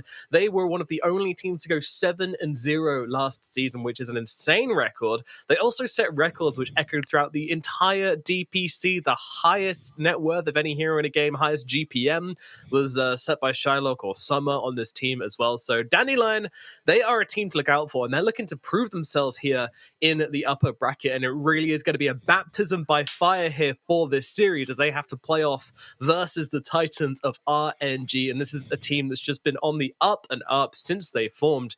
They've been getting better and better. And yes, it has been a rocky path, but it's been a really, really fun journey. And these guys are just looking scarier every time we see them as they start to figure themselves out. Any team with Somnus, you know it's a big deal. So, guys, I do want to ask, starting with Dandelion, what was the key to their success last season, Ricky? I mean, in all honesty, I think it was like their like kind of ingenuity in some of their item builds. Like Summer did kind of invent this tiny moonshard build that a lot of people were like doubting, and like you said, he ended up shattering records on this hero. Like there was a game he had like 26,000 net worth or something on a tiny at like 30 minutes. It was ridiculous. Like I've never seen something like this before. Like he was an absolute monster. But they've just played super well as a team. But I think Summer has been one of the most impressive carry players, I think, out of Division 2 that I've seen in a while. Yeah, and that is a stark contrast to when we first saw him in Division 1, right, Black? Yeah, I mean, we still got our old memes, right, with the Shylock Lycan and whatnot. It's actually crazy how much better he has gotten in just a year. And I'm actually kind of wondering what kind of resume or routine he went through to really get that much better. You know, because it's not easy to improve in Dota. We all know that. Yeah. And he suddenly just became like a very, very strong carry player, like out of nowhere. Maybe it's just the meta that fits him now more than before, because it was like a very active meta before, whereas now it is very, very good to just farm away, and he's really good at that. Absolutely, yeah. His farming has been his kind of trademark for this last season, and he shows no signs of slowing down on that regard. But do you think he'll be allowed to get away with it in Division 1? You know, do you think there's going to be more pressure put on him in this bracket? For sure there will be more pressure, right, Ricky? Like these teams are just so much better at playing the map and playing the map quickly. They'll punish your mistakes. You know, if you overstay for one wave, you'll die. That's exactly what I was going to say. I was like, in Division 2, you might be able to get away, like, farming one extra wave or farming one extra creep camp in the jungle and be like, it's fine. It's not that big deal. And in Division 2, that might be the case. But in Division 1, like, especially against someone like Kaka, he's 100% going to punish you anytime you're out of position. And those deaths add up. Like, those 1, 2, 3, maybe extra deaths a game that you normally wouldn't have make a huge difference in the total theme of the game. So we talked about Summer already. Are there any other superstars to look out for on this Dandelion team who are up and coming and making an impression? Do you want to, like, I mean, I think Beyond is really good from the off lane. I want to say he spammed like Brewmaster a ton last season, and it was so annoying. But this was like also a Brewmaster was like already pretty broken to begin with, but Beyond usually came out of lanes like doing pretty dang well, like very, very rarely actually lost his lane. Yeah, I would say, which is like probably the most stable thing you can ask from an offlaner. It's just the entire team though, right? Like, it's very hard for a carry player to shine unless the team plays really well around that, giving him like a lot of space and just having like a ton of team play to even enable it to be able to win fights 4v5 or go even in 4v5 fights, So the entire team as a whole actually really impressed me. And more than anything, I think all of their victories were like a really good team effort, which and some of those teams you wouldn't like really think that way. For example, most of the time when eHome wins, I'm like, yeah, Shiro was allowed to play his game. He really, carried his team hard. He's always like at his top 1 net worth, and there's like 3 enemies, and then his 2 other cores. Whereas in this team, they split their farm very well, and they trust each other a lot. Yeah, I do want to talk a little bit more about RNG as well. I mean, you mentioned Kaka earlier on. Do you feel like this Kaka X Nova support duo is one of like the highest potential support duos in the region, Ricky? It's got to be one of the highest. It's hard to say whether or not they're like the best like support duo. I think like Team Aster has one of the best as well. Siamese Cat and of course Bobaka are just incredibly strong. Like they work so well together. They play like pretty unique heroes as well compared to some of the other like support players. But yeah, Kaka X Nova, man, this one goes back. It's hard to compete against these guys. It definitely is. It definitely is. Yeah. And I mean, when we talk about this team as well, we have to talk about, that ever-changing carry position as well. They had God King for a while, didn't work out. Now they've brought in Ghost as well. I mean, Black, I'm sure you've been following his career like you follow every carry player's career because, Of course. Talk to me about Ghost. Where did he come from? And, is he the right fit for RNG so far? Okay, so just to go back to the beginning again really quick, you already mentioned God King, and then they had like Fishman for like 3 games after they took in God King. They got demolished in all 3 of those games, and then they're like, okay, this doesn't work out. We need an actual hard carry player, which Ghost definitely fits that role perfectly because he has been playing hard carry in pubs for like many years. In all his professional teams also, he always played that role, and he's very, very good at his farming meta. The only big weakness I've seen so far from him is that the hero pool is pretty limited. Like, he needs to be very, very comfortable. I would actually kind of compare him to Shiro in that regard. If you give him his comfort and if you make his game easy, he will carry you. It's just, will that happen a lot in Division 1? Because that is always the thing. Can you play from even or behind? Because if you can't, Division 1 might be a little bit too overwhelming for you. I don't know if it's going to happen or not. I haven't really seen too much of him against this high level of play. So I'm very, very curious to see how he's going to fit into the team. Yeah, and so far from what we've seen, there has been a lot of trust placed in Ghost. Almost more trust, I would say, in Ghost than they put in God King. And I think that's really interesting to watch because the biggest thing we kept saying was there wasn't really room for Somnus and God King on the same team because Somnus, I feel like he could also name himself God King. He's that kind of player, right? Where he is just so explosive and makes such an impact. And he takes up so much space in a team, and it didn't really work out. And the surprising thing for me about Ghost coming into this team is that he's actually being put on the forefront. They're not just saying, oh, Ghost, you're a carry, but Somnus is really the carry. You're just here to fill in the role. No, that we've seen games where they've been like, Somnus has taken a back row. He's playing stuff like Pangolier and things which can't carry the game and are relying on him. And it hasn't been working out 100% of the time so far, but that's to be expected. Do you see the potential in this roster, Ricky? I do. Yeah. I like one of the things that we saw pretty much time and time again on the previous RNG roster is Somnus was the real carry on the team. Like in all of their like most successful games, it was Somnus popping off and pretty much carrying it into the late game. Whereas, nowadays, like they're, like you said, giving a little bit more faith to Ghost to try and, fulfill that role. And Somnus, like not having to, like allowing Somnus to play a lot more active early, I think is a big win for them personally, because he is such a skilled player. And if he's able to just like put himself on the map and apply pressure, he's a hero that can definitely carry you in that aspect. Absolutely. So when it comes down to it, these two teams, in a lot of ways, from what we've all been talking about, they're very similarly matched in some ways. They've both got this hard carry player who kind of wants to play those classic heroes like, they love their Morphs, they love their Jugs, but even can move into stuff like Medusa as well, of course. And then we've got like a team which is just very balanced and very even. So what would you say the differences are between these two teams, Black? Probably the most glaring one, or the one that people would say, at least is the most glaring one, is just the individual skill should be quite a bit higher on RNG's side.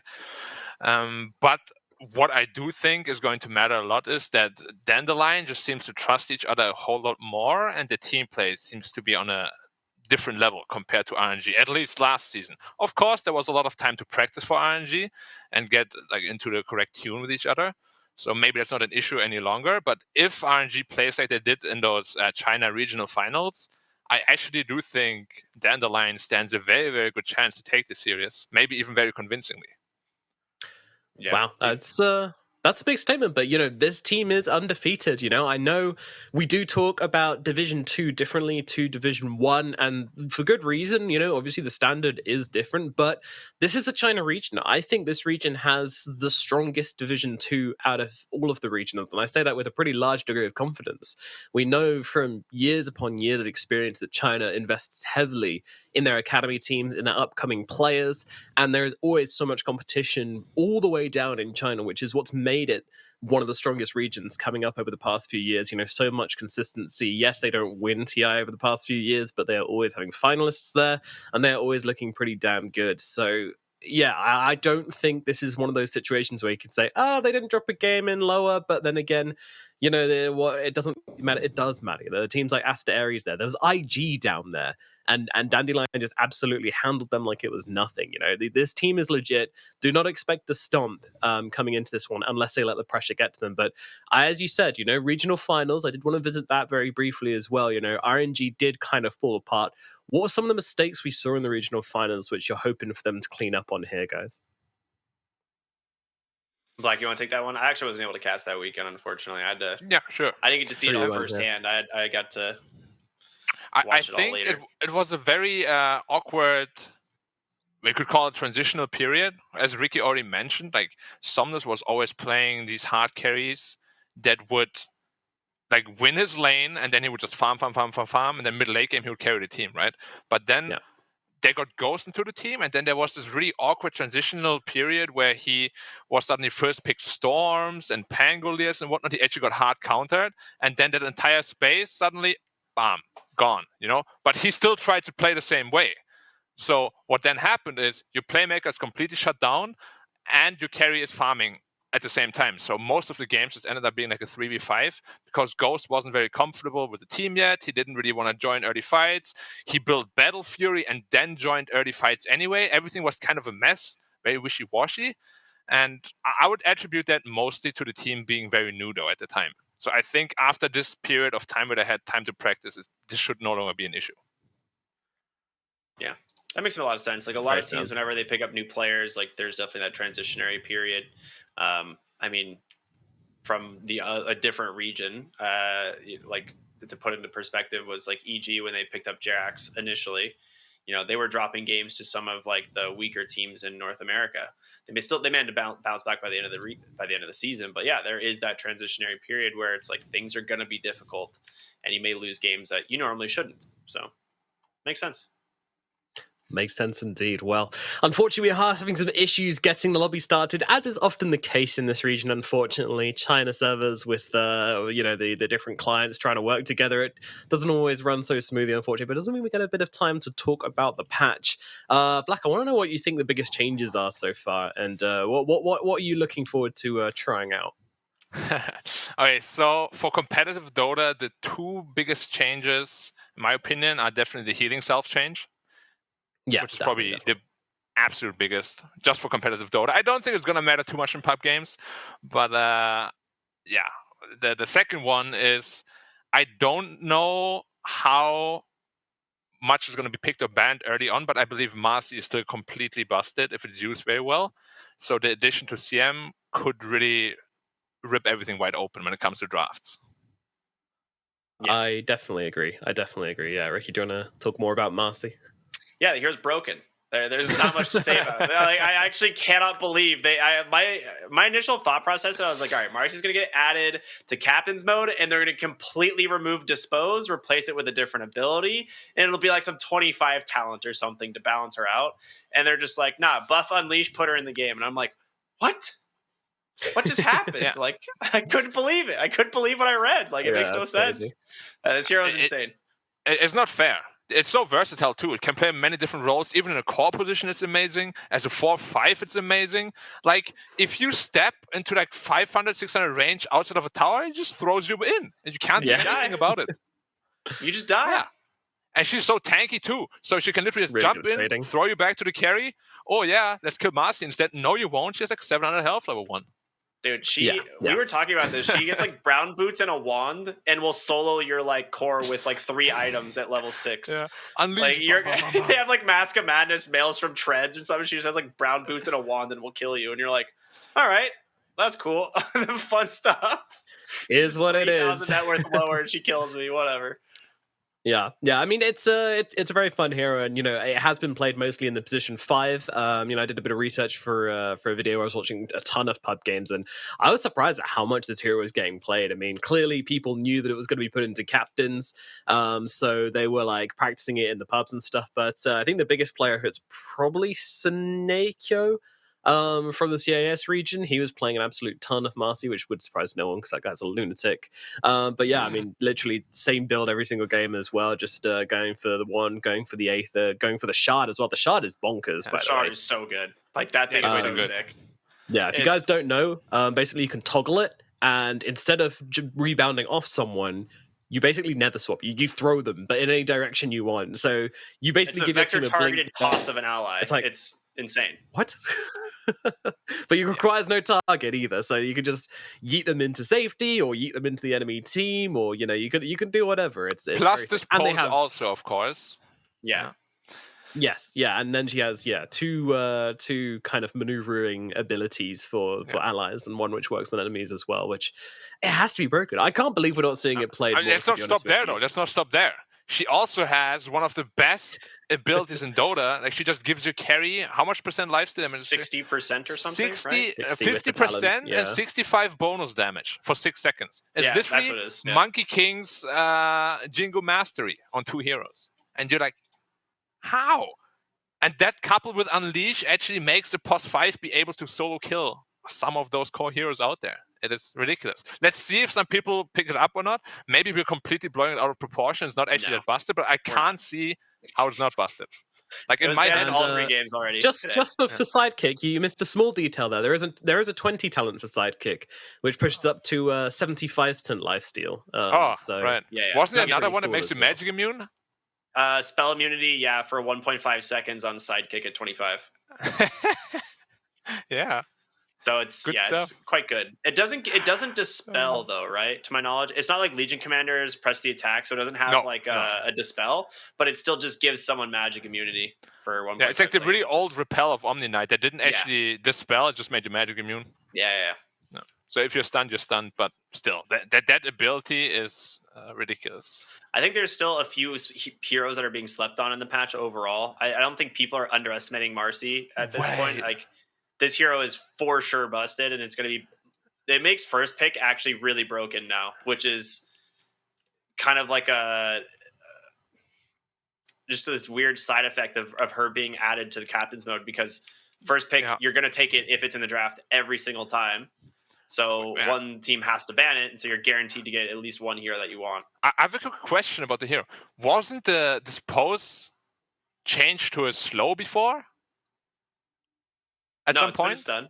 No, it's a It's stun. been a stun always? Yeah. Oh yeah, no, that was one of the changes I wanted. I wanted it to be a slow instead of a stun. Yeah. But it never happened, of course. Yeah.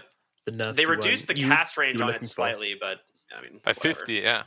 It's still 300. I go, you're in. Get in there. Any other changes you guys like to see, or we're happy to see? I mean, me personally, it's like one of my absolute favorite hero in the game is like very strong, so I'm very happy. Which one's that? Pudge. 3 base damage? Ooh. Dude, I said already This last hero is patch, insane. Pudge I can can't be, believe it. I can't believe it's it. such a good carry, I think, now. I really hope literally people day experiment one was with it. like, Pudge safe lane is going to be like top tier pick, and everyone says I was crazy. There's a clip of it, but whatever. I'm telling you right now, that hero is going to be absolutely bonkers. You go to lane with like 89 damage with some bracer components. Like, it's ridiculous. Yeah. I agree. It's a very strong hero. No crawling blade. Dude, it's one more just change, whatever. though. one massive change that could impact a lot is, of course, the null talisman change, right? So Yeah. heroes like Storm and stuff, they won't be nearly as good. Whereas heroes like Odie now potentially with that max mana increase could maybe come back. I don't know. Would be nice to see. I'm just curious, yeah. like if people are going to be buying the casual null tallies, like we saw previously. Like there is a bunch of like non-int heroes that would buy null tallies just for the mana cost reduction, right? So Yeah, that may it not happen as much. was a way to value. It gave you the mana region of a raindrop, but also the reduction. So yeah, it's pretty good. But very nice, and some carries too. Yeah, I mean, I'm surprised they didn't make any changes to the 25 thing about like the braces and null talismans and stuff. I thought they were going to change that for sure.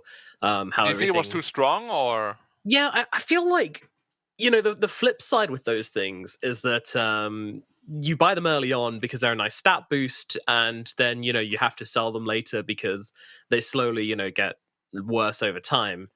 And it just feels way too slot efficient now. It feels really unpunishing, and it means that you can go for early stats, and then they'll just turn into still good stats later on, which I don't really like. I feel like everything should come with a side effect, and they're just kind of they're too just kind of good throughout the entire game. They're just a nice boost throughout the entire game now, which I don't know, it feels a bit too good for 500 gold. I wouldn't disagree. Yeah, like I mean, why even stop there? At some point you might just go tier 2 items now after 40 minutes get double stats, and tier 3 items after 50 minutes get double stats, and then the power creep never ends. Yeah. I mean, that's what they did for. Do you remember there was like 10 patches in a row where they just kept buffing late game? They were like, guys, like we don't want to do any more 90-minute games. We're just gonna make this game end. We'll introduce some neutral items. We'll do all this stuff, and it did kind of put an end to. I don't see we don't see many games past like the 65-minute mark these days. That's for sure. But it has been the argument, right? Like they put neutral items into make the game end at some point, but yeah, the opposite is also true, where they actually help you defend high ground so immensely. Like it's crazy how good some of these items are to defend high ground. If you have like a Seer Stone Zeus, you're never ending the game. Yeah, literally, for sure. Never. But it's true. Hot take. And this is a really hot take. I don't think most of the competitive teams are very good at playing around 60-minute items because they never get there. Like in their pub games, getting 60 minutes is just it rarely ever happens. They're so efficient, they're so good at knowing their timings that in pub games those games just don't go on that late. And even in their scrims and stuff, I imagine it's the same thing. The only time we really see them going to that length of time is when you have games which there are a lot of mistakes happening, which is generally only really happening when there's a lot at stake, which is LAN, which is, playoffs and things like that. So we as a public see them much more than the actual players do themselves. So they're not used to playing with it. And there is stuff you can do, like you can, teams should stack Ancients, for example, when it gets to that 60-minute mark. If you stack the Ancients, get your entire team 60 neutrons, just charge at the enemy team. Like that deficit is so huge. But obviously, you don't know how much I'm getting triggered, even like outside of minute 60 windows. Like if it's minute 16, minute 17 is coming up, don't farm that ancient stack, the triple or quadruple. Wait 1 minute, please. You get all the items instantly. And then they farm at minute 16. I'm like, bro. It's like 59 minutes and they like take the stack and you're like, well, we could have waited 1 minute and gotten like 4 neutral items, but that's cool. Whatever. It's all good. Thanks for trying, though. Yeah, I mean, neutral items still, even after they've been in the game for so long, I still can't agree with their presence. Not in the way they are in the game, at least. I mean, they are nice in a way, but the RNG just ruins it for me. Like, it should not be random whether one team benefits massively from it or not. I think it's just too much. I think they nerfed them enough for that not to be. I mean, maybe like Paladin Sword, and I think maybe Grove Bow are the 2 big ones, which are just like a little bit too strong still. But overall, I think the rest of them are all kind of weak enough to mean that they're not going to impact the game that massively, as we've just had the lobby fail to be made for like the 10th time in a row. We do apologize, guys. 10 at this point, dude. We're into the 20s. Well, what is actually happening? Like one of the players is always seeing, right?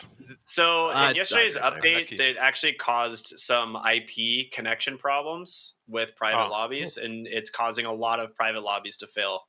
And it has not been addressed. Just How like about the observer Roshan thing? settings Has that have been not addressed? What? The Roshan tornado mid lane Oh, I thing? don't know if that's been fixed. I don't know if it's been hot patched. Any I saw it in a tornado or program Yules yesterday. will teleport Roshan to the 0/0 pixel on the map. I saw it in the SCA DPC yesterday. Just abused the crap out of it. I'm like, yeah, might as well. I mean, Oh, they're it's not taking their fault. Roche? Boop. It's Yeah, gone. exactly. Run to the pit, tornado, Invoker. Oh, it's in the mid lane now, guys. Weird. I still want to see someone do that with the Tusk shards with you know is it 25 talent plus Octarine means you can get permanent Tusk shards. You can just keep yeah. Roshan in the middle lane. I don't know what it would do. I don't know how it would help things, but it'd be pretty funny. He would be angry. Roshan would be very mad. He just likes to go home, and you wouldn't allow him to. Yeah, that's all he wants, and he just sit there in the shards, feeling like a big old dummy. That's what I want to see. Speaking of Roshan, wait, are you surprised it did not get buffed at all? I think it's way too weak. Yeah, the actual Roche itself. Yeah. Like it dies too fast? I think so. Yeah. I think a lot of it's because we're playing like the meta is so fast that people are like 5-manning Roche on it like 19 minutes, right? Or or earlier. And it's like that was not really what we saw in the past. Like Roshan usually was like it was, you know, like an Ursa or a Huskar would just like kill it really quick, you know, by themselves maybe, or like sneak the Roche. But now it's like full teams are going in there and killing it. So yeah, it's also the items and stuff, right? Yeah. Everyone has a Vlad's pretty much, which makes Roshan like a joke. I feel like there should just be some effects that you can't use. Like lifesteal shouldn't work on Roshan or something like that. That would make it so difficult. You know what? Should like an actual raid boss, lifesteal, Arcane Orb. That Arcane Orb should not work on Roshan. That should not hit. I saw an OD 6-hit Roshan earlier today. Yeah, it's like what 700 damage a hit. He was doing like close to 850 pure damage in auto attack. It was ridiculous. But talking about things that end the game sooner as well, Roshan's another one. You know, when he's got 4 items inside him, you just like it's like a pinata. You know, you just beat the crap out of him. He just leaks items everywhere. It's confetti. Great. It's like 10k gold right there.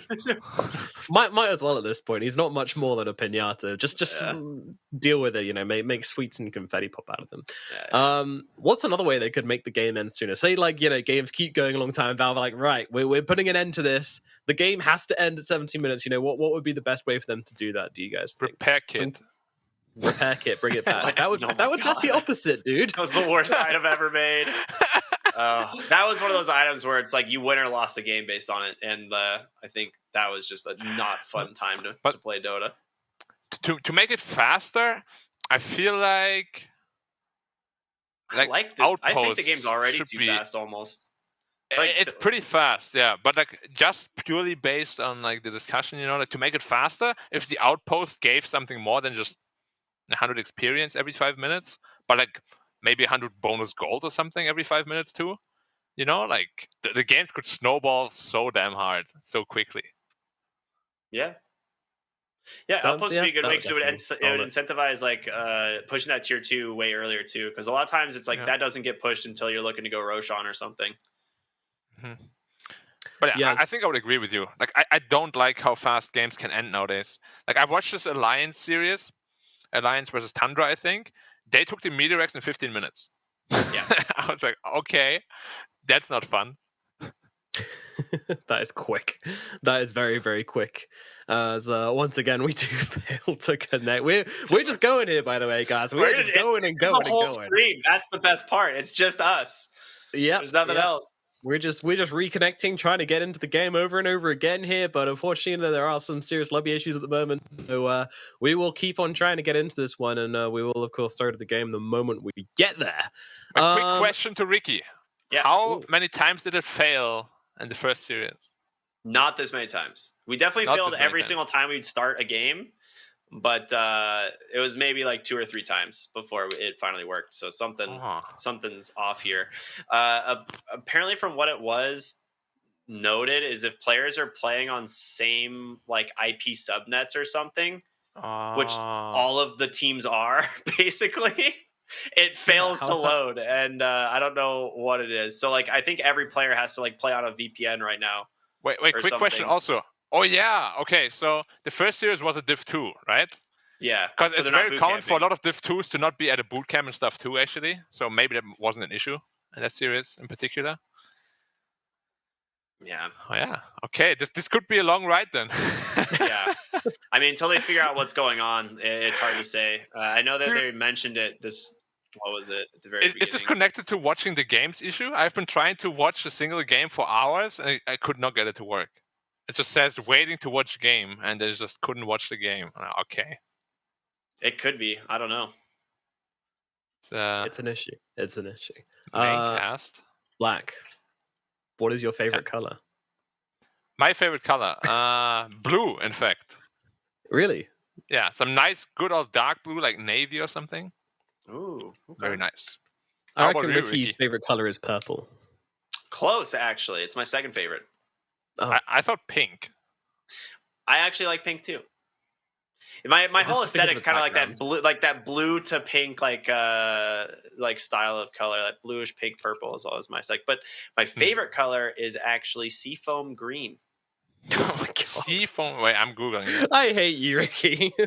I literally, I knew you would be so mad at me for saying this. I knew you would hate the answer so much. Good lord.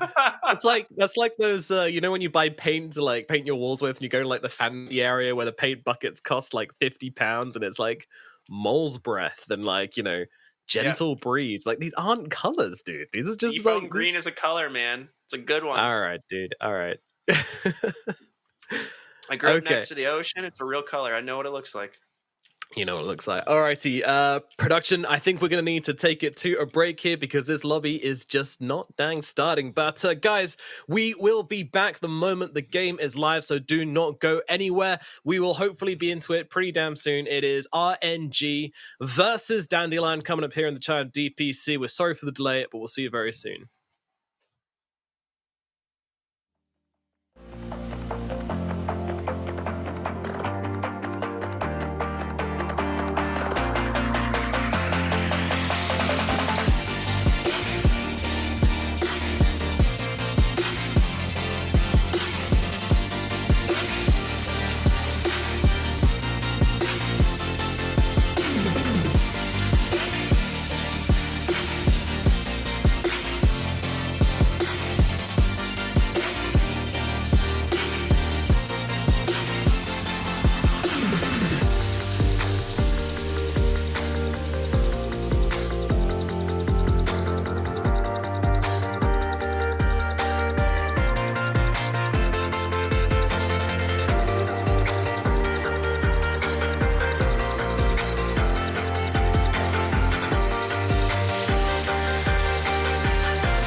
英雄之前，你不曾拥有姓名。通向终点的路很长，但谁也无法预知结局。有人潜心暗影，谋而后动；有人拼尽全力，克敌机先。没有对与错，只有速度是唯一的答案。奔跑吧，在到达终点之前。That's true. I promised you guys we'll be back, and I did indeed deliver. That's right, we're finally into the lobby. Unfortunately, someone was very, very naughty. We won't name names, but somebody was very, very naughty and wasn't loading, and just chose not to tell everyone. So whatever. But it is what it is. Water under the bridge. We're now into the game, which means we can get into it. RNG versus Dandelion. The draft is now live, and we shall waste absolutely no time in strapping on our speedos and jumping right into the deep end. We've got ourselves a Hoodwink and a Dawnbringer coming out from Dandelion. Dawnbringer, not actually a hero we really talked about before, but this is another one who we've seen used to some good effect, and I would say, and Black would say, is very underpicked. Mm-hmm. Yeah. What would you say, though, Ricky? So I just saw this hero in all 3 games last series, and it is so not underpicked. I'm a dirty liar. It is one of the most defining heroes of the entire series. Like, it is unbelievable how strong this hero is right now. It's going to be played in the 5 position, almost guaranteed. And like, one of the things that I thought about earlier was the fact that supports are going to cut, like 5 positions specifically, are going to come out of the lane stage with like 500 more net worth than they did previously. Like, yeah, they will. That's just what's will be weaker. Yeah, that's what's going to happen. And so now you can pick 5 positions that like can progress into items and farm. And Dawnbreaker does it very easily with just a couple points in Celestial Hammer. And you just rush Aghanim Scepter. That's it. You just go Ags. Yeah. And it's I feel like it's just another hero like Marcy. It's very versatile. It can be 3, 4, 5. And we've even seen it in the 1 at some points in some major tournaments even. Yeah, I've seen it. It's very versatile, and it's just so strong. Global presence, amazing laner, scales with items, has stuns, has heals, has everything. Like, what more do you want from a hero? Not much. I literally can't think of one other thing. Yeah, which is, it's crazy. They also buffed it this patch, I believe, right? Or did they nerf it? They nerfed her strength gain by 0.2, but made her luminosity crit 20% higher. Yeah, and cooldown reduction on Solar Guardian. Yeah. Can we take a minute to appreciate the drip here on Somnus? Look at this man. He's got the cat ear still. That's what I like to see. Yeah. That's what I like to see. Why are DPC players so bad at setting up a camera? Like, it's ridiculous. Like, you see like half the head or like a shoe sometimes. It's like when you're on Zoom with your grandma, isn't it? And they're just like, yeah, Grandma, further down. Turn your light on, Grandma. I can't see. You're in the dark, Grandma. Okay, all right, whatever. Your thumb's kind of impressive. The camera. Yeah, that's your forehead. No, don't put it to your ear. That's disgusting. Kind of impressive that the DPC players have the same technical ability as my grandparents, but it is what it is. And now we have a Tusk. Hero also very good. Got buffed. I'm sure you're happy about that. That kind of makes me think it's going to be, 3 Dawn, right? 4 Tusk? Unless we go to the mid Tusk. Or mid Tusk, yeah. Tusk. Not the biggest fan. They do it wherever. But we'll see. Mid Tusk against Puck. I mean, honestly, no disrespect to my boy Puck, but Puck is such a weak laner, you can put anything mid and farm. It doesn't matter.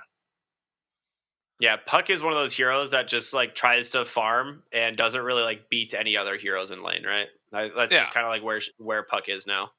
Yeah, you get 6, and then either they gank for you or you gank for them. That's pretty much it. We didn't really talk about it, but what do you think of the opening of RNG here? Is this their 1 and 2 as their first 2 picks? Nah. Usually when you pick Tiny, probably, Tiny with Puck, yeah, exactly. Okay, good, good. You have like this combo. You have just the coil break, which is pretty free. And Shadows 5. But yeah, you know me. Tiny with a hero that's not super aggressive in the mid lane. I'm not the biggest fan, but we don't know the mid lane yet for Dandelion. So maybe, it will still be a really strong matchup for them. Enchantress. This lineup looks so weird. So yeah. doesn't it? Like there's no real synergy here. I mean, individually they seem cooking, and they also don't counter anything on the side of Dandelion. That's what's weird to me, right? It doesn't Yeah. feel like they're answering anything. It doesn't feel like they're slotting together very well. I'm sure. I mean, I guess you mentioned the tiny puck is quite nice together, but yeah, it just feels like they're just going for what they want to play, what they feel like is good on RNG, which you know, just nothing wrong with that, I guess. So, I mean, they're going full lane dominance pretty much, Yeah, right? Like exactly. Monkey King Eng, if they lose their lane, which is a very big possibility against Dawnbreaker +1, like those two heroes have nothing. It's a pretty scary draft that they're putting themselves into. Because if they don't win the lane, like their mid game is going to be crazy hard. Hoodwink actually owns Monkey King in lane. Like that lane's actually not good for Monkey King. Yeah. So Until if you it get a is level 3 or Dawnbreaker 4. Hoodwink, yeah, you're in a lot of trouble, I think. Because Celestial Hammer's slow is pretty substantial, and she's really good at just getting far enough away from Monkey King so you don't get the Jingu stacks. And if This you is ever nasty. get bushwhacked, you're taking a Starbreaker right to the dome. Yeah. And then like So- 75% of your health with it. Yeah. Yeah, we're liking the Medusa Black. Yeah, they don't really have much damage at all until Monkey Yeah. King gets big. It's a little bit scary against the 4 Tiny because of your slow movement speed. But with a Tusk there, which I'm just going to be assuming is the 5 this game, it should be pretty simple. Maybe they can even pick like an Undying to frontline even better for her. But if this Medusa gets free farm, like they can't kill her right now. I would definitely ban the offline anti-mage though if I was them.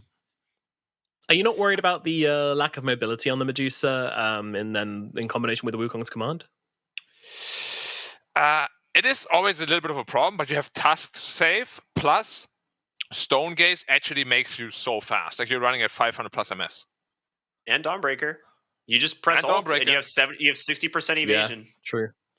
Yeah, and That's heals. with the Ags, and right? Yeah, well, I mean that's Yeah. but like the thing is, like eventually, especially if you're going late game where the Monkey King could fight into the Medusa, she's gonna have Ags, right? And Medusa might have a butterfly as well, so you're gonna have a lot of evasion to probably pierce at that point. Quick question. I want to really see them ban the anti-mage though. Like AM actually looks really good for Okay. RNG, Yeah. and Monkey King Tiny is a very strong duel and they can destroy a Medusa. Okay, I like that. Yeah, I think that's. I actually think they should it's a adjust no smart matter what. decision. Like Monkey King Yeah. Tiny is way better off in the offlane here, and you pick a carry that actually has good matchups against the Dawnbreaker as well. We'll What see if lane's they, well against Dawnbreaker choose Hoodwink to though? do Yeah, I mean that's so much. That lane does so much damage. Dawnbreakers are ridiculous. Even the Acorn shot too. Yeah, that's what I'm saying. You just go like Blightstone, Acorn Shot, level 1, and like just casual like bonk someone for 100 physical damage, and they ban the AM. You were right. Look at the call, Black. The call. But are they also going to put the Monkey King in the offlane is the real question. Or do they just want to accept the matchup? I mean, what's your only other option? Terrorblade here? It's tough. Like, I don't see a great... Like, how does Lifestealer do? Like, you also just lose a Lifestealer. You do nothing much. Let's go through the pool.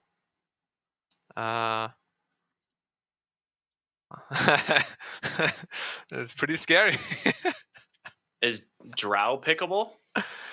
Not really, right? You don't have last pick either, though, so it is a Yeah. little bit scary. Because there's a Tusk too. It's a Oh, tough man, pick it's for so RNG. Surprise us. Or Cookie Cutter.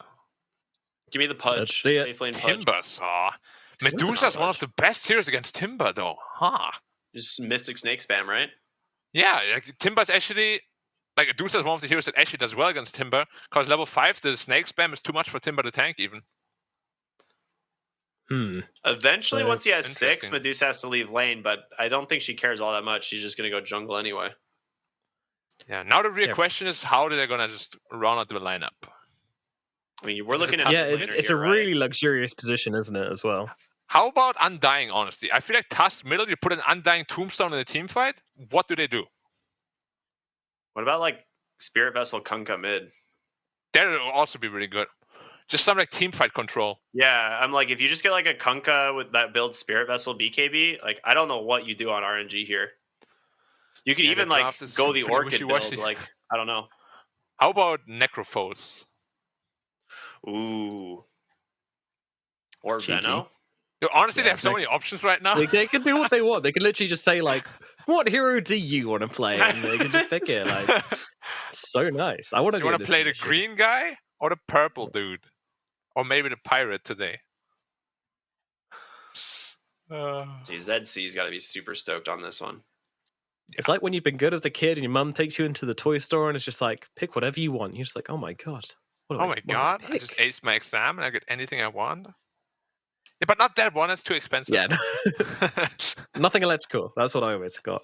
Nothing electrical. I'm like, it's a 2000s, mum. Everything's electrical. Yeah, but not that. All right, Dandelion. Let's see. I mean, they might go for something crazy as well. Like the, all right. Okay, if it's a support, I would have Ogre? loved Yeah. the Undying much better, to be honest. I'm not the biggest fan of the Ogre here. Is this an offlane ogre though? That's So my they question. are doing the Are mid. they going crazy? Yeah. Yeah, it's mid-tusk. All right, interesting. So it's going to be...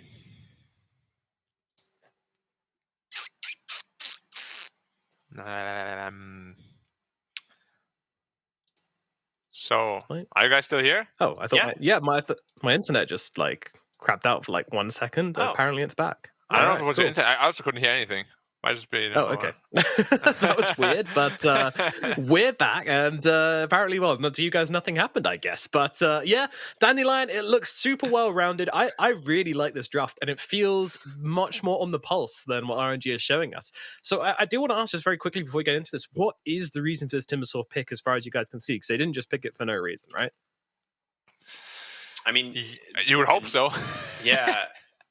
My only thing that I can justify, like in terms of it, is you look at like RNG's lineup. They don't have a hero that like goes in to start a fight or like to abate a fight in some capacity. And Puck, like outside of Coil, is your only option. So Timber can kind of like just go in, provide vision, and hopefully not die, and then set up maybe a team fight. I don't know what else it could be though.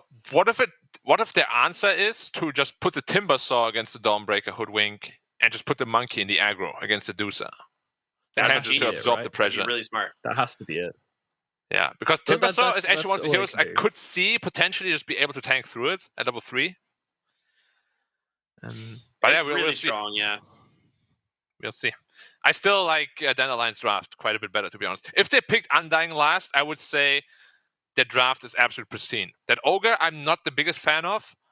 I mean, it makes sense they would do so, of course, with buffer, but yeah, it's no Undying. It's no Undying. It's not quite the hero you wanted, but it's a hero you set off for. I mean, I like it as well. I think it gives your 2 right-clicking cores a really nice little buff as well, and I think that's a really good idea when you're running the Stormbreaker as well, because with Luminosity now, you know, they've made that spell much better, so you can turn her into a bit of a beast in that regard. So I do like it just as much as the Undying, personally speaking, but, you know, we're allowed to have different opinions. That's what makes it so great, and that's what makes this game so great as we go into it. Whose idea is going to work? Will Dandelion be able to repeat the same success they had last season in Division 2 here in Division 1 against RNG? Let's find out with our first game as we jump into the match at long last. They are saying they're lagging, though, so we might be in for another remake. Please, no, come on, guys. Come Just on, deal man. with it, It took us please. 40 minutes to make this lobby. I don't want to start again. Just deal with it. But I don't know if you guys have the same thing, but when I try to move my camera, it's just stuck sometimes. Yeah, no. So that was also another fun part about the recent update is if you're using assisted camera, you can't move the camera at all. And when you're not using assisted camera, it locks randomly if it ever stops moving. Until So you how do you spam the fix button that? a few times. There is no fixing it. It's just literally broken. Oh, okay. So you just have to like keep spamming a directional button to get it to move again, or like click somewhere on the mini map. I and then think it'll you could allow to double move. click on the hero portraits as well, and it'll free it up. But Yeah, it'll just Anyway. lock randomly, and there's not much you can do about it. Spectating is currently broken from lobbies. Speaking about Acon shot, by the way, which you have previously, Ange just lost half her health with one Acon shot. It's a pretty cool ability. Very Nice. good. Very good. Very nice. What, 75 mana too? Yeah, not too bad. We What do see you guys it, think about this headress meta, by the way? I was just, A lot of I plus literally fours was about to ask you the same question. Oh, okay. Have you been seeing headdress a ton as well? Yeah, not in China, but in Europe and America. Like they do it Yeah. all the time. South America as well. Yeah, I was playing with like Fog earlier, and he was just buying. He just went headdress on every single hero. Like he just first item headdress. I was like, what is happening here? It's strong, because it's so much about this region, right? Especially now that the healing salves are nerfed. Oh, Dusa, one more hit. Summer? Nah, she's fine.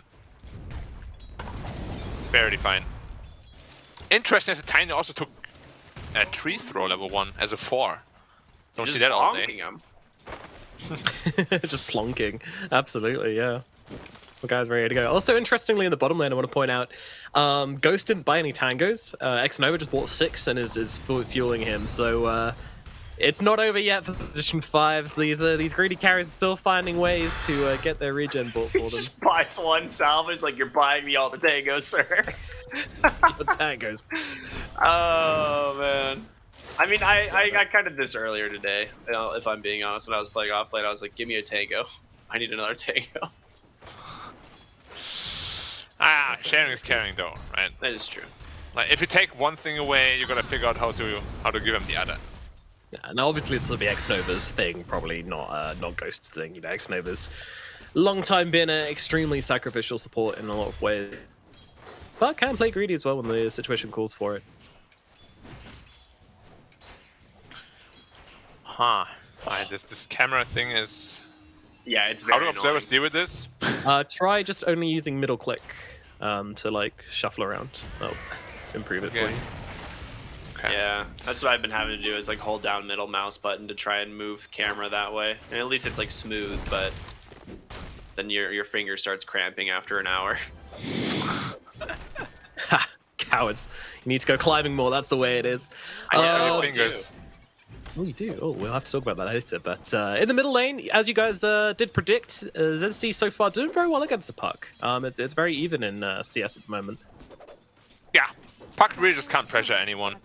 It's a hero that wants to get level 6 and then gets ganked, or rather ganks mid lane with other heroes, or goes to the side lane to gank. He has no real damage to offer in the early game. That all changes though when he gets Witchblade, and he suddenly deals a ton of damage. Yeah. I like how the null tally meta for like a lot of these. Ooh, Ghost Ooh, bottom monkey. lane. He's getting very low Yeah. D. We spoke about it. Yeah, looks like it's gonna be Yeah. fine. This is what we're talking about. he's If he struggling. gets bushwhacked, he just loses all of his health to a Starbreaker. Yeah. His farm right now is really good though. So it's not like they're losing the lane, but they have to be really careful they don't bleed away any heroes. And top lane is also getting crushed, the Dusa. So if Timber is really far ahead in net worth and levels, Dusa has no chance in this lane. And with the trajectory this is going right now, this might actually come to pass. Yeah, I haven't really been feeling the impact of like this 4-position Tiny with this, you know, tree throw level 1. But He's been putting out the pain. yeah, he's putting out a lot of damage. What I'm disappointed with is just the Ogre. He can't do anything in this lane. Now, if this is Undying, I'm just telling you, if it's an Undying, this lane is over. And he 1v2s this. Yeah, 2 melee strength heroes. So That's, if Dandelion lose this, I'm gonna have to call the coach. If they have one. Picked Undying, bro. have words.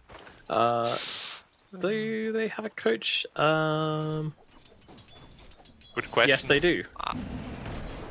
But none I've heard of. What's the name? Jiumi. Jiumi. Same, haven't heard of it. X-Nova! Oh my god, that was so close to death. And now, Ghost is looking to try and finish the job, but he's going to be able to do exactly that. Gets off the right click and also takes down Chan Ming a fair chunk as well. RNG, Yeah. getting it done in the bottom lane. That A little was bit of a suicidal so much soul ring, huh? damage. Yeah, goodbye Ogre as well. Gets taken out by Timbersaw. Nice toss back as well. And yeah, now it's the scary time where Dusa, seeing a super low movement speed, is just getting ran at. Do they have the damage to kill her He has though? Toss and another Avalanche in 7. Ah, I Dusa think probably- that they get him here. Ah, SJ comes in. Oh, get down, Mr. President!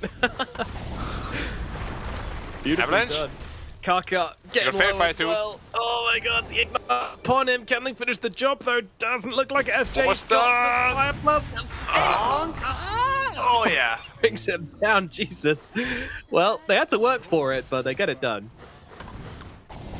It's all right. All for it's all for Chalice here. He just wanted solo XP. Ooh. Rotation down. There's your bottom. puck gank. Yeah. Yep. I love that rotation, man. Like Dawnbreaker's whole game plan is dominate lane, scale into the mid that way. If you ruin her laning phase, her impact is gonna be so much less in the mid game. Very nice rotation by Somnus. Because he also knows Tusk, as I said before, I don't like it mid lane. Just for the reason that it doesn't really do a whole lot, in my opinion. Like, it doesn't Just gank farms. super well, doesn't deal damage, exactly, it just farms. It's a weird mid laner until you get your eggs.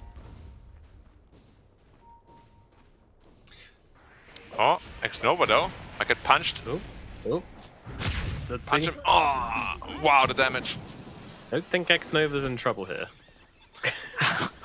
Luckily, we just spoke about the amazing damage output of Tusk. What a hero. Why One do people day, still play mid? Black. One day, people will discover the Echo Saber tag team build with the 10 talent and realize. Yeah, I like that. I Wow. don't like this Axe Rush, actually. Thank you. If you're a mid laner, you should be able to deal damage and gank with it. Oh, Chalice is burning down a bit. 3 levels in the armor, though. Should be fine. Yeah, it's okay. Oh, Kaka actually coming back in. Medusa. Someone says hi, too. Yep, Somnus opening up this fight with the coil coming down as well, holding two of them. Chalice timber chaining himself away. I think he's going to survive through this. Kaka not going to fall either. ZC trying to come in and do something. But again, he uses the snowball, he uses the ice shards, and that's all his damage done. That's all his impact out the window. Doesn't get the kill with that, and well, now he's just kind of looking at them. Now, okay, so we spoke about Puck and his glaring damage problems early on until Witchblade, right? So Witchblade is kind of your timing, your solution. What's your solution for Tusk? Like, you never deal damage, even after Axe. You're just a repositioner. He's still here, though. He is. He's This gonna time? punch up. Chalice. No! He can't get away this time. No way! That was such a nice play by Kaka. Yeah. He held the toss until the very last second. Yeah, because Yeah, if ZC the was snowball ready to comes out. snowball him, right, to cancel the timber chain. Yeah. Yeah. He's still waiting here. You gotta get a kill here. Maybe Kaka is dead this time at least. Toss back onto the Satip, snowball forward once again. Chalice trying to help out here a little bit. They will get the kill, but Somnus coming in. He's looking for the rotation. They've already He died made to the trade, snake. but- wait, what? Yeah, Oh. the Snipe snake took like Chalice. 30% off. Yeah, nice done. Well done, well done. Yep. All right. Finally pays off. Yeah, overplaying his hand a little bit. I can't believe he just sits there for 1 minute and it works. It's like, bro, go back to your lane. Ghost, though, having absolute free farm down here and is going into the Battle Fury. So his Battle Fury timing should be ridiculous, like 12-13 minutes. Radiant structures. And we've seen how hard Monkey King can scale into that late game. He's one of, I think, the strongest late game carries right now. Like, realistically, like with the I have Scotty, Axe, Battle Fury build, BKB, like it is just so strong. Yeah, that's pretty ridiculous. Yes. Next Nova Oh, taking that. Nova again. Ooh, nice stun in from Ghost. Not going to be enough to save the day, though. Pretty cheeky just using the Boundless Strike to cancel out the Starbreaker there, but unfortunately, that little fawn, it's not surviving through that any day of the week. Oh, look at Kaka stalking someone in the jungle as well. Stealing all that juicy experience. Sharing is caring, Black. That's what you said earlier. Yeah, Kaka really cares. but Kaka cares a lot. Yep. Someone, you're going the wrong way. You saw that he was there. Oh, no. It's no way out of that one. Yeah. They're really shutting the Dusa down. Dusa was off to like a decent start the first like few waves, and then that one death has like actually kind of like ruined the lane. Yeah, that's the risk of picking a Dusa into a Tiny, right? You're so slow. Tusk? Ooh, okay, they're gonna What we use on, the ultimate here on Beyond to try and turn this one around, and that's gonna keep the Tusk alive for now, but they're both inside that leash. They'll deal with Kaka, but getting very low. SJ coming in as well. ZC surviving DD, through man. things at the moment as Summer's up on the high ground, but it doesn't matter. The Tusk will fall regardless. X-Nova gets the double. Somnus chasing forwards here and actually jump onto the tree from Ghost. Very aggressive from this Monkey King early on in the game, and it's gonna secure the kill onto SJ. They're just playing so fast. Like so much faster than Dandelion around the map right now. Yeah. I also like that they're bringing the Monkey King to help out with the numbers as well. Yeah. Because, like, at this point, he really only has to mirror the movement of the at Dawnbreaker, and they will always be outnumbering the enemy. Just because Dusa has no game right now, needs to catch up. Will always be 4v5.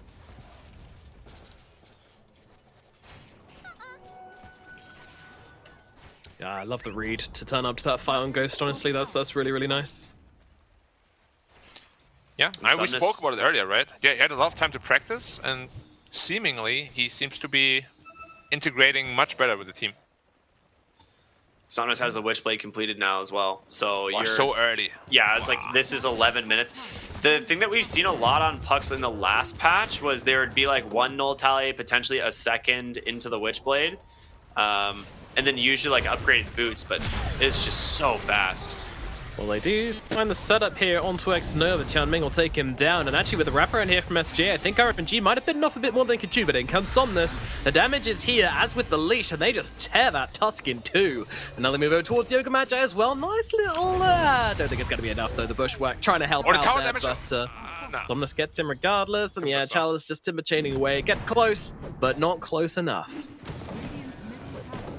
Oh yeah, this game is looking pretty grim. Like, they have a very strong early game lineup together with Dusa, Dawnbreaker and Tusk, but they're getting absolutely destroyed. Beyond also, he has all spells on cooldown. Ghost. No stun on him though. Yeah, run it off. Oh, he got stunned. Cut down on the tree. Oh, the toss. Oh my goodness, he's dead. Alright, bot lane though, Monkey King in trouble as well. Yep, he's been starting fire stuns out as well. Gone. There is no more escape, and Beyond's going to be able to get the kill in the end there. So Ghost with a pretty unfortunate poor read onto the Dawnbreaker there, thinking it caught her out, but didn't have the damage in the tank. That's a good kill. It's a really good kill. It's a ton of XP going their way, but you still aren't really getting a lot of gold out of it, which is the downside. And the scariest part right now is just that all three of your cores are incredibly poor. What do you build on a Tusk if your game is this bad? BKB. Like, that's like literally the only option. BKB But it, like, first? yeah, that's what I've seen. Is like they just rush the BKB when the game is this bad. But then you're like sense. the no damage hero building BKB. Exactly. Like, I feel like the only reason why mid Tusk can be quote unquote considered broken is the super fast axe that you get sometimes. But if you can't get into that, you might as well just put a CM middle, would probably be more impactful. CM mid is pretty good. It is. It is. I've been, a big fan of that for a while. But people just keep picking Tusk instead in the mid. What about Pudge mid? You know? Dude, Pudge is, that's a hero for sure. I mean, you watched me the other day, you know what I can do. Dude, I have been crushing all of my Pudge games this patch. It has been unfair. It's such a good hero. I really hope it's gonna get into pro games soon. Actually, no, I don't, because it's gonna get nerfed. Yeah, that'll get nerfed, exactly. That's the thing. It's like, just stay on the edge. It's fine with it. Shards. Oh, nice tumbler toy, Kaka. He's ready. Still the most broken tier 1 item. Yeah. Oh, yeah. It fits more like a tier 2, to be honest, but... And if you're playing Earthshaker or Tusk, then it is a bane of your existence. Dude, getting that on Pangolier is just insane. Yeah. Or on any hero that has like reach problems early on. And Timbers are so tanky now too with the Sancho already. They're Tusk bringing is more in heroes, but they see ZC here. He's under. Yeah, I think it's baiting. Entries. Yeah. I mean, ZC is even like, yeah, nah. It's just on 24 reactive armor stacks. Like, Chalice does not care. He's like, yeah, whatever. Try, dare you. Alright, they find the squirrel instead, though. They'll start to go on Tianming here, and it looks like this will be an easy pick-off for the side of RNG. And now they can look to go for more, perhaps. ZC tries to start onto the Timbersaw, not really working out too well for him. He has got the snowball, but can't use it inside that leash, so will just go down. And now Beyond on the run as well. Cannot seem to get away. Silence is out. SJ coming in for this one as well, trying to get the stun off onto Somnus, who's landed onto his Chalice instead, but that will mean that Beyond has gone. And they're not done. Yeah, they are not done at all. They're going to get another one on the high ground here as they take out SJ as well. Yeah. Oh, Somnus! Nice play. A little pick off there. Somnus not quick enough on his fingers. Prime Somnus last year would have dodged that. He's a little bit too comfortable now, guys.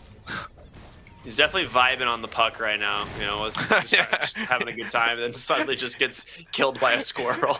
He was probably just shopping, you know. He's like, yeah, I got a ton of gold, 2K, whatever. Buy Blink. They got okay. Oh, I'm dead. I hate Squirrel. Such a I strong love hero. this hero so much. Yeah, because you like broken stuff. Dude, no, I've been playing it mid. Like, I'm not abusing the support. Radiant's Hoodwink. Mid lane's abuse too. You're picking the hero's abuse. That's maybe. It's like fun, picking though. Primal Beast or Marcy. Could Mischief always turn you into a neutral creep?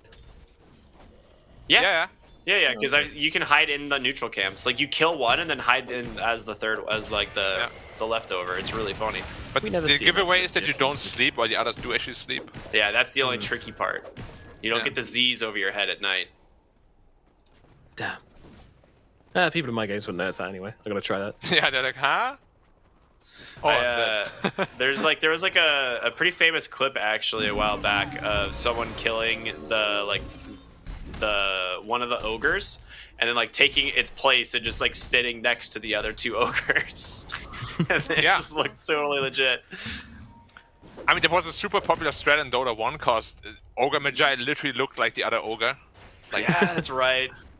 literally the same. And you just sit there. And obviously don't sleep either. You don't have to ZZZ, but they're like, okay.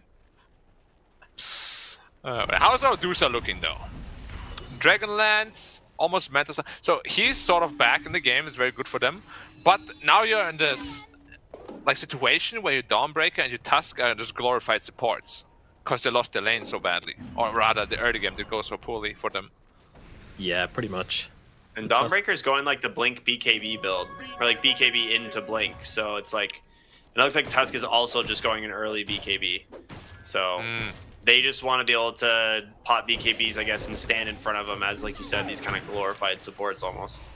Ooh, they try and set up onto Tiny in the top lane, but interrupted. But the snowball comes through to try and break the leash here, and that is a very nice play. Gamon's kill into Kaka. Now, can they get away with it? It looks like they can, those meddling kids. Man, the new Timber Saw chain, the range decrease coming into play there. Otherwise, Beyond would be dead. It's okay, we're all getting still used to the patch, Chalice. I don't think he played any Timber Saw this new patch. No time. But it's actually quite significant. 50 range is no joke. It's annoying. Dude, I'm like afraid to play Ember after the 50 range change. Exactly. Oh, I think he's gonna be Oh, in a bit of it's trouble. very deep. What? Oh. Gets beat up. That was Gets almost beaten a up lot of well and damage. truly. Enchantress as well, gonna get taken down here. That break gonna mean they can get through her, though. Saying that, the heal's still coming out Just thick and healing fast. What is this hero? Come on!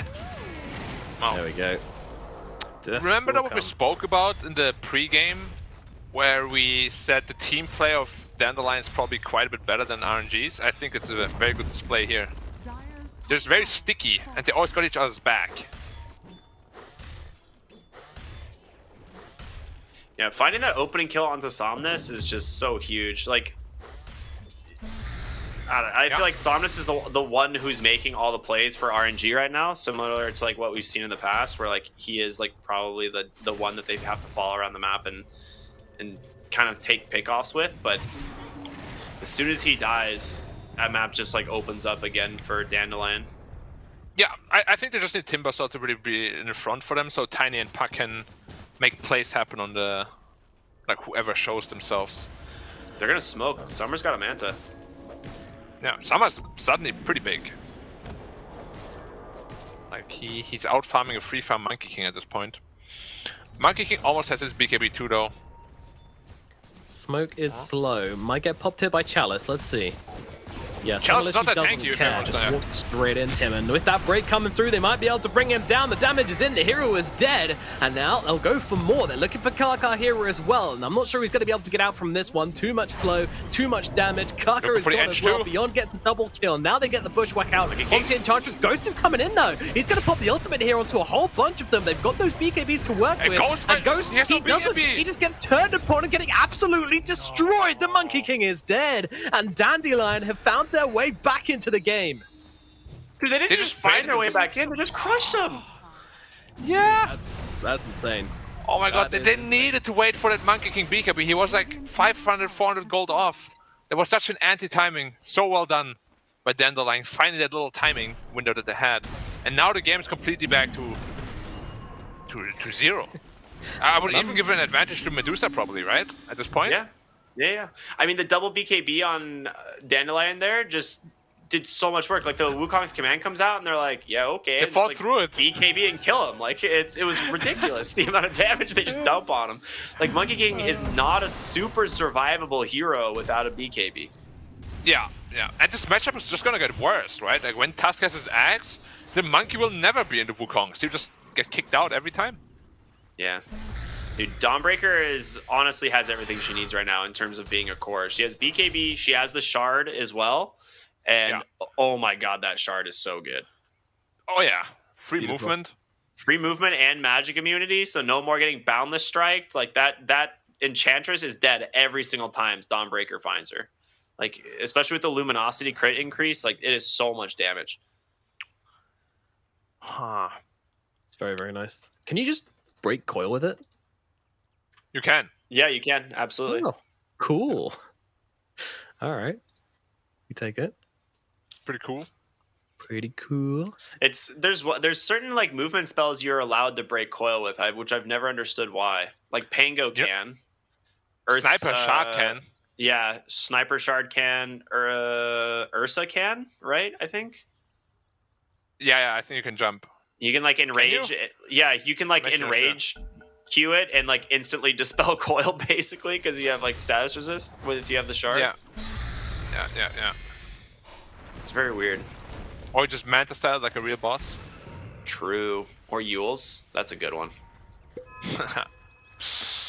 Oh, they're smoking up again. straight away again. Yeah, they have Solar Guardian too, courtesy to the new cooldown. And Medusa is in the neighborhood as well. Does Monkey King have his BKB yet is a question. The answer is no, not quite yet. So if they find him, this could be huge. But blink away from the Tiny is going to get him to safety. And Did somebody de-smoke and he blinked away from them, or? The Hoodwink de-smoked, but he didn't even see the Hoodwink, I don't think. Oh, so just a random sort of blink? I think he just, was like, something's up and blinked. All right, BKB up now on the monkey. So he's going to be way, way, way stronger. Yeah, that play actually works if he does it this time around, with the Wukongs on the high ground. Yeah, gotta be careful though. If you get stone gazed, like they have a ton of physical damage with the tech team, the Dawnbreaker. It's no joke. Yeah, and he's queuing up the Aghanim set the next, so pretty normal build. And Kaka, gotta be careful. Oh, he does indeed. Well, yeah, you're he's dead. caught out big time in the bottom lane. He's not getting away from this one and absolutely blown up, but Summoner to the backline's trying to catch out the Squirrel. Can he do enough damage to the Hoodwink to bring him down, though? Definitely not with Beyond helping out as well, just dropping down the Solar Guardian. Zetsy's Keep here. everyone nice and He's slowed. Callus with the Timber Chain up to the high ground. That's going to get him to safety for now. And RNG, they are holding this high ground, but Dandelion very, very disciplined not to run up there, honestly. Yeah. They're not getting baited into the Monkey King ult anymore. Honestly, the one where they ran into the triangle, that Monkey King ult was sick. If he had BKB there, the fight goes completely differently. So, as you said, very good discipline there. Dude, and Summer is just pulling so far ahead now. Like, he's going to have the Butterfly completed here very soon, which, like we said, you stack the evasion against the Monkey King, it ends up doing wonders. He's got the MKB queued up himself, which I think he knows is like a necessity, especially against the core Dawnbreaker, who's will inevitably be getting Ags probably. But, yeah, Summer is going to be really hard to deal with. Another 5-man smoke. Do you guys like, by the way, that he's foregoing the Skadi? They have quite a bit of HP regen and heal on the Radiant. Why didn't he go Skadi? Radiant's bottom tower is under attack. Such a good Skadi More game. damage out of like the Butterfly, I guess, for now, is the only thing that I can think of. And I guess like he wanted more damage just because they have a Tusk middle who doesn't really provide the most, right? Yeah. Yeah. But yeah, Skadi is like a super good Skadi game. Also, by going for the Butterfly, you're basically forcing Ghost into his MKB, meaning he can't go for the Aghanims, which means the chance of him being able to play his own game and outfarm this Medusa go from like slim to none. I think that's really important. But RNG are going for this Roshan play. It's going to be big Roche fight. Let's see if they can go for it, though. Beyond is running in. It's really low on Roshan. Are they going to get here in time? I think they will, but in comes Kaka, just trying to hold them back, actually throwing Beyond into the pit. Is that the play? It is. Ghost gets himself the Aegis. It's okay for RNG for now. Now, what can they do off the back of this? Well, the answer Chalice is get bleeding. themselves the hell out. Yeah, they get their Monkey King away from here. They're going to leave Chalice. The Chalice has got the Timber Chain away. It's Xnova who falls on the back lines. And Snowball's a deep one. Whoa, this is really... Dude, that's a fast snowball. He's got himself Give him a punch, BKB, punch. though. Punch in the air, and the damage is there. That was like the last second of Bloodlust, actually. It was expiring on the Walrus Punch, otherwise he would have lost the movement speed. Now, despite the fight going 3-0, I do still think it's worth it, because otherwise this Medusa would have gotten this Aegis, almost no doubt. And I don't know how you stop her at that point. So good recognition for RNG that they had to make this move, even though it's a costly one. Oh, we're jumping onto Dawnbreaker Ghost ult, here. is it Ghost. enough? Let's see. I mean, it's not to save the Hoodwink, and Ghost actually just fighting 1v3 He has at no the moment. Wukongs. But, He has no I mean, BKB after this either. He's just Doesn't. dead. There's still He's gonna die Stone Gaze. twice. You have Stone Gaze. Somnus. Fight, fight, fight, fight. They need to do something here. Kaka jumps in with a toss back as well. Ghost just now in a 1v1 versus the Ogre, which is fine for him in the backlines. They try to focus the other heroes. I'll deal with Kaka, and now they turn towards that Monkey King. Xnova trying to help out as well, doing what he can as Somnus jumps through the sideline, stays for the kill onto SJ, styling on him at the moment, and RNG do get the advantage in this fight. Oh, denied on the Arcane Rune there. He was Do you swapped think the they were a bottle little bit back too in. timid? I think if Deuce just Yeah. runs straight into the monkey is gone. I really expected her to just walk onto the high ground and pop Stone Gaze and start Yeah, auto same. attacking the monkey, because like they can't do anything. But I guess they were more concerned about the puck like sniping their backline, because like Kaka and Somnus went onto their supports, and I guess they were just more worried about that. Yep. Could have been a thing about Henge again. not knowing about Wukong's commands cooldown. You know, it could be up, it could not be. A bit of True. unsureness there, perhaps. It was 30 seconds, so it's not like it was super recent. Yeah, maybe there.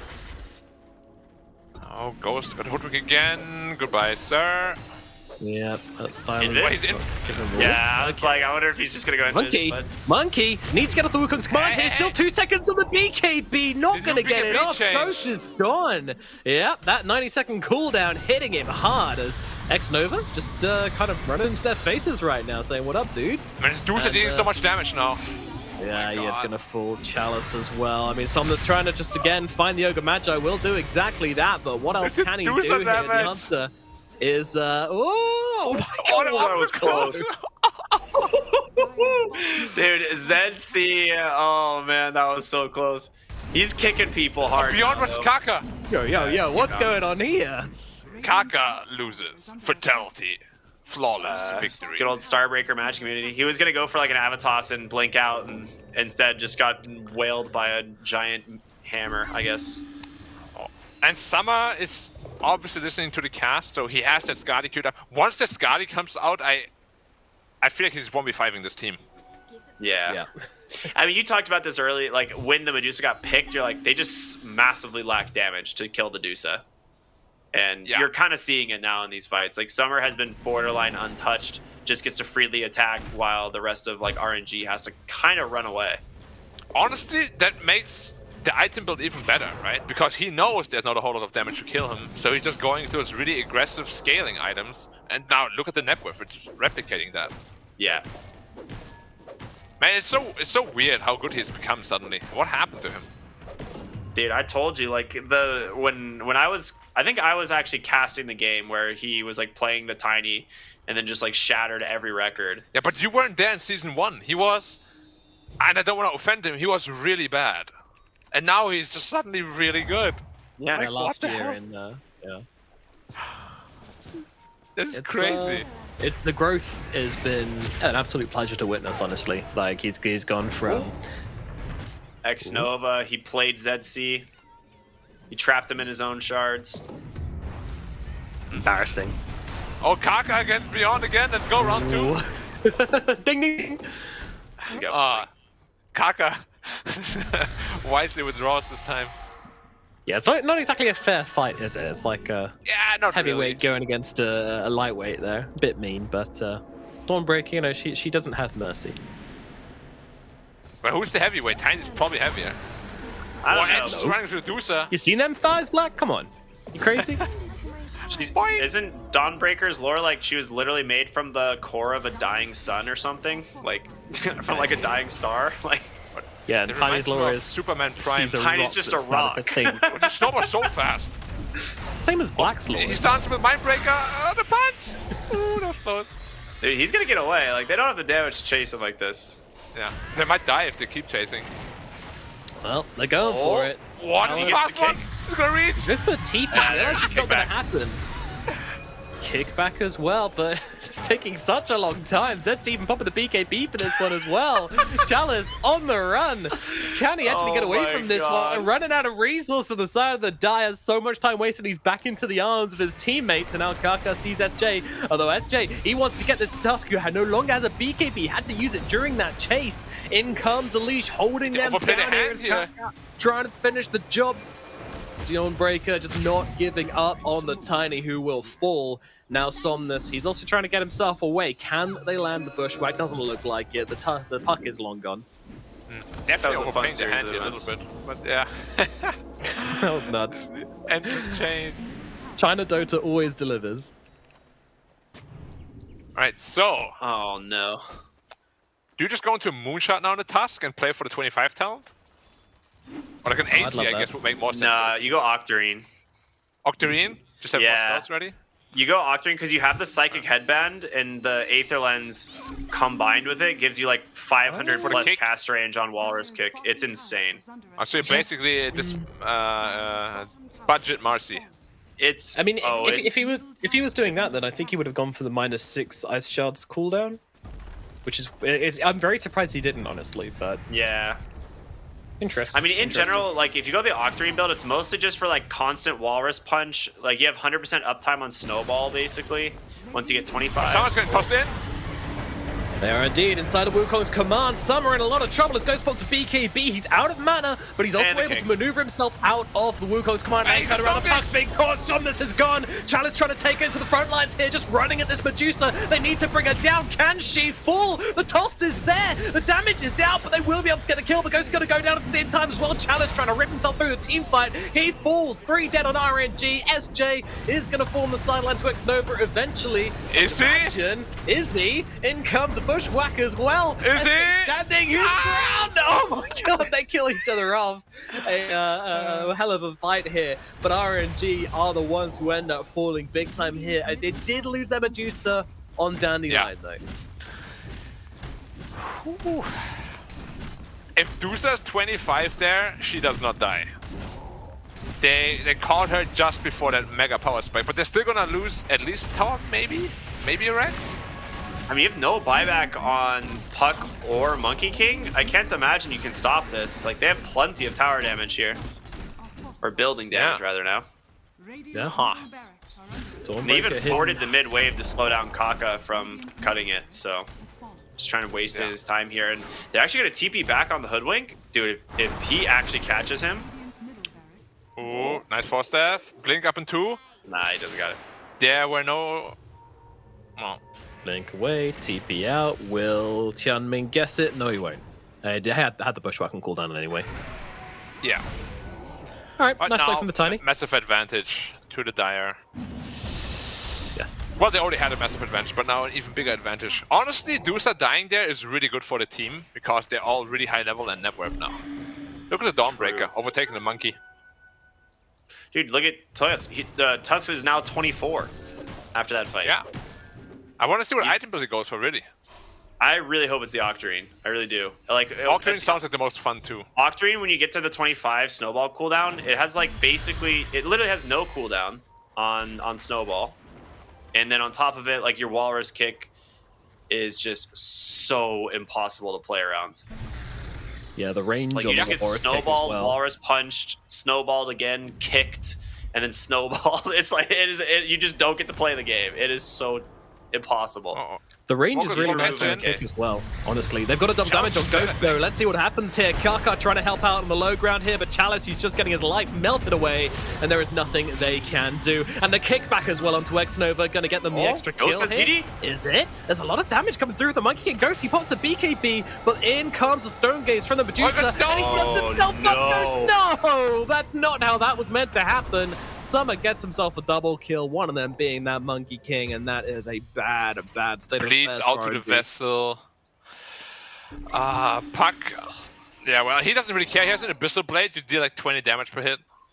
Like, Beyond's like, where are you, pesky human? Well, Fairy, I Wow. guess. He got crit 3 times in a row there on the Monkey King. I was like looking at the but death honestly, summary. He took like- literally crit from Medusa, crit from Dawnbreaker, crit from Medusa, and was dead.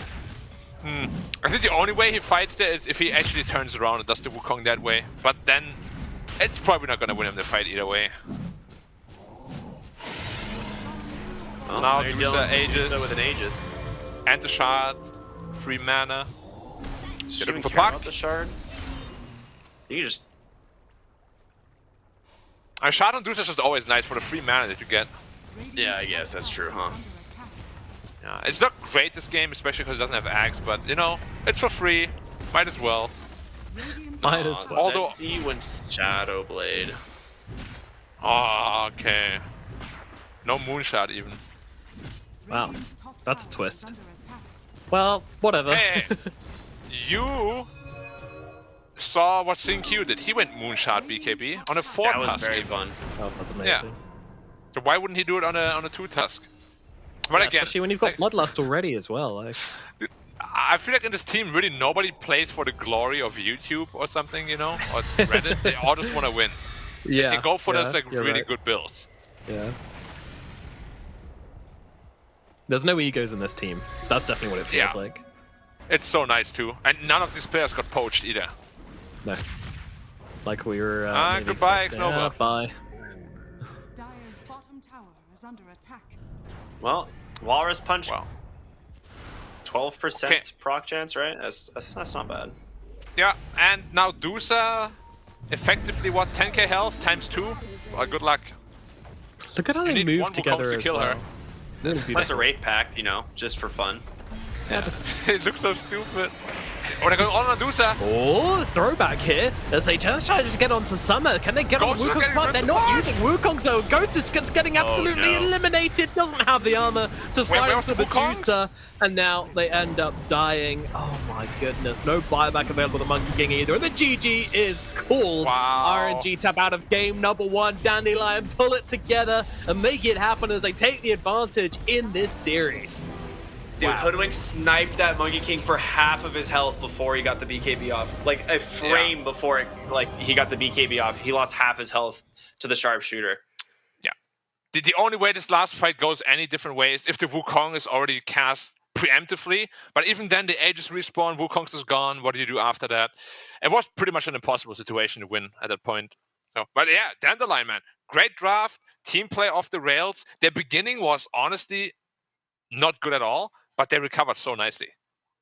Yeah, they fell back to what it was. I think we were looking at the charts. It was something like what almost 5k behind it, like just over It was 10 6k minutes. behind, I think.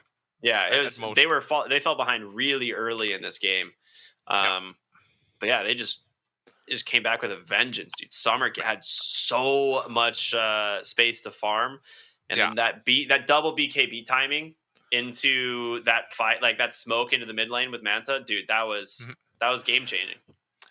But you can see where it fell apart for RNG, right? Like the first death for Summers on the top when he didn't pay attention just for a brief moment, and then mid lane he tries to do make action happen again. He dies one more time, and the entire gas is gone for his RNG team. It was all Summoners again, and perhaps some issues from the past are plaguing them once more.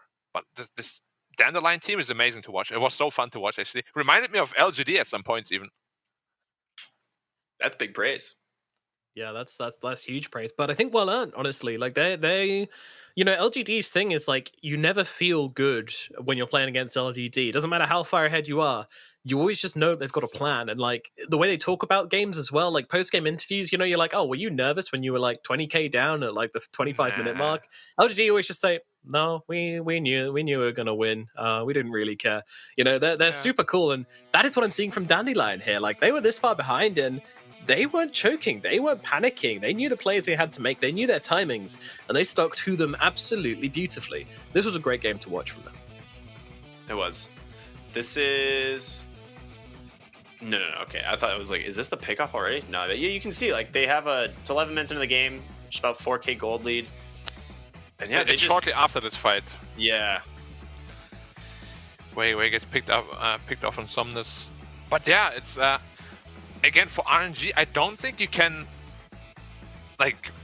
I don't know if burdening is the right word, but you can't burden a single player with so much responsibility. You know, like I don't know if Somnus feels like he has to make all these plays happen all the time, but it feels so forced at times. You know, he's always going in 1v4, like trying to juke out the enemy and stuff. Mistakes happen. Nobody's perfect. Yeah, that's true. And This like, Dawnbreaker hero seems insane, by the way. It does. it's Like, very good. it didn't get picked once at the major, which blew my mind because it felt like I already felt like this hero was very strong, but it is just crushing it in every game today.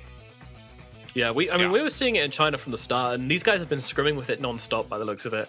Like, I'm fairly sure we can say that. Like, they have been scrimming non-stop with this hero. Same with Marcy as well. China very, very on it with being fresh, keeping up with the meta as well. And yeah, no surprise to see them absolutely mastering the hero in this game for sure.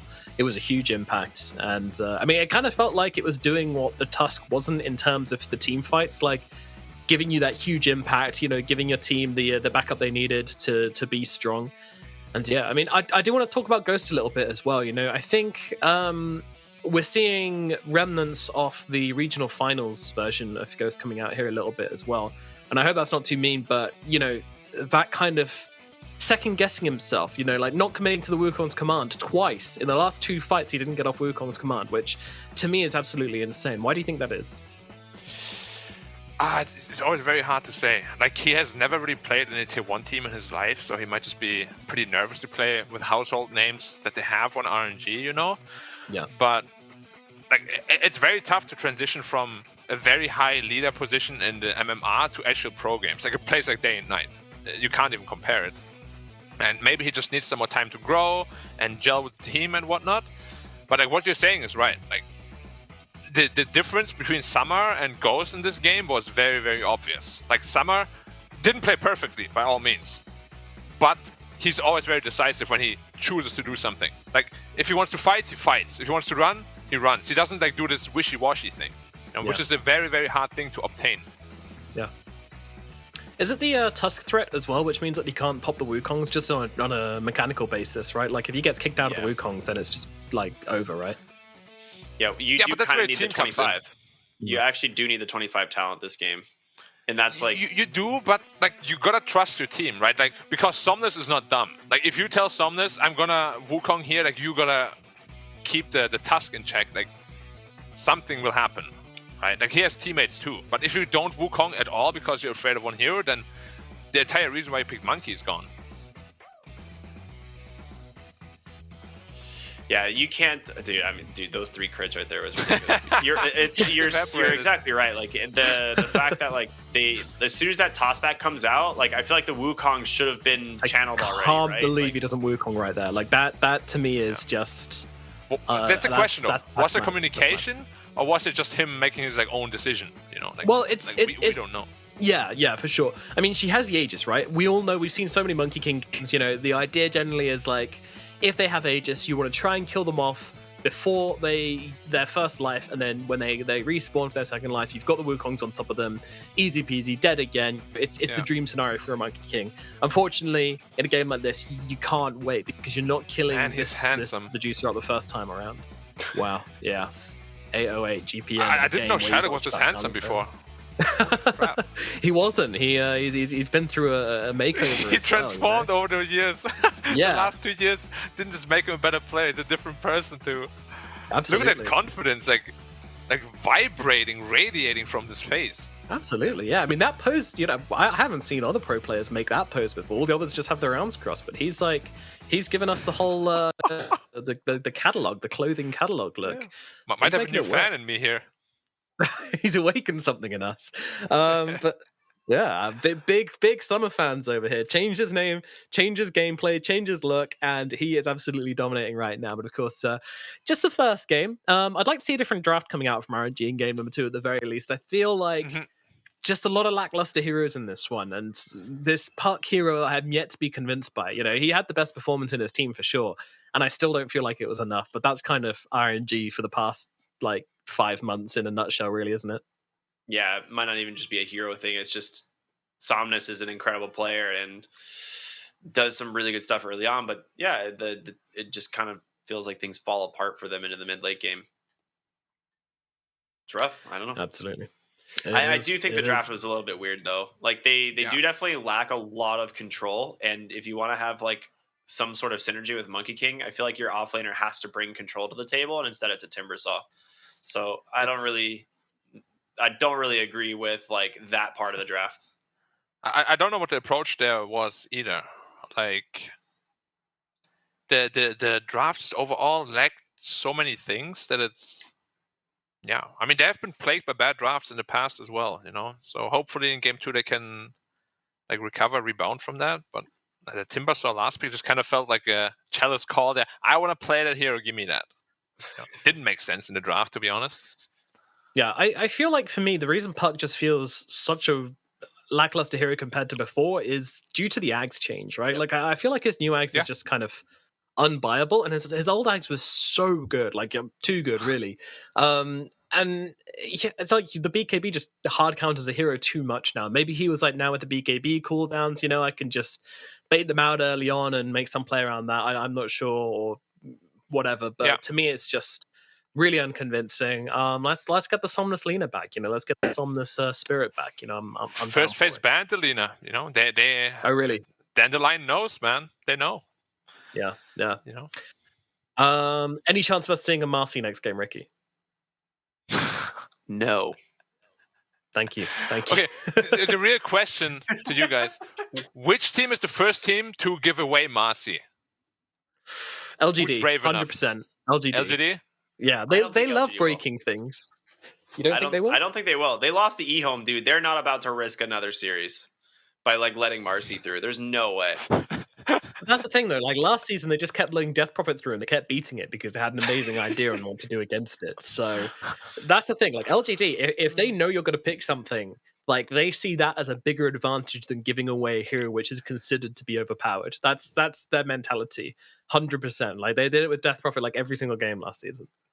I would love to see it. I have been theory crafting for so long. What do you do about Marcy in not just a pub environment, because in pubs she's absolutely broken, but she will be even more broken a competitive team environment. What do you do against this hero? I really couldn't come up with an answer yet. If they can show it to me, I would be oh, thank you guys. But I can't think of anything. My pubs are salvaged. My pubs are saved. Do you reckon we're going to get a Medusa ban out of this game as well? Because it has been for a long time one of the most popular heroes, which they love running on the side of Dandelion. That's the one they were really setting the records on last season. So do you think it gets banned out by RNG and they try to take a different kind of game? I don't think so. I don't think it's necessarily worth the attention unless you're specifically worried about it. From an offlane perspective, if you have a hero that can't apply pressure to the Medusa, or something like that. But yeah, I would say for the most part, it's not necessarily worth the ban. Yeah, it just felt like a really good Medusa pick, to be honest. RNG set themselves up for that, basically. They had the first 4 heroes, and Dandelion was oh yeah, Medusa looks really good here. Let's go for that. And then they just banned the anti-mage, and suddenly the only real answer you could have picked is gone. Black, you're being told off in the lobby. You need to get into your slot. Oh, don't tell the broadcast. Don't tell the viewers, though. It's always me. They're threatening to kick you. They said, "I'm going to kick you." Oh my god! These admins are done. They're done today. I don't really. Okay, I don't need to just. I'm sorry, guys. I'm just. It's after last time around. I think they're just a little bit short-tempered because it's reasonably so as well. We had issues last time around, as you guys saw, but hopefully it's all going to be smooth this time around. So we've had our Dawnbreaker. I think that hero is very, very strong. Do RNG let it through again, or do they have an answer to it? Is there an answer to it? Do they pick it themselves? I think they're going to try and answer. Yeah, I think it's first pick material at this point. Every game I've seen it in today, it has been so dominant So I would assume it's going to be first picked. So Marcy or Dawnbreaker, Ricky? If both are open. You ban Marcy 100%. I don't even. No. If both are open, you have first pick. What do you pick? If I have first pick, I literally will like ban one and then pick the other. Yeah, I know, but that didn't happen. But like that's what happens, right? That's what you get to do. We're theory crafting, Ricky. Come on. Theory crafting, I theory would pick crafting. Marcy first. Me Because too. the reason being is if you go to lane with Marcy, you kill any hero that shows up in the lane with like it just doesn't matter. It's ridiculous. Like your off lane like duo that you have, like Marcy just like sees a hero, tosses him into your off laner, and that hero's dead. Yeah. No, I agree. It's like a guaranteed. What's like the best comparison? Like I feel like it's like a guaranteed no risk patch hook, like a targetable patch hook. You just get thrown back into the tower or next to your hero into a creep wave, whatever. Just sort of position mid lane. Like if you're in the middle of the river, you're literally in tower range. It's so dumb. What do you do as a mid laner? Marcy is missing. Oh, I guess I'm standing at my tower. Oh, she was just pulling. Oh, well, I lost 2 waves. Unlucky. Is what it is. Is what it is. You've been running a lot of Marcy Pudge off lane these last couple of days. Oh boy, that is. I'll tell you what. That's a real good way. Marcy Magnus. That's a real good way to win a lane. What about Marcy Magnus, dude? Those 2 heroes in general should be going really well together. Imagine Unleash Empowered. Woo! Sounds fun. What about that plus like get a tag team in there? Yeah. Well, you just like dispose someone and then skewer them to your tower. You just, even more fun. Yep, absolutely. Alrighty, guys. I think we are going to throw it over to a break again, as it seems like those lobby issues are unfortunately raising their heads once more. So we're going to throw it over to another break, but I'm really hoping that we're going to be back nice and quickly for this one. We did manage to get it sorted out last time around, so hopefully we can figure it out in a decent amount of time. So don't go anywhere. We'll be live with Dandelion versus RNG, hopefully very, very soon. So we'll see you shortly for game number 2.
之前，你不曾拥有姓名。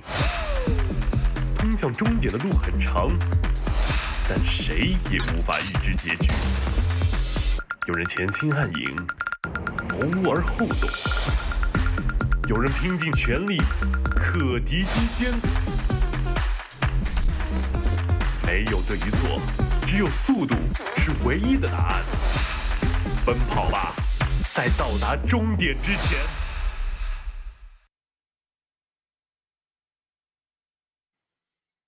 Hello and welcome back. Yep, I told you it wouldn't be long and I wasn't lying. So if you're getting a drink or if you're having a wee, get back here. Just stop mid-flow because we have got a very exciting game number 2. And I'll tell you why it's exciting.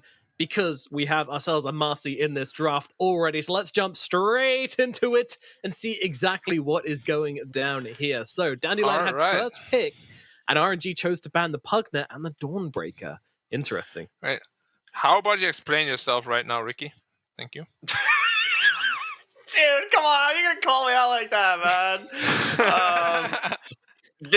Okay, so this is exactly what I literally was saying before. I was like, if you have first pick nowadays, which I mean, every team is going to be gunning for first pick, you just intentionally never ban Marcy and force the other team to do it. And they chose not to, and I'm going to say right now that RNG is going to drastically regret doing this. I feel like you're not wrong. Oof. Yeah. I've been thinking a lot what's really good with Dusa or with Marcy. Dusa is just such a good hero with it. You just pose a guy, you stone gaze, and the fight is over. Dude, you can also just, once you have the shard, your Medusa is just never in danger as well. Yep. It's such a strong combination. Well, yeah. I'm really excited to see what position this Marcy goes. I really hope it's 4, and they just pick a kill lane in the off lane, and they demonstrate exactly what I was talking about, where Marcy just tosses in like the support or the off or the safe laner, and then they just die. What's best with Marcy off lane? Pudge. Yeah, Pudge or Dawnbreaker. It is unironically Pudge. I'm pretty sure Marcy Pudge is like one of the strongest off lane duos right now. It is unbelievable. Because Marcy just has like play Orb of against Venom. anti-mage? Like, I don't know what you do. You ban like Lifestealer. That's like about it. Yeah. I'm just really excited to see Marcy and CM for the first time. Yeah, same. Let's go. Awesome. By the way, what is the kind of like I don't know what it is. The thing in the middle of the floor on the RNG boot camp. Let's see. Massage table? Or what is that? That's a medical gurney, in case someone gets in trouble. I have no idea. It's a trampoline. In case they lose, the worst performing player gets to go on that, and they have to sleep there. No, cot. They'll roll away cot. Yeah, they'll sleep forever. You're not allowed to leave this building. You just got to play pubs all day, all night, and we'll tell you when you can leave, and that's where you sleep. Goodbye. Good luck, sir. Yep. And Ghost is like, well, I'm planning on doing that anyway, so sounds good to me. Thank you. See you tomorrow. I'd love I've never seen anyone be so happy about this punishment. What's wrong with him?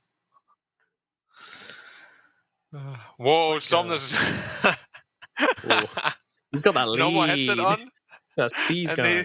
Look at him. Gamer posture right there. Yeah. And the camera plays like just like the half of his head. Something which was interesting was like talking to all the players at the major, and all of them were really nervous. Well, a lot of them were really nervous about being in front of a crowd again. And like something like a lot of the more experienced players kept saying was just like, just recreate whatever you do at home. Like remember how you sit and just try to copy that position, and like you'll feel like relaxed and in your element again, and it will all go away, and you'll be able to just forget about the crowd.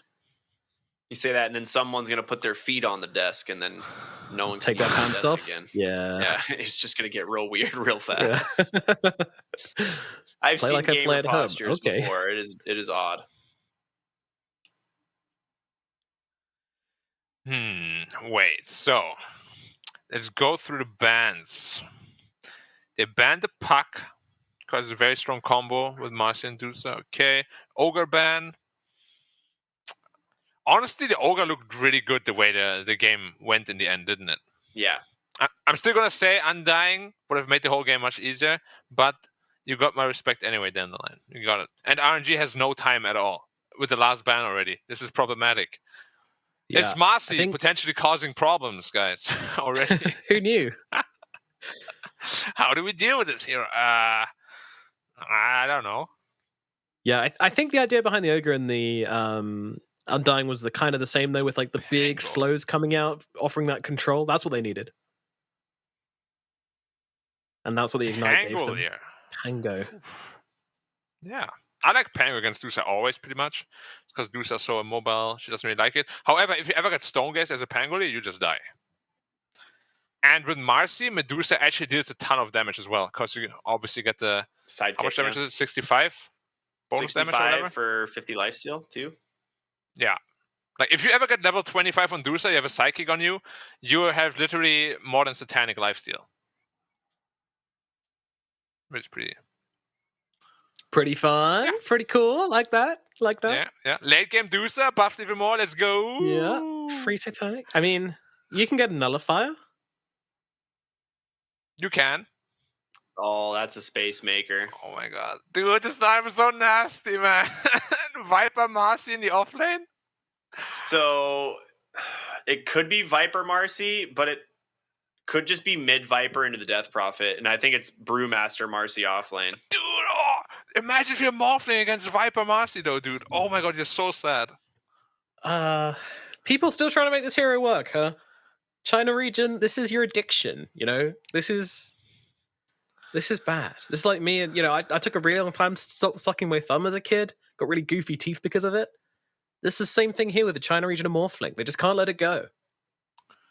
Yeah, but we spoke about the potential weaknesses of Ghost as a player, right? Like the hero pool is not that vast, and he really likes to go back to what he knows best.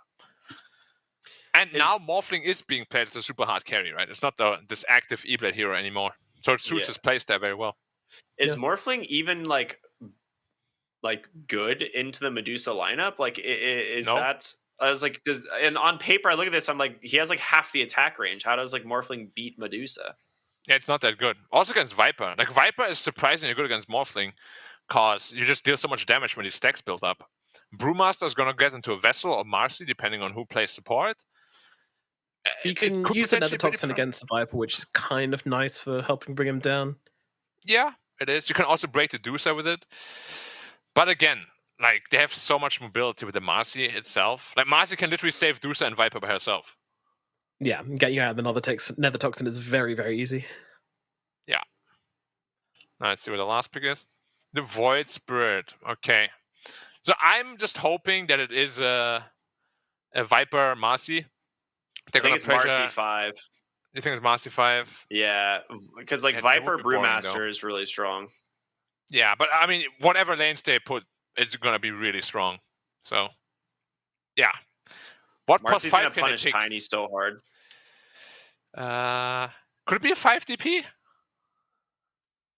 That's an Omni Knight. Okay. All right. It's got to be 5, right? They just want to protect Ghost. And Omni Knight is very strong, though. Into the Viper, you just remove the stacks and get extra healing for it. And extra strength. Yeah. So you don't just get, this Void Spirit's going to get an Axe, though, and then you've got the Panda as well. It feels like the backline invasion potential, which is not a thing I've ever heard or used before, is very good on the side of Dandelion, though. And I do worry if that's going to be an issue for the Omni Knight. What do you guys think? I mean, you have AoE Dispel on Brewmaster, Storm Panda, right? Yeah. Ah, yes, that's also an issue. I was like, Guardian Angel just gets dispelled as long as Brewmaster's in the fight. I think this was purely picked for the lane only. Yeah, I think I Ghost agree. From the Viper. But why wouldn't you have picked a Baden or something? Don't know.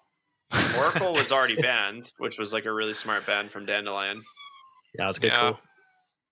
I mean, it has some upsides, right? Where when Brew Split is on cooldown, whoever is repelled is very, very strong, whether it's the Morphling or the DP.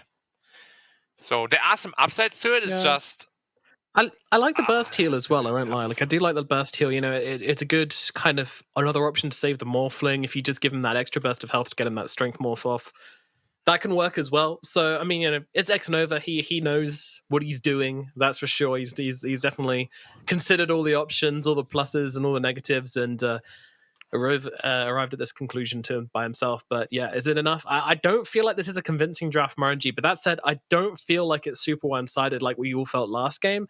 What are you going for in this game number 2? I mean, if I don't say Dandelion, my whole speech earlier about Marcy being super broken means nothing. So I am going Dandelion. Good. All right, we got 1 for Dandelion. I'm gonna go Dandelion as well, just because. And make it 3. All right, 3 for Dandelion. Wow, so we're all expecting RNG to get 2-0'd in their first match of the DPC, and more importantly, Dandelion's take it, and in they go onto some spawn. He was about to throw. Connect with Disposed though, so close. The hands were up. Hands up. There, as soon as Marcy gets her hands on you, you're just dead. That's just the way it The works. mana cost is 90 on all levels. Dude, all their spells cost so little mana. 30 seconds to battle. What? Unleash cooldown was the buff, okay.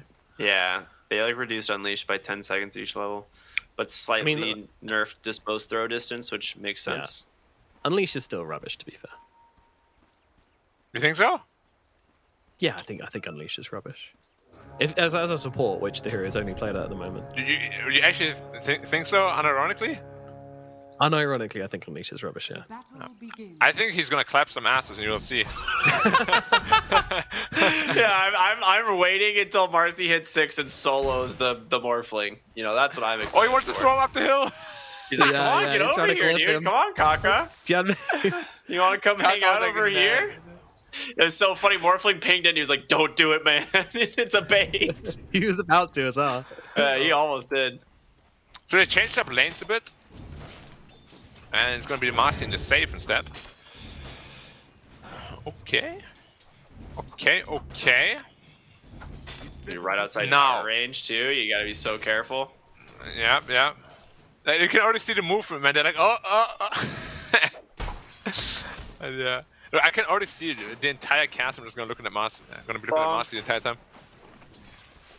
Yeah. Be a bit careful though. Kaka's actually done so Lord much work with this tiny, just going tree grab level 1.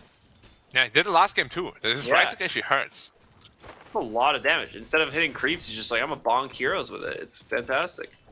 Yeah, 2 iron branches and a fairy fire, and that's all it needs to go to work. Oh, that's actually nasty. Wow. And one poison attack triggers the brew thing. Yeah. Cinder Trigger Brew. Cinder Brew. Oh wow, Yeah. that's annoying. But also you have to double repel, so both gets removed from both heroes. Very Swings nice. and roundabouts. I did not believe that Omni actually needed to change where repel goes on him and an ally. I feel it's a little bit too much. I mean, that's super Does it successful. apply the so- same status effect to both of them, or is it just a Yeah, it dispel does. on Omni? With everything. Alright, that's pretty good. Yeah. Ability is literally broken. Oh, it is the 3 Viper. I'm stupid. I didn't realize Viper was the 3. Yeah, I mean, he's still outputting a ton of Harris. But you can just see how good the Heavenly Grace is once you have Poison attack on you. And if you hit him as a Morphling, you get the Corrosive Haze on you, or the Corrosive Skin on you as well. So it's 2 debuffs that you dispel for the extra region. Yeah. Once you get level 3 on Viper, though, I don't know if Heavenly Grace is going to be enough. Like, I don't know if Xnova can keep the mana up to deal with the... Let's just do Mana the spam. math. So level 3, it's gonna be... what? Like 14 strength and 14 HP region per second. Some Pretty good nice. mathing. Great job. I didn't believe in you, Thank I'll you. be honest. I was expecting you to give up. I tried very hard. That's what happens in most casts when people are like, oh, let's work this out. And then they get like 10 seconds in, they're just like, Completely off. you know what? Never mind. Yeah, Next time. of course, Omni Knight hit with a massive nerf in the last patch. The 5% less bonus base damage at level 1 on Hammer of Purity. I mean, wow.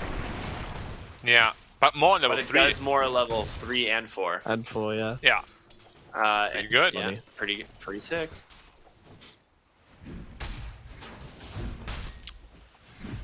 Didn't they do something else to it, or no? Is it just No, that? just that. As they get Oh. first blood. Down to the bottom lane. Surprise! Yep, Summer brings down challenge. You know, I would say it's not a Marcy effect, but that would be a lie. Yeah. Wait a minute, DP getting Tiny. tossed back in. Go for it. Yep, there it is.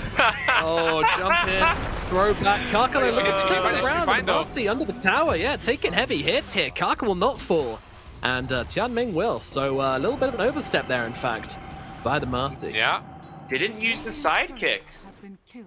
they didn't. Yeah, I think that was the difference. That extra damage would have killed the Tiny, I think. Now here's the question also: how comfortable are all these players actually playing Marcy? Right? Yeah, that's a big deal. The new kid on the block. Ooh, Kaka misses a toss back. That's Radiant's very rare. middle tower is under attack. How's our middle lane going, guys? Mid lane should literally just be a trade farm again until both are 6, and then rotation should be coming. Dire's current has been Do you guys think mid lanes They are kind have, of boring at the moment? Yeah. Kind yeah. of what? Sorry. Mid lanes, I don't know, like no one tends to die at mid anymore. Everyone just kind of trades. Yeah, farm. It's there's been that too way much for a while. region with the water runes and stuff. Yeah. This was the one thing in map changes that I was hoping they were going to make. I didn't care for any other map changes. I think the map's pretty good. I was like, just change mid slightly, you know, in some capacity.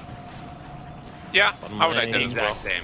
Fight taking place as Kaka's kind of low, but yeah, the spells were used onto the Tiny again, but they weren't quite able to bring him down. Yeah, build her top up. lane Viper is doing Viper things. I mean, Morphling is still keeping up the farm somewhat, but the pressure is definitely starting to mount up. And again, X-No was actually out of mana. I didn't realize Heavenly Grace is so mana heavy. Well, they did increase it in the last patch, and that definitely seems to be hurting them this time around. Yeah, 15. 15 at Level level 1, yeah, 15 at level 2. Crazy. Yeah, So- he actually just can't do anything in the lane now. Yeah. Well, you picked this hero to win the lane, but you're losing it anyway. Feels bad, man. Oy. That feels very bad indeed. Ooh, a little bit of trading, bit of trying to catch there from ZC, but wasn't quite able to do so. Top lane, X-Nova looks like he is going to go down. He's got the 5 stacks upon him. In fact, they're looking for both kills here. Look at the greed from beyond, but a very good greed indeed. Was able to take down the Omni Knight and get a ton of damage out onto Ghost as well. Bottom lane, no. By the way, I'm not a master specialist. What is the skill? Do you just max sidekick? Is that it? No. It's usually. I mean, it seems to be this game around at least, but usually we see them going for. Or the psychic damage Rebound. or chalice. That's gonna be a lot of damage. Throwing him back, but yeah, that's the problem. Like they can't take down Chalice really when he's got these Spirit Siphons going, and now with the toss back from Kaka as well. Summer getting very low here, but does have a with the snake ping. bouncing around. Mana Shield available as well, so turn their kill with Tianming instead, and in comes Somnus Elfodish to kill. Tianming is gone, and Summer's in trouble as well, trying to make his way through the tree line here, but only gets the snake off onto one. That's not going to be enough mana for him to survive this one, and Chalice will get the double kill. Surprised we didn't see a counter rotation from ZZ here. Feels like he could have gotten a double or maybe even a triple. Are fortified. Yeah, no movement at all from the Void Spirit. He's just sitting in the middle lane, happy as can be. Yeah, having a good old time. And Kaka will just finish himself off and get that free regen. Do we feel like Ghost needs to change lane or go to the jungle at some point here? It's starting to hurt, but I'm expecting a Summoners gang somewhat soon. As I said, he's actually almost going down. He has no swashbuckle, no mana either, no boots. Let's see. They have a ward to see him. The Astral Step for a while, yeah, but they've got the rebound to get themselves across. And the Resonant Pulse will finish the job. How much MS is that? 30%. No, that's slow. What's the increase? 45%! Yeah. Top lane Viper, though, does end up dying. Rotation in there from Kaka. Kaka, yeah. Very nice. Very much needed as well. It puts Ghost back on the board. Still incredibly underfarmed, but that's a good Dire's beginning. middle tower is Yeah. under Now you Especially- can finally go away from the tower a bit. I was gonna say, typically, like, when you play Viper 2, you like to rush the urn, but because you have Brewmaster, he just wants to build one as well. So Viper can just skip urn, and he's actually queued up a Force Staff. A 4-step on Viper that early. Interesting. Yeah, like very first item, which is a little strange. Summoners might have to commit Rolling Thunder here. Yeah. That's actually very bad for them. He wanted to set up a gang with Kaka here. No, he couldn't. And now they're looking for Summoners instead. But they just find Kaka. Exorcism popped on the sideline though. The Centaur agent, wow!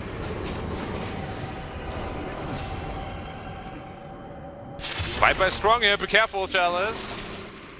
He's out of Spirit Siphons. Yeah. Still chasing. Oh, it's a big turnaround. No mana. Get pulled in. Random. Oh, even Summer is DPing too. Wow. I noticed even last game, like the carries were very, very active. Not something you usually see as a Dusa. Yeah, Summer getting into the mix a little bit. That's surprising, but he kind of wanted to move towards a triangle anyway and just kind of ended up being at mid, so I'm guessing that's why it was more a convenient stopover, I would say, as they move on to Kaka here. Both try the ZC and Qianming try to take him down, but they're out of spells. They didn't get the kill, so they'll have to back themselves away now as RNG bring in the heroes. Yeah, I mean, so the game is still in a very good position for Dandelion. I just expected a bit more from Marcy. The Marcy effect wasn't quite there yet. It's weird in this 5 position with a Medusa lane, I think. Because, like, also, Death Prophet is pretty strong against it because the Dispose doesn't break Spirit Siphon. Yeah. But, yeah, the Medusa is not like a kill lane. When I see Marcy a lot of times, it's like, I see this hero picked and then they just, like, literally run at whoever is in the lane. But If like a Sven, Marcy or something. Yeah. It's like Medusa doesn't really do that as much. She also kind of likes the movement speed as well to get in and help people, and she hasn't had her boots until now. 10 minutes boots, it's a bit slower, so... Yeah. Honestly, I think Dusa Marcy is more like a mid-late game investment, right? Yeah. Like, you're not looking to win the lane, but you're looking to get into a strong mid-game. Yeah, I think that's part of the reason why she went for this build of going for the sidekick over the active spells, just to kind of buff up the Medusa, help her take stacks, that kind of thing. I think you usually max Sidekick anyway. It's definitely your first level 4 of like the basic abilities. It's either like 2-1-2 and then maxing Sidekick or just 1-1-4, I think. Looking for Summer. That hasn't been the case in pub game, like the top MMR pub games, but in competitive I haven't seen enough of it to know differently. But yeah, when Summer's dead, you out of here? Oh, no way. That's a DD Pango. I don't know. The Dispose is there, but it's not going to be enough. Summer will fall, and the TP came really late. Yeah. I think if somebody came earlier, maybe. But yeah, overstepping his boundaries a little bit. That's what we spoke about in the pre-game as well, right? Pre-game. Yeah, getting out of position a little bit against these teams, you're gonna get punished. Like, this is something he has not gotten punished for in Div 2. He plays in the middle lane, using the Fortify to stop ZC getting the last hit on the tower. But now he just goes in and gets it anyway. Giga Chat, let's go. Yeah, I'm really surprised he didn't come in just waste to get both Astral Steps for it. That's what I'd like to see.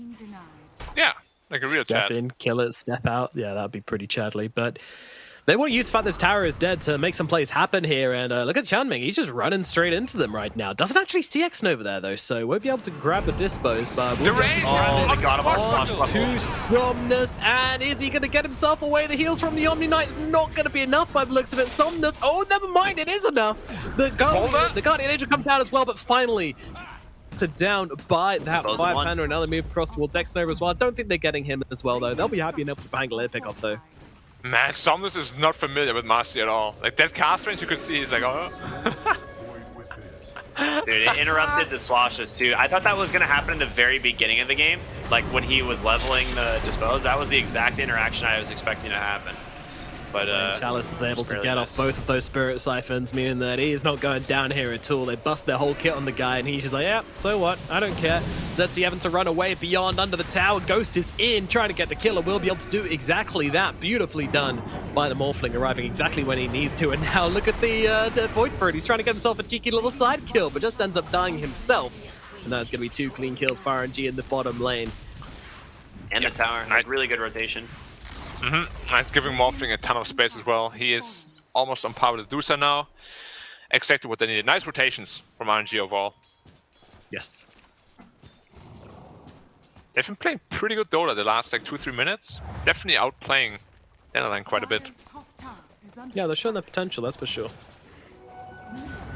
Again, you know, like last game, they played really well up to a point where, unfortunately, a little lapse in judgment and, yeah, the consistency of Dandelion, which they've worked so hard to grow, really came into effect. And SJ, those two supports are just kind of giving Ghosts Truffles a bit of a ruffling.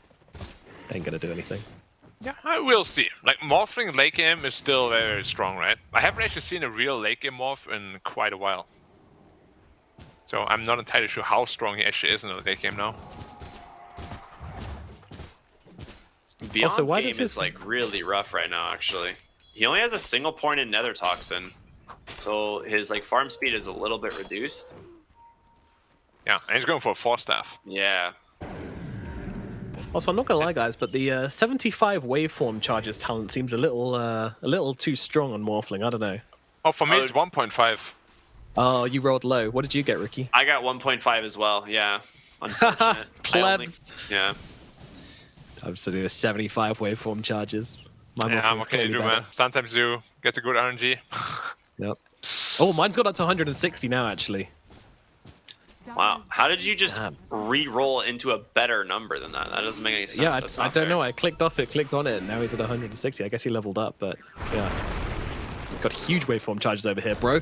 As they jump onto ZC. Not a huge commitment here, though. Somnus, though, he's coming around the sidelines here. There is still another Astral Step available, and they're going to force it out of him as ZC getting down to the low ground here. So they turn their attention towards a Brewmaster instead, and I don't think he's getting out of this one. Okay, Ghost will grab himself the kill. Look for Beyond now. Finding the pickup.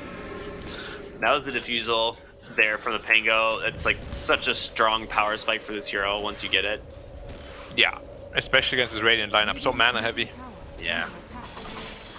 Well, they found the Marcy on the sidelines here, actually, and she is getting absolutely beaten down. The disposal come out, but it will not be saving her life here as Chan Ming falls.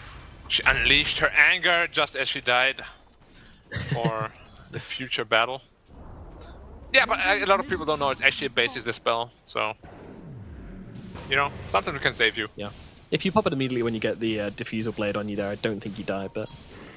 Yeah. could be But right. again, I don't think most people are actually very familiar with Marcy just yet. It's gonna take a while. true. Yeah, especially like specifically pro players as opposed to like just pub players. Like pub players will play, you know, because why not? It's just they're playing for MMR. Whereas like if you're on a team, like you're playing for, you know, what you're going to be playing in an actual DPC Well, game. Oh yeah. You also sure. physically can't pick it in Captain's mode, but I'm sure these guys would have played all pick just to play it against each other before it dropped, so... I don't know if that's true, but Maybe. it seems like it would make sense. I'm just gonna say, I mean, no offense to any pro player, like you could pick, or like, you could let the best Marcy player on Earth stand in for your team, and he would be doing way better. And that's true for any team right now. So you're saying they need to practice these heroes more? Yeah, for sure. I mean, it just came out fresh, what, like 2 days ago? I don't even know if people expected it to be in CM still, you know, for the season or what. They did. I mean, at least the CIS players knew about the hero going to be strong. How did they know? Well, I don't know, but they didn't know it was going to be Hackers. released. But I spoke to I think Seneko, and I spoke to Celery, and both of them said that they're expecting They Marcy both to be knew. very popular. And what are their sources? Man, I need to up my game a bit. No, they just thought it was going to be popular. They didn't know it was going to be released. But Omni Knight Oh. being down a little bit here, but he's going to be okay. Primal Split? Wow, that's a very early one. Sniff him out. They know he's there! Oh. It's close. Jump Big fight. over. Actual gymnast here, Miss Marcy. Yeah, that looked that to me reminded me of some Heroes of New Earth, like Monkey King stuff right there. Wait. He's going for a super early axe on Morphling. For what, exactly? Ooh. Interesting. I thought it was terrible. Morphling steals. I'm trying to wrap my head around it. I can't quite see it. So you steal 20% of the stats when you morph into that hero, but then you also have to be that hero. Does he just want to cosplay as a better Medusa, perhaps? That's what I was wondering. I was like, is the counter to Medusa just be Medusa? And make Medusa 20% weaker? You steal. Like, you could literally just itemize like Medusa would, right? Yeah, I guess you just like steal 20% of her agility and 50% of her attack speed.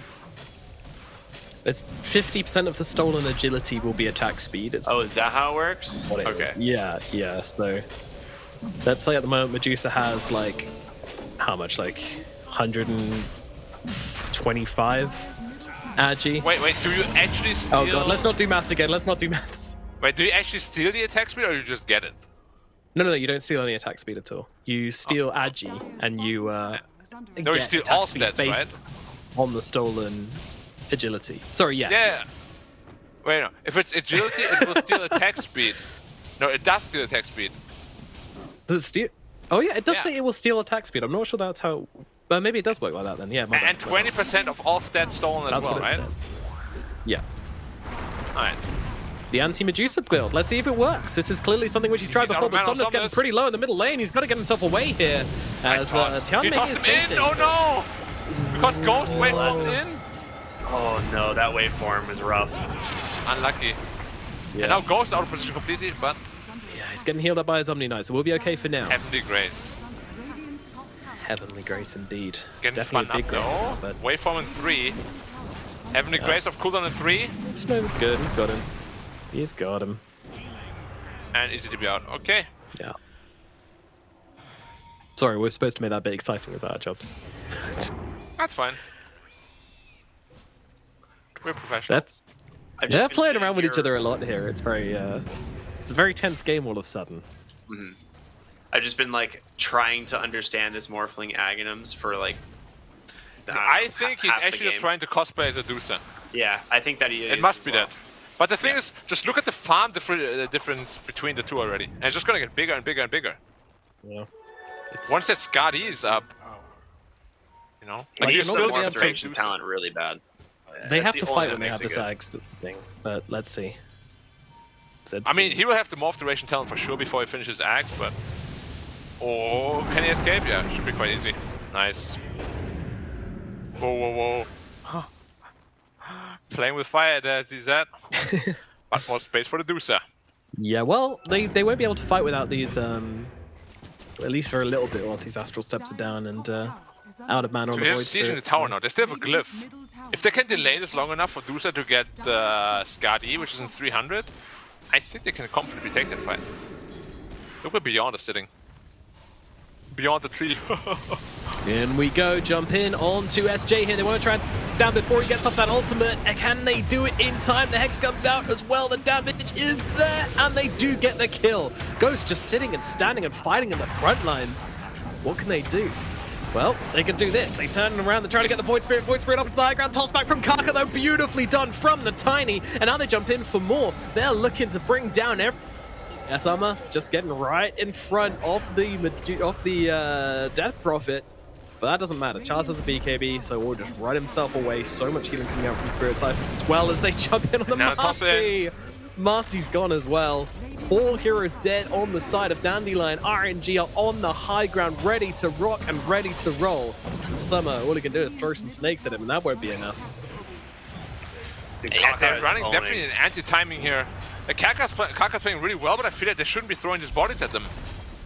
Wait for your Skadi timing and then go. Skadi's done now, but they shouldn't be able to get their eggs. Probably not. No. They'll back away. Could be a lot worse, but yeah, like Dandelion has to be very careful. They just gave away a massive advantage for no reason. Like the Medusa was so close for her timing. Really gotta play for that. Axe is almost done. I really want to see what happens here. Yeah, do you You think gotta they're go just to the gonna try morph and pull with duration talent, right? Hmm. Oh, it's 50 waveform range for me, by the way. How much is it for you guys? it? Oh no. 2. I've got 2? 0 waveform charges. This time I rolled high. Oh, no. Losers. Imagine that talent. Oh yeah, for me 75 waveform charges now too. Okay, alright. That's I not fair. guess I'm I still at rerolled. 1.5. Still 0. I don't like this game anymore. This is ridiculous. It's all ridiculous. All right. It's ridiculous. I mean, I don't think that Dandelion are that scared to fight anymore is the thing. Like, they've got themselves this Guardian Medusa, which they didn't have previously, so I think they're feeling quite strong. Yeah. They need to just make sure that they actually fight together. If you sidekick the Dusa now, she's going to deal a ton of damage in that fight with the split shot, of course. But you really need to stay together as a unit. That's where they're strong. And in we go. Zetsu nice. immediately unleashing onto the Pangolier here, but doesn't quite land with the Spirit. So that's going to allow him to get off this Rolling Thunder. And now this could be difficulties for the side of Dandelion. Some are trying to fight from the low ground here, but not really doing enough. They need to get themselves up these steps, and that is exactly what they'll do. And now they'll turn over to Kaka. Kaka trying to jump in and getting himself caught out instead. Too. And now they look out for more. They've managed to find and the he sprints up Omni another one too. on the back Remnant line. up in one. He's gone. Out. Yeah. Yeah, and it's going to be another hero caught out here as Somnus will fall here by the looks of it. They're getting a lot of damage off in the process, but he does die. And Dandelion find the fight they're looking for. Again, this team does it. They know their timings, and they know when they are strong, and they make full use of it. Yeah. Now it's up to Ghost, really. Like, show us what this hero and this axe is all about. Cause I'm still not sure. Yeah, I was gonna say, I feel like this is exactly what we saw last game with like that double BKB timing, but just the Agnum's reveal from Void Spirit as well as the Scotty reveal from Summer, and they just were like, all right, let's go, time to fight, and they just like immediately pull the momentum back their way. They get 3 really big kills. Well, I guess not massive, but 3 good kills for sure. Yeah. And Summer's just going to continue to farm now on the Medusa, and he's going back for the Butterfly again. Let's look at it real quick though. Like, let's just calculate roughly how much it's gonna do. Like, she has 160, right? So you're gonna lose 80 plus attack speed, which is not bad, and you're gonna lose 20% of your survivability. If they can get a fight going now, I think Dusa is actually going to be really quite weak, because her attack speed is very low. Like, once you're in that morph form, she won't be attacking much anymore at all. I'm guessing But it's not the more dispellable, items Dusa right? gets... Like, the nerf is stolen, right? Well, beyond being jumped in the middle lane, but he's going to BKB, TP his ass out of there. But RNG with this Exo, are they going to try and hit the barracks of this? Nah, it's very tough if Dusa just stands there. Yeah, exactly. Dusa's not bad You yet, have though. to, though. You just committed Exo. Yeah, but can you? Like, you don't want to lose another team fight, because then the game is over. Yeah. I mean, they're going. Beyond has no BKB. This is so awkward. Chalice has put them in a very difficult situation as they try to throw back the Prophet. That's not going to work out well for them. They'll lose the Marcy straight off the back. The Viper's fallen as well. Nice. And Stoneguy's gone too. RNG. This is worst case scenario right now. No buyback on these 2 heroes. Ghost has the Medusa form as well. It's very, But very you only important. steal it when you're Medusa. In the morphing form, you don't steal it. So if she approaches the fight, it's very likely Ghost will just turn into Medusa and Medusa just turns into Or a potato. do you steal it anyway? No, you steal it anyway. You don't even need to be in Medusa form. I've been lied to. And I lied to you guys too. Yeah, she's still got the nerf. Alright, that's 2 Rexes gone. And yeah, she gets her stats back now. Okay, now that puts this axe in a pretty different light for me. Yeah, she loses 20% of her agility, and it was, I think it said 50 attack speed. No, She no loses way. 20% That was of everything. It was, No, 50, it's it was meant to only be agility. 50%. It was meant to be 50% attack of her attack speed, but it meant 50% of stolen agi as attack speed. Obviously. No, it steals all stats. It steals all stats. no. But talking just about basically the I tooltip know, on it's Medusa, the I debuff was on just talking to Medusa Ricky. said 50 Yeah. attack speed. Yeah. It Yeah, said 50 attack if it's speed. agi, it's attack speed. Wait. So does it mean if you go for a strength hero, he loses 35% status resistance? I guess so. So he's I don't know, man. 35%? Dude, minus 35% is a big number. It Any is. stun is like 50% duration more. Holy crap. Alright, the people need to build this axe more so I can see it more in action. Dire's top tower is under attack. Yeah. Because even the casters are getting mad. Tower is under I'm just so this is the most confusing eggs they've ever Yeah. released. This is It's very confusing. It's just tooltips is what it is. I'm Like, too it's stupid- I'm really too not that stupid for that. confusing if the tooltip was straightforward, which is like the most typical Dota thing. Radiant's bottom tower is under attack. Yeah, but now there's a butterfly in Medusa, so she's strong, she hits hard, and the more items she gets, the less she cares, obviously, about those stats being stolen. SDJ, he's invis. Look, man, the Morphling is not here at the moment, so they're taking a fight without their Morph for the time being. Or Charles is taking so much damage. He didn't pop Yeah, BKB. he's getting blown up straight off the bat, and that's going to be Kaka going down as well. Dandelion, they're here to fight, and they're going to get themselves 3 kills just like that. And Roshan That's is up. Roche. They need to buy back for this, and they can. They have to. Can't help but feel they were just kind of gifted that by RNG. They didn't really commit much, did they? It's just Primal Split, right? Yeah, but that's a pretty important one though. Wait, they can't give up the Roche, no way. No way, and they're not going to. Rolling Thunder comes in from the back, Somnus going bowling, and he's going to hit a spare, but that is just a Where the Medusa. buyback? But look at the The Morphling, he's buyback! just gone! Morphling is out of the fight, 70 how did he seconds, die? no buyback. The Resonant Pulse, there was no Omni. He just got silenced and died. Yep. He didn't manage to pop the Manta, huh? But where were the buybacks too? You're committing for the fight, you gotta buy back. Wow. And now you have this is Shard the on turnaround Void. again. That's a big one. Oh no. Yeah, Just like Marcy game managed one, to... Nomad. Marcy managed to get the dispose off and stunned up the Morphling, so he was stunned by his own teammate, landing on top of him. Happens to the best of us, I guess. A sick play from Sometimes Janming, honestly. your friend sits on you and you're stunned. I don't know. Yeah. I mean, Happens a lot. Ricky knows how that feels. Yeah. Couldn't get black off him at the when we were in the studio. Oh It was terrible. I was talking about the climbing, but sure. Studio also works. Yeah, same. Anyway. Yeah. You know, we're in the right climbing again. We get to climb again soon. Dude, my strength level is insane right now. Like, you'll see next Well, you're time we go doing climbing. the personal... Are you a personal trainer? Are you a qualified personal trainer now? Yes. Oh, very good. Congratulations. Thank you. I appreciate that. Dire's I'll be running some advertisements at the end of the stream. Yeah, you know, with those pre-rolls we do, like the little DPC animations, they'll just be black coming on, being like, "Are you looking to get stronger?" So, guys, you've been looking for the body of your dreams? Dire's top tower is falling. Well, Summer definitely has the body of his dreams right now, as he is rocking Summer is jacked. 2.5k net worth at this 30-minute Yeah. mark. The only thing that could Wowee. be scary is that he's lacking a BKB, perhaps. So that he could get perma-stunned by the Rolling Thunder. But other than that, he's looking real golden. I've hit 400 last hits at 31 minutes. That is... Yeah. The guy knows how to farm, man. He's really good at that. I love this butterfly build that he's been going back for too. Like it increases the farm speed so much, and then the amount of survivability and damage you get from it is just ridiculous. And just going for the Daedalus now, and that's borderline complete. He's only a few hundred gold away. Yeah. Do you like it over the BKB? The Daedalus? Yeah. I do. I think they have so much damage already. It's just like I'm so scared he's just gonna get disabled by the Pango. I think he buys BKB for like the Aegis ending, right? I think like he wants to have BKB Okay. next item, and like now while he's Aegis, he's like maybe more confident to build damage. Yeah.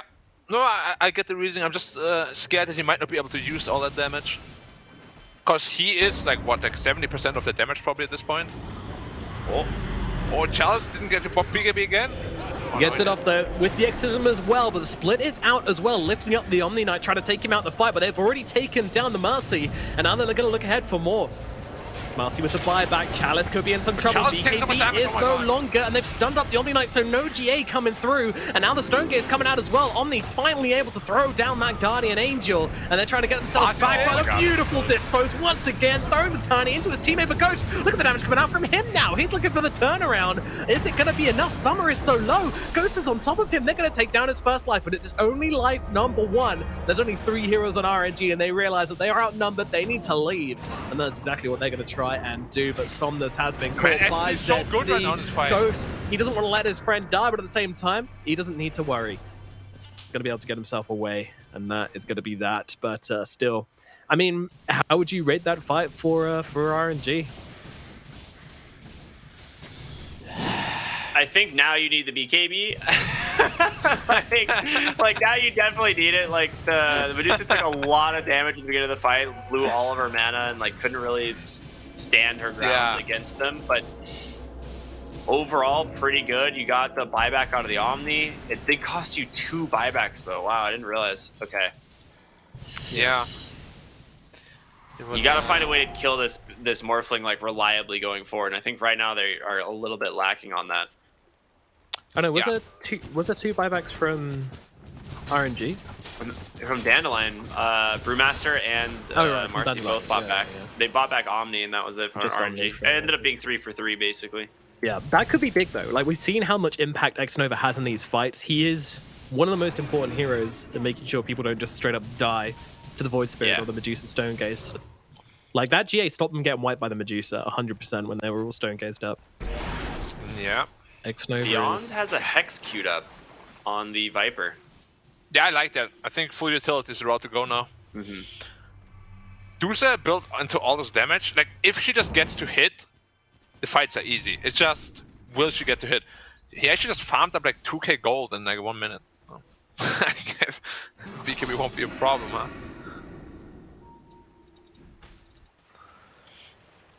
But 25 is still just around the corner.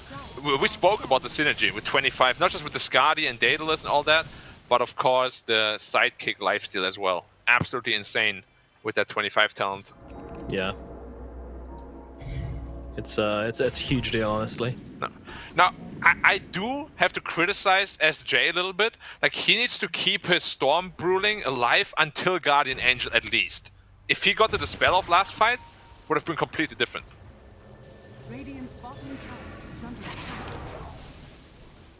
Yeah, that's true actually. That's a really important factor in these fights.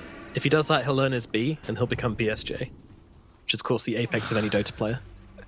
Yeah, of course. Of course, yes. It makes sense, yeah. 35 minutes in, only a 2k gold net worth. I mean, that's A lot more it's- even than last game. Yeah. Yeah. It's all execution now. It's all execution now. Then who do you What favor is- in that regard? It's hard to say. Like, ZZ has been playing so well in this Void Spirit. Like, he's using his spells perfectly. I think it will mostly come down to Xnova versus SJ. Like, who can get the better spells off? Can Xnova get the Guardian Angel off without getting dispelled? He has an Aeon Disc now too on Xnova, so that's a very big pickup. Which That's again huge, though can get honestly. dispelled. Can get dispelled by Brutes as well. It really is a battle of these two heroes, and neither has buyback either, so it's extra spicy right now. Feels like Yeah. both of them are just going to wait it out, though. But SJ has so much pressure on him though. I feel Xnova's job is a lot easier than SJ's. Plus, Xnova's played multiple TI Grand Finals. He's not feeling the pressure. This is Dandelion's first series in Division 1. You know, this means a lot for them. Yeah. That being said though, Dusa finally BKB up. So it's gonna get a whole lot harder to mitigate her damage. Because in the last fight she also got feared from the DP shot, of course. Just a whole lot of annoying stuff coming out. Yeah. Minus 30 seconds Guardian Angel cooldown at level 15. That sounds more like a 25 talent to me. Alright, chat. I know, like unruly children, you're getting bored, but whoop, hold. This is just a bit of poking. Roshan is about to respawn, though, or at least to hit its minimum respawn. And that is when, quite frankly, all hell is going to break loose. Some crumpets will be buttered, that is for sure. Whose? Well, it remains to be seen. Hopefully not mine. I don't think that's a risk. I don't think so either. ZZ is really, he's aggressively poking, you know. This isn't a gentle prod. This is like a little jab in the ribs. Yeah, he always wants to force out some overreactions, perhaps. Yeah, he feels pretty safe. He's got the Aeon Disc ready to unlock the combining on so that he can always get out. Radiant Yeah. are scanning. So, So next if team he fight can winner get a is... BKB or something out of Omni. It's Look at worth this, look at. So they're trying to bait Chalice in the middle lane and catch Oh. out the Void Spirit, but there's actually a wraparound coming in from Dandelion. This might be perfect if they got can the get to the Hex. backline. The Hex comes out Oh, off the Morphling. He's just gone. No buyback on the Morph. That was beautiful from the side of Dandelion, and now they move forwards looking for Xnova. He gets a GA off, but it's just onto himself. I mean, that is just not good. Summer's gonna run He's him got Chalice down all by with himself. two big heroes taken out. And now they're moving Chalice to towards damage. Chalice as well. Somnus running away on the sidelines, but yeah, Chalice going for the TP away. He's going to be able to make it out at the Nice. very least. Somnus won't be so lucky by the looks of it. He's being run down. He's out of spells. He's got a shield crash. But that's about it. He takes down one with him, actually. And now gets a disarm onto the Viper. SJ's coming across as well. Let's see, Chalice, what can he do here? Try and keep him alive. Oh my god, something does tick away to the damage at last. Too much coming out from the Brewmaster. Too much damage over time. And that means it's going to be 3 dead on the side of RNG. And I cannot Look who's cutting the wave, though. So, no building damage for you guys. Something that was kind of funny is the Stormcrafter zapped the Viper and procced the Cinder Brew because he got hit by the corrosive armor. That was pretty funny, actually. Oh no, Summer just left the Roche pit as a Roche respawn. Is so unlucky too. But that should be their Roche. I really hope somebody checks it. Yeah, they need to get in there now. I mean, the Morphling is respawning. But I can't... That wraparound was... It's genius. So sick. So good. Yeah. It was really good timing too, because like they open the Hex and Omni immediately like turns to try and go for that Dispel with the Heavenly Grace, but just really good pick off there from the Void Spirits just to make sure that he catches them with a Resonant Pulse, and that 2-second silence is just more than enough time to kill the Morphling. Yeah. They're itemizing so well around the fact that the enemy team has an Omni Knight. Like even the Hex 2 could just be used on the Omni as they initiate on someone else. It's really smart. Like that was the thing. Like the Hex was for the Morphling, and the AoE silence from the Void Spirit just took care of the Omni. That's the way they want to do it if they can. Oh, Master this time though. Good. Oh, okay. Yeah. This time you're gone. She's a little dead. So I'm a little bit surprised, but they gave the Aghanim Scepter on over to the Brewmaster, and then allowed him to just buy out an Aeon Disc instead of what he was doing, which was saving up for an Ags of his own. I like that. Pretty good. Oh yeah, we spoke about how important Brewmaster is, right? He's also just about to hit his power spike at 20 with the Brooding Health. Very important. Good old Roshan now causing a 11k, well 10k net worth. But now get the Hex out onto Chalice. He's found in the tree lines here. They will be able to wake him up with X-Nova here and turn him back into human form. But will this actually keep him alive? Well, for the time being, yes. Kaka trying to jump in with the toss pad, but BKBs are out in time. Ghost just jumping into the middle of the fight, stealing that Medusa form once again, and just trying to get off the damage. But the Stone Gaze is there, and they're going to freeze up Chalice, and finally they'll take him down. They get the kill. X-Nova could not get the GI off in time. Now we'll be able to do so to keep his Morphling nice and safe. Try to turn around and deal with Summer here, but he has got the Aegis. Might be losing his first life here. What does that make a difference? Well, when his team is dead, it makes a big one, and they are chasing them back right now. RNG are all over Dandelion, but ZC jumping in this one. Can they fight? That is a question. The answer seems to be no. They're backing away. They're trying to get their Medusa out of there, but she is way too slow. Let's see, Marcy, she tries to help out with a rebound, but it's not enough. The Medusa is dead, and now they move over, and they're going to be able to take down Chanming as a little +1 as well. But oh my god, this game could not be more back and forth. It is so significant actually now that Axe steal on the Medusa. Like she's losing like a 60 agi, 60 strength, 60 int, becoming so much less useful in those fights. The more I think about this Axe, the stronger it really is. Damn. This is nuts. And now utilizing. They might have to buy back on the Medusa. Stolen from the Marcy. Yeah, they're gonna have to do it. And looking for the Morphling here, but of course X-Nova's behind. Though he's actually out of mana here, so won't be able to keep up the saves. And look at the damage coming into Kaka and the Morphling here. They're able to take down Kaka with ease. And now Ghost actually running forwards here and stealing that Medusa form. He wants to fight, but the Stone Gaze is going to be there once again. You guys have Ghost, nothing, careful. he's got a waveform in 1 second. He is going to be able to get it off running across to his Omni Knight, saying X-Nova saved me, but X-Nova can't do anything. And now going to lose one. They're going to lose two. Oh my god, the TP from Chalice. It's enough. If Chalice dies here, I think it's almost game over, honestly. Like he would be dead for over 2 minutes. Yeah. The full dieback. He's the only one who has committed the buyback on the side of RNG, and in terms of buyback status, like everyone still has it. So it's not the end of the world here for RNG, but it definitely opens a win condition because, you know, Summer dies or Morphling dies next on buyback. Like the game probably ends. If they even force the buyback. They might be a bit too scared to do so because all the big stuff is on cooldown. I don't They care, have man. one more split at least, but yeah.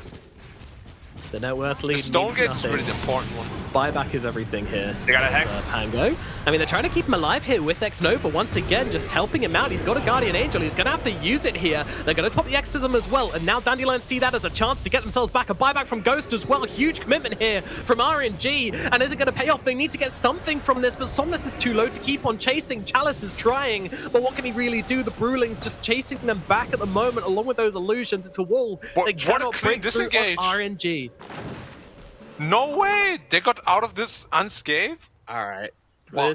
They were at the tier 4 towers and Yeah. nobody died in the end. That is ridiculous. That's insane.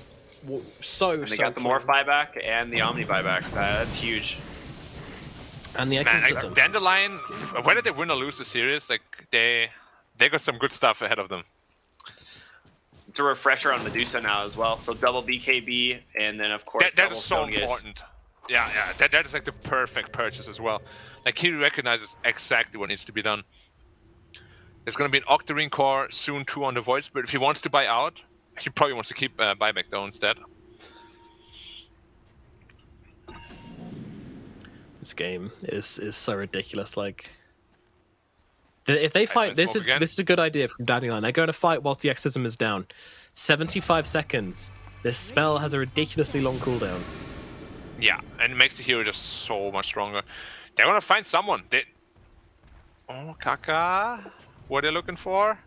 They don't have the blink on the Marcy, so it's very hard to jump in. So ZC's just going to go for the Tiny. It's a small pick off, but it's one they really want to try and get. But they'll be able to get him out of there with 4 staffs, with the repels as well coming out. It was the last Bruce split too. Sorry, Heavenly Grace. Yeah, Heavenly Grace, man. Dude, Omni Knight, just the longer the game goes, you know, if he gets more items, like an Ether Lens or something, I don't even know how to jump him anymore. Yeah. He has a telescope already. I'd love to see an Axe on him, but I feel like that's unrealistic unless they can get Roshan. You know what I would like? I would like them to scan more to make use of the telescope cooldown reduction. That's an like a thing that I just forget exists all the time on this hero. You mean on Or the item? not on the hero, but on the telescope. Yeah. It It doesn't makes even sense. say either. It still says 330 when you click on the scan. Yeah, tooltips. But yeah, the scan with the telescope is actually so OP. Less than 2 minutes. Could be very liberal with it. All right, so the game is resetting quite a bit here. Are we heading towards the next Roshan? Is that what we're looking at? Because both teams have cooldowns they're waiting on. Well, RNG actually doesn't. Yeah, probably. I mean, it's just going to be waiting until everybody has buybacks, and it's going to be a big fight. Somebody uses all the buybacks, and then it's probably like a stare down again. But like in a pure 1v1 scenario right now, which probably it never will be, but Morphling absolutely destroys the Medusa right now. Like that stat steal is ridiculous. You have to consider the Aeon Discs as well here. Like that's another big deal, and Void Spirit is doing a very good job at just making sure to pop the Aeon Disc of anyone he sees. Yeah, he does. Wait. In a very weird twist, Karkar is queuing up an Aghanim Scepter on his position 4 Tiny with no damage items. Yeah, I just saw that as well. Alright, bud. Wouldn't you just want to finish the Rave Pact against the Medusa? I mean, I think it's a nice amount of AoE slow though, right? It is, yeah. And maybe you can transition into more damage after that with the Daedalus. I think they deal with the Wraith Pact Totem pretty easily with Medusa and Viper. I'm not sure though. It's always good. Yeah, it's just like annoying always, right? Yeah. But I don't think they want annoying at this point in the game. 47 minutes in, they want Marcy being is winning. 0-11 though, guys. So. Oh, bad hero then. KDA means everything. Crap hero. I'm just surprised by the build, honestly. Like every single pub game I've seen, it's been all about the Aether, the Blink, the Shard, and Jian wants to go for the... hello, we've got a Void Spirit caught out here. He has got the Aeon Disc though, so that's going to allow him the time he needs to escape. But still, Aeon Disc on cooldown. That's like one of his 10 lives gone. Yeah, he just wanted to pop Somnus' Aeon Disc, but it was already on cooldown, little did he know. Dusa actually doesn't feel that strong now. Like, she has almost no attack speed already because of her item build now. Chalice Aeon Nice Disc Aeon down Disc now pop too? again. Yeah, if Morphling gets her hands on Dusa, she won't be dealing any damage in the next fight. No, it's all about the Stone Gazes they unleash Tiny, once again, the Guardian Angel of 4 staffs out to try and get her away, but I don't think it's going to be enough this time around to the Invis. Doing a hell of a lot of work with the Trickster's Cloak. He's gonna die eventually, but it takes a bit of time. And now they see Ghost. Ghost's got to get down to the low ground, though. Wants to try and get away. This is looking awkward. They're just running at them right now. Dandelion approaching from the high ground, trying to blow them up. Somnus, he's in trouble, and Somnus will go down. And now looking at Waterbombling as well. Ghost gets the waveform away, but ZC's right on top of him, not letting him escape this time around. The stone connects, and Ghost is gone. Pressure. No buyout for 2.5. No buyback on the Morphling. This is huge. They're still trying to fight this on RNG because they kind of have to. ZC's out. He leaves. Beyond? No, he's out too. Everyone's out. They're just. Dude, ZC, no way. Unbelievable. He's back in. He's trying to fight with no HP left. Really? Heading away to the sidelines of this. Dandelion are playing a crazy, crazy game here. Jumping in and out of the team fight around their Medusa. He's got a creep on him like 10 HP, dude. He needs to leave. Oh my goodness. How is this Void Spirit just dancing in and out of this fight? But RNG, they don't care about Roshan. They don't know when it's going to respawn, and they don't care. They want to make something happen here on Dandelion. What can they do? Morph is dead. They know he has no buyback if they kept track on it, of it, which I'm sure they did. You gotta go now. I wonder if SJ puts the gem in the Roach pit to scout for the respawn. Does it still work? Yeah, you can still drop a gem in the Roach pit for vision. Oh man. Oh, ZC. Yeah, they have no damage to kill though. Yeah, there's no way they the RNG here. But now they Omni though. This could be really bad. Omni has no buyback for a minute too if he dies. 40 seconds. It's a while, but they can survive perhaps. But yeah, X-Nova definitely going down. There should be a free Roach though if they know it's up. Chalice as well? What Chalice? No way, no way, no way. This is a big. I mean, on this, he has BKB. He's got BKB instantly though as well. Hey, BKB doesn't help if you're slowed though.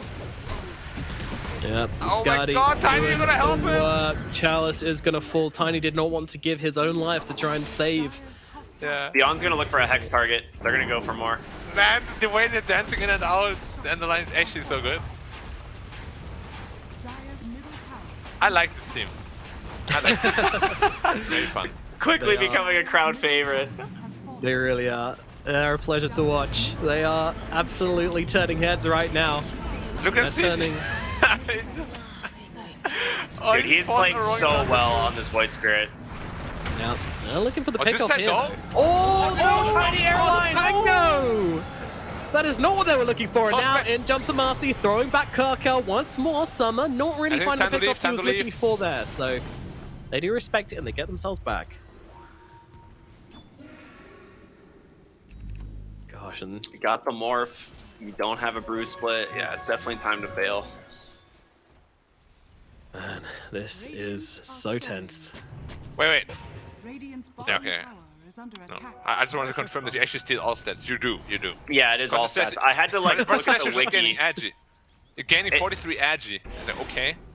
Yeah, it's definitely a bugged like debuff / buff, but I checked the wiki just to make sure, and it is all stats, 20%. Okay.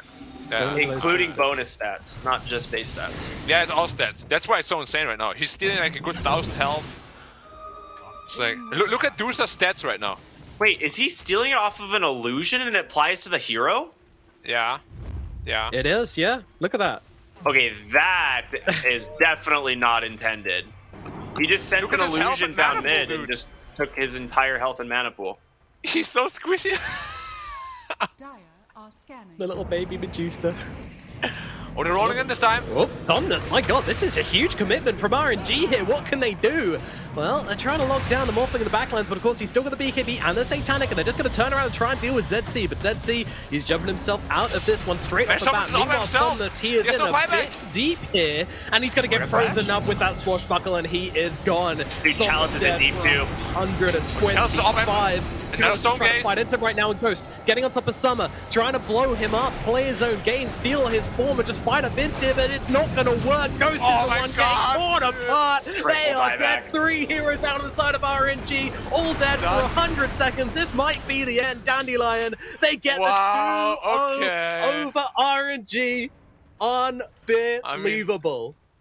You can't even call it a fluke either, because the second game was very tightly contested, and their decision-making just outclassed RNG. Who'd have thought? Dude, ZC on the Void Spirit is an absolute beast, man. An absolute beast.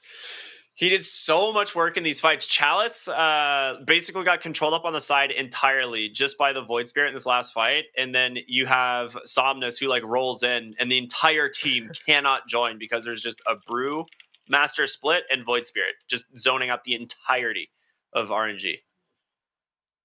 It was so sick. It's beautiful Dota, really. It is beautiful Dota. Like, it's not nearly as clean as LGD is when they're on top, of course, but like Not yet.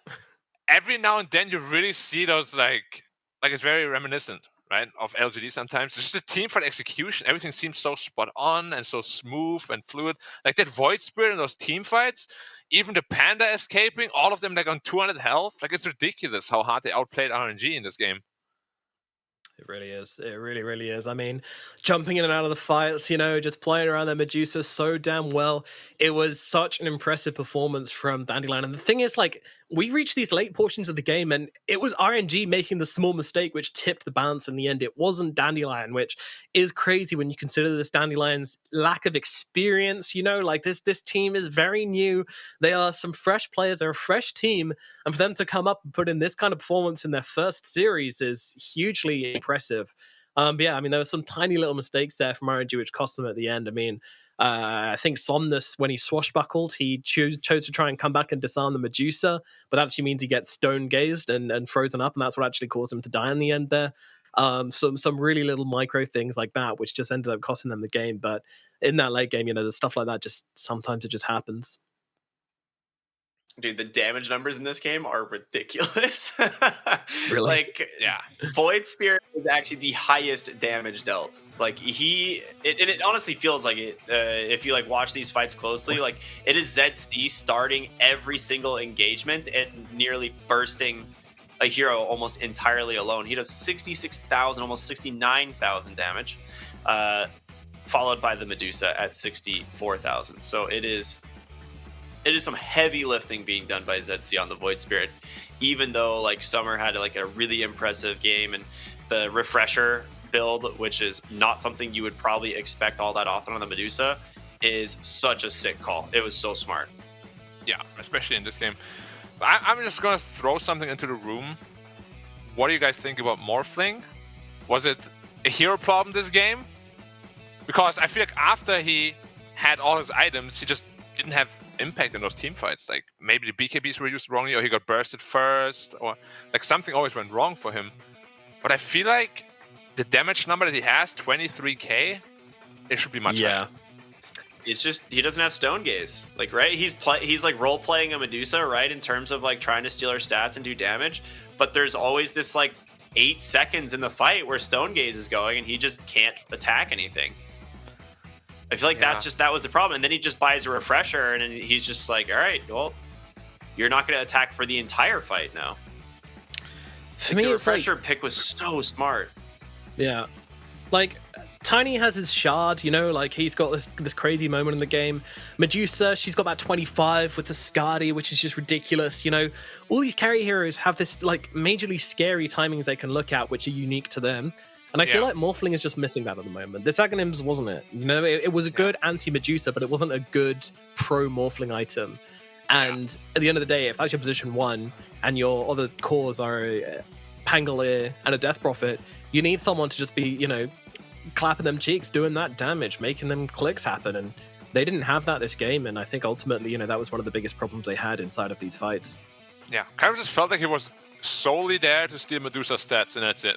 Yeah, like Which that's is an offlaner kind of gameplay, right? Yeah, or maybe even plus 5 Morphling at that point. Like, you know, why not take it a step further?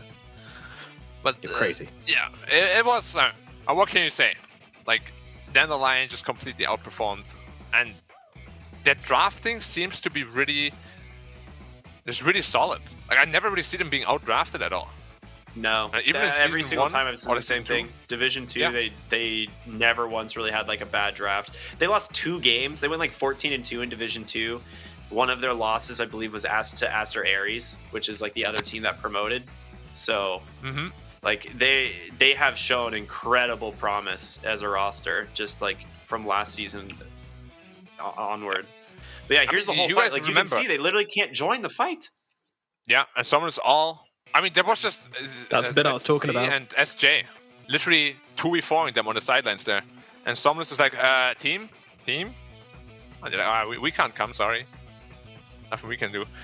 But just to remind you guys, like, usually what we criticize these Div 2 teams for, they don't know how to close out a game. When it comes to mid-late game, their decision making is very off. Dandelion, it feels like they have already overcome one of the hardest things to learn in Dota, which is that late game decision making, how to close out a game, how to get back into a game. And it's very commendable, honestly. Very, very commendable. Yeah, LGD Junior. It feels like that right now. If LGD had an academy team, this would be it, because there's so many similarities to be drawn between these guys in the way that they play and in the way that they're so obsessed with their timings, and for good reason, because that's when they can turn these games around. And that's why we see these guys, on the back foot. So in both of these games, they're on the back foot at one point, but they just remain calm. They make it happen, and they wait for their timings. When they hit those timings, they're back in the driving seat. That's super impressive to me.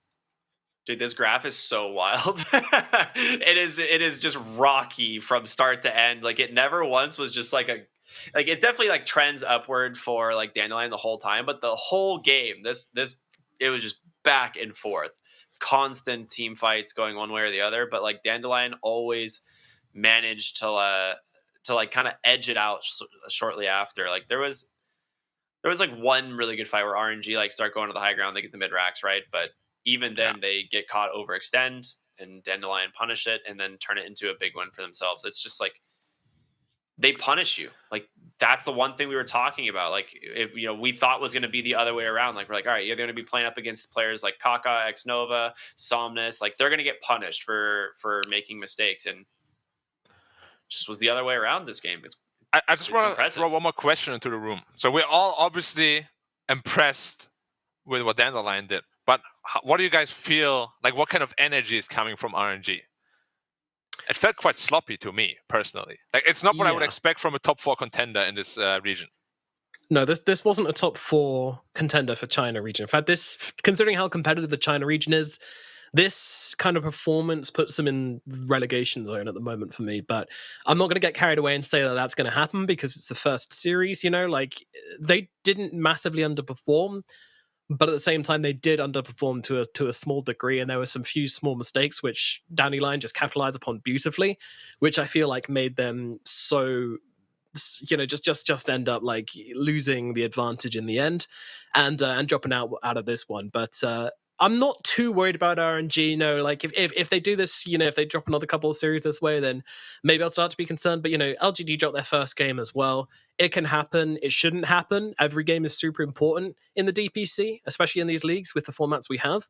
But nevertheless, I expect to see them bounce back. They're a great team. They've got great players, a lot of shining stars, and an immense amount of experience. So RNG will be back, and I think they'll keep working with Ghost, and hopefully they commit to his ideas, and they can form a really powerful team around it. But they still need that that chance to improve, and that time to get where they need to be. But I think they'll reach it before they get to the point where they're being relegated this season. I hope, at least. Same. Yeah.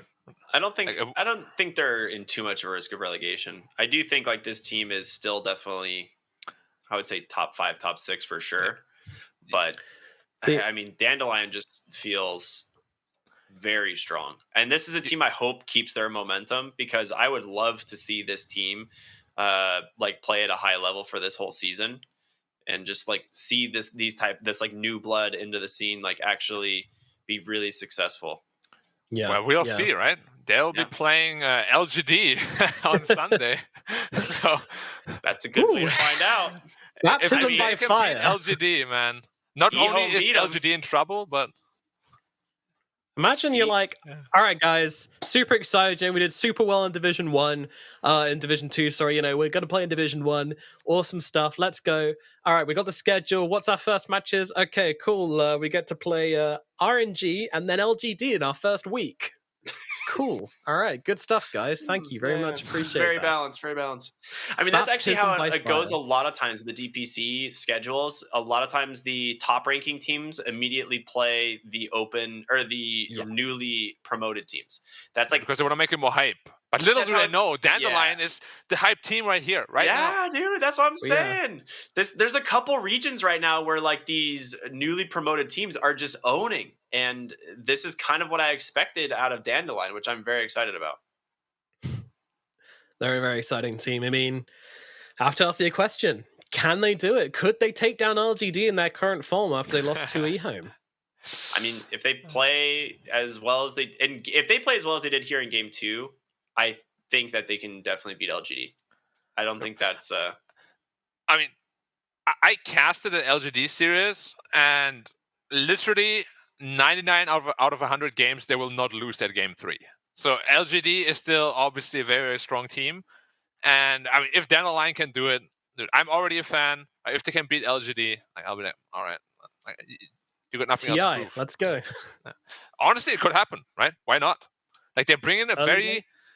like nice flavor to this Chinese scene. It's not like they're doing anything crazy in terms of draft or anything, but it's just the stability that we have been missing in season 1 and 2.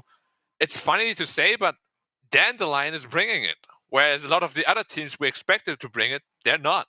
So Dandelion might be the one, you know. Maybe they get top 2, maybe they get top 1, and then It's been one knows what series, happens from but yeah, let's leave that conversation till after know? LGD happens. But yeah, absolutely. Yeah. Like this, from what we saw today, this team looks extremely exciting. They have 3 new fans at least over here, and certainly plenty 2. more in watching the game as well. 2. Oh, okay. Well, I you're was already already a fan. Thank you. Yep. Classic Ricky.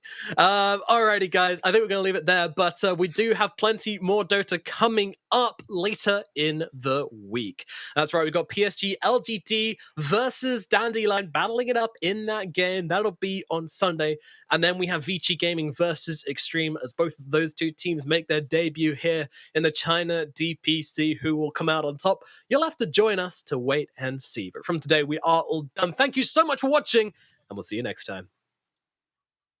英雄之前，你不曾拥有姓名。通向终点的路很长，但谁也无法预知结局。有人前倾暗影，谋而后动；有人拼尽全力，克敌机先。没有对与错，只有速度是唯一的答案。奔跑吧，在到达终点之前。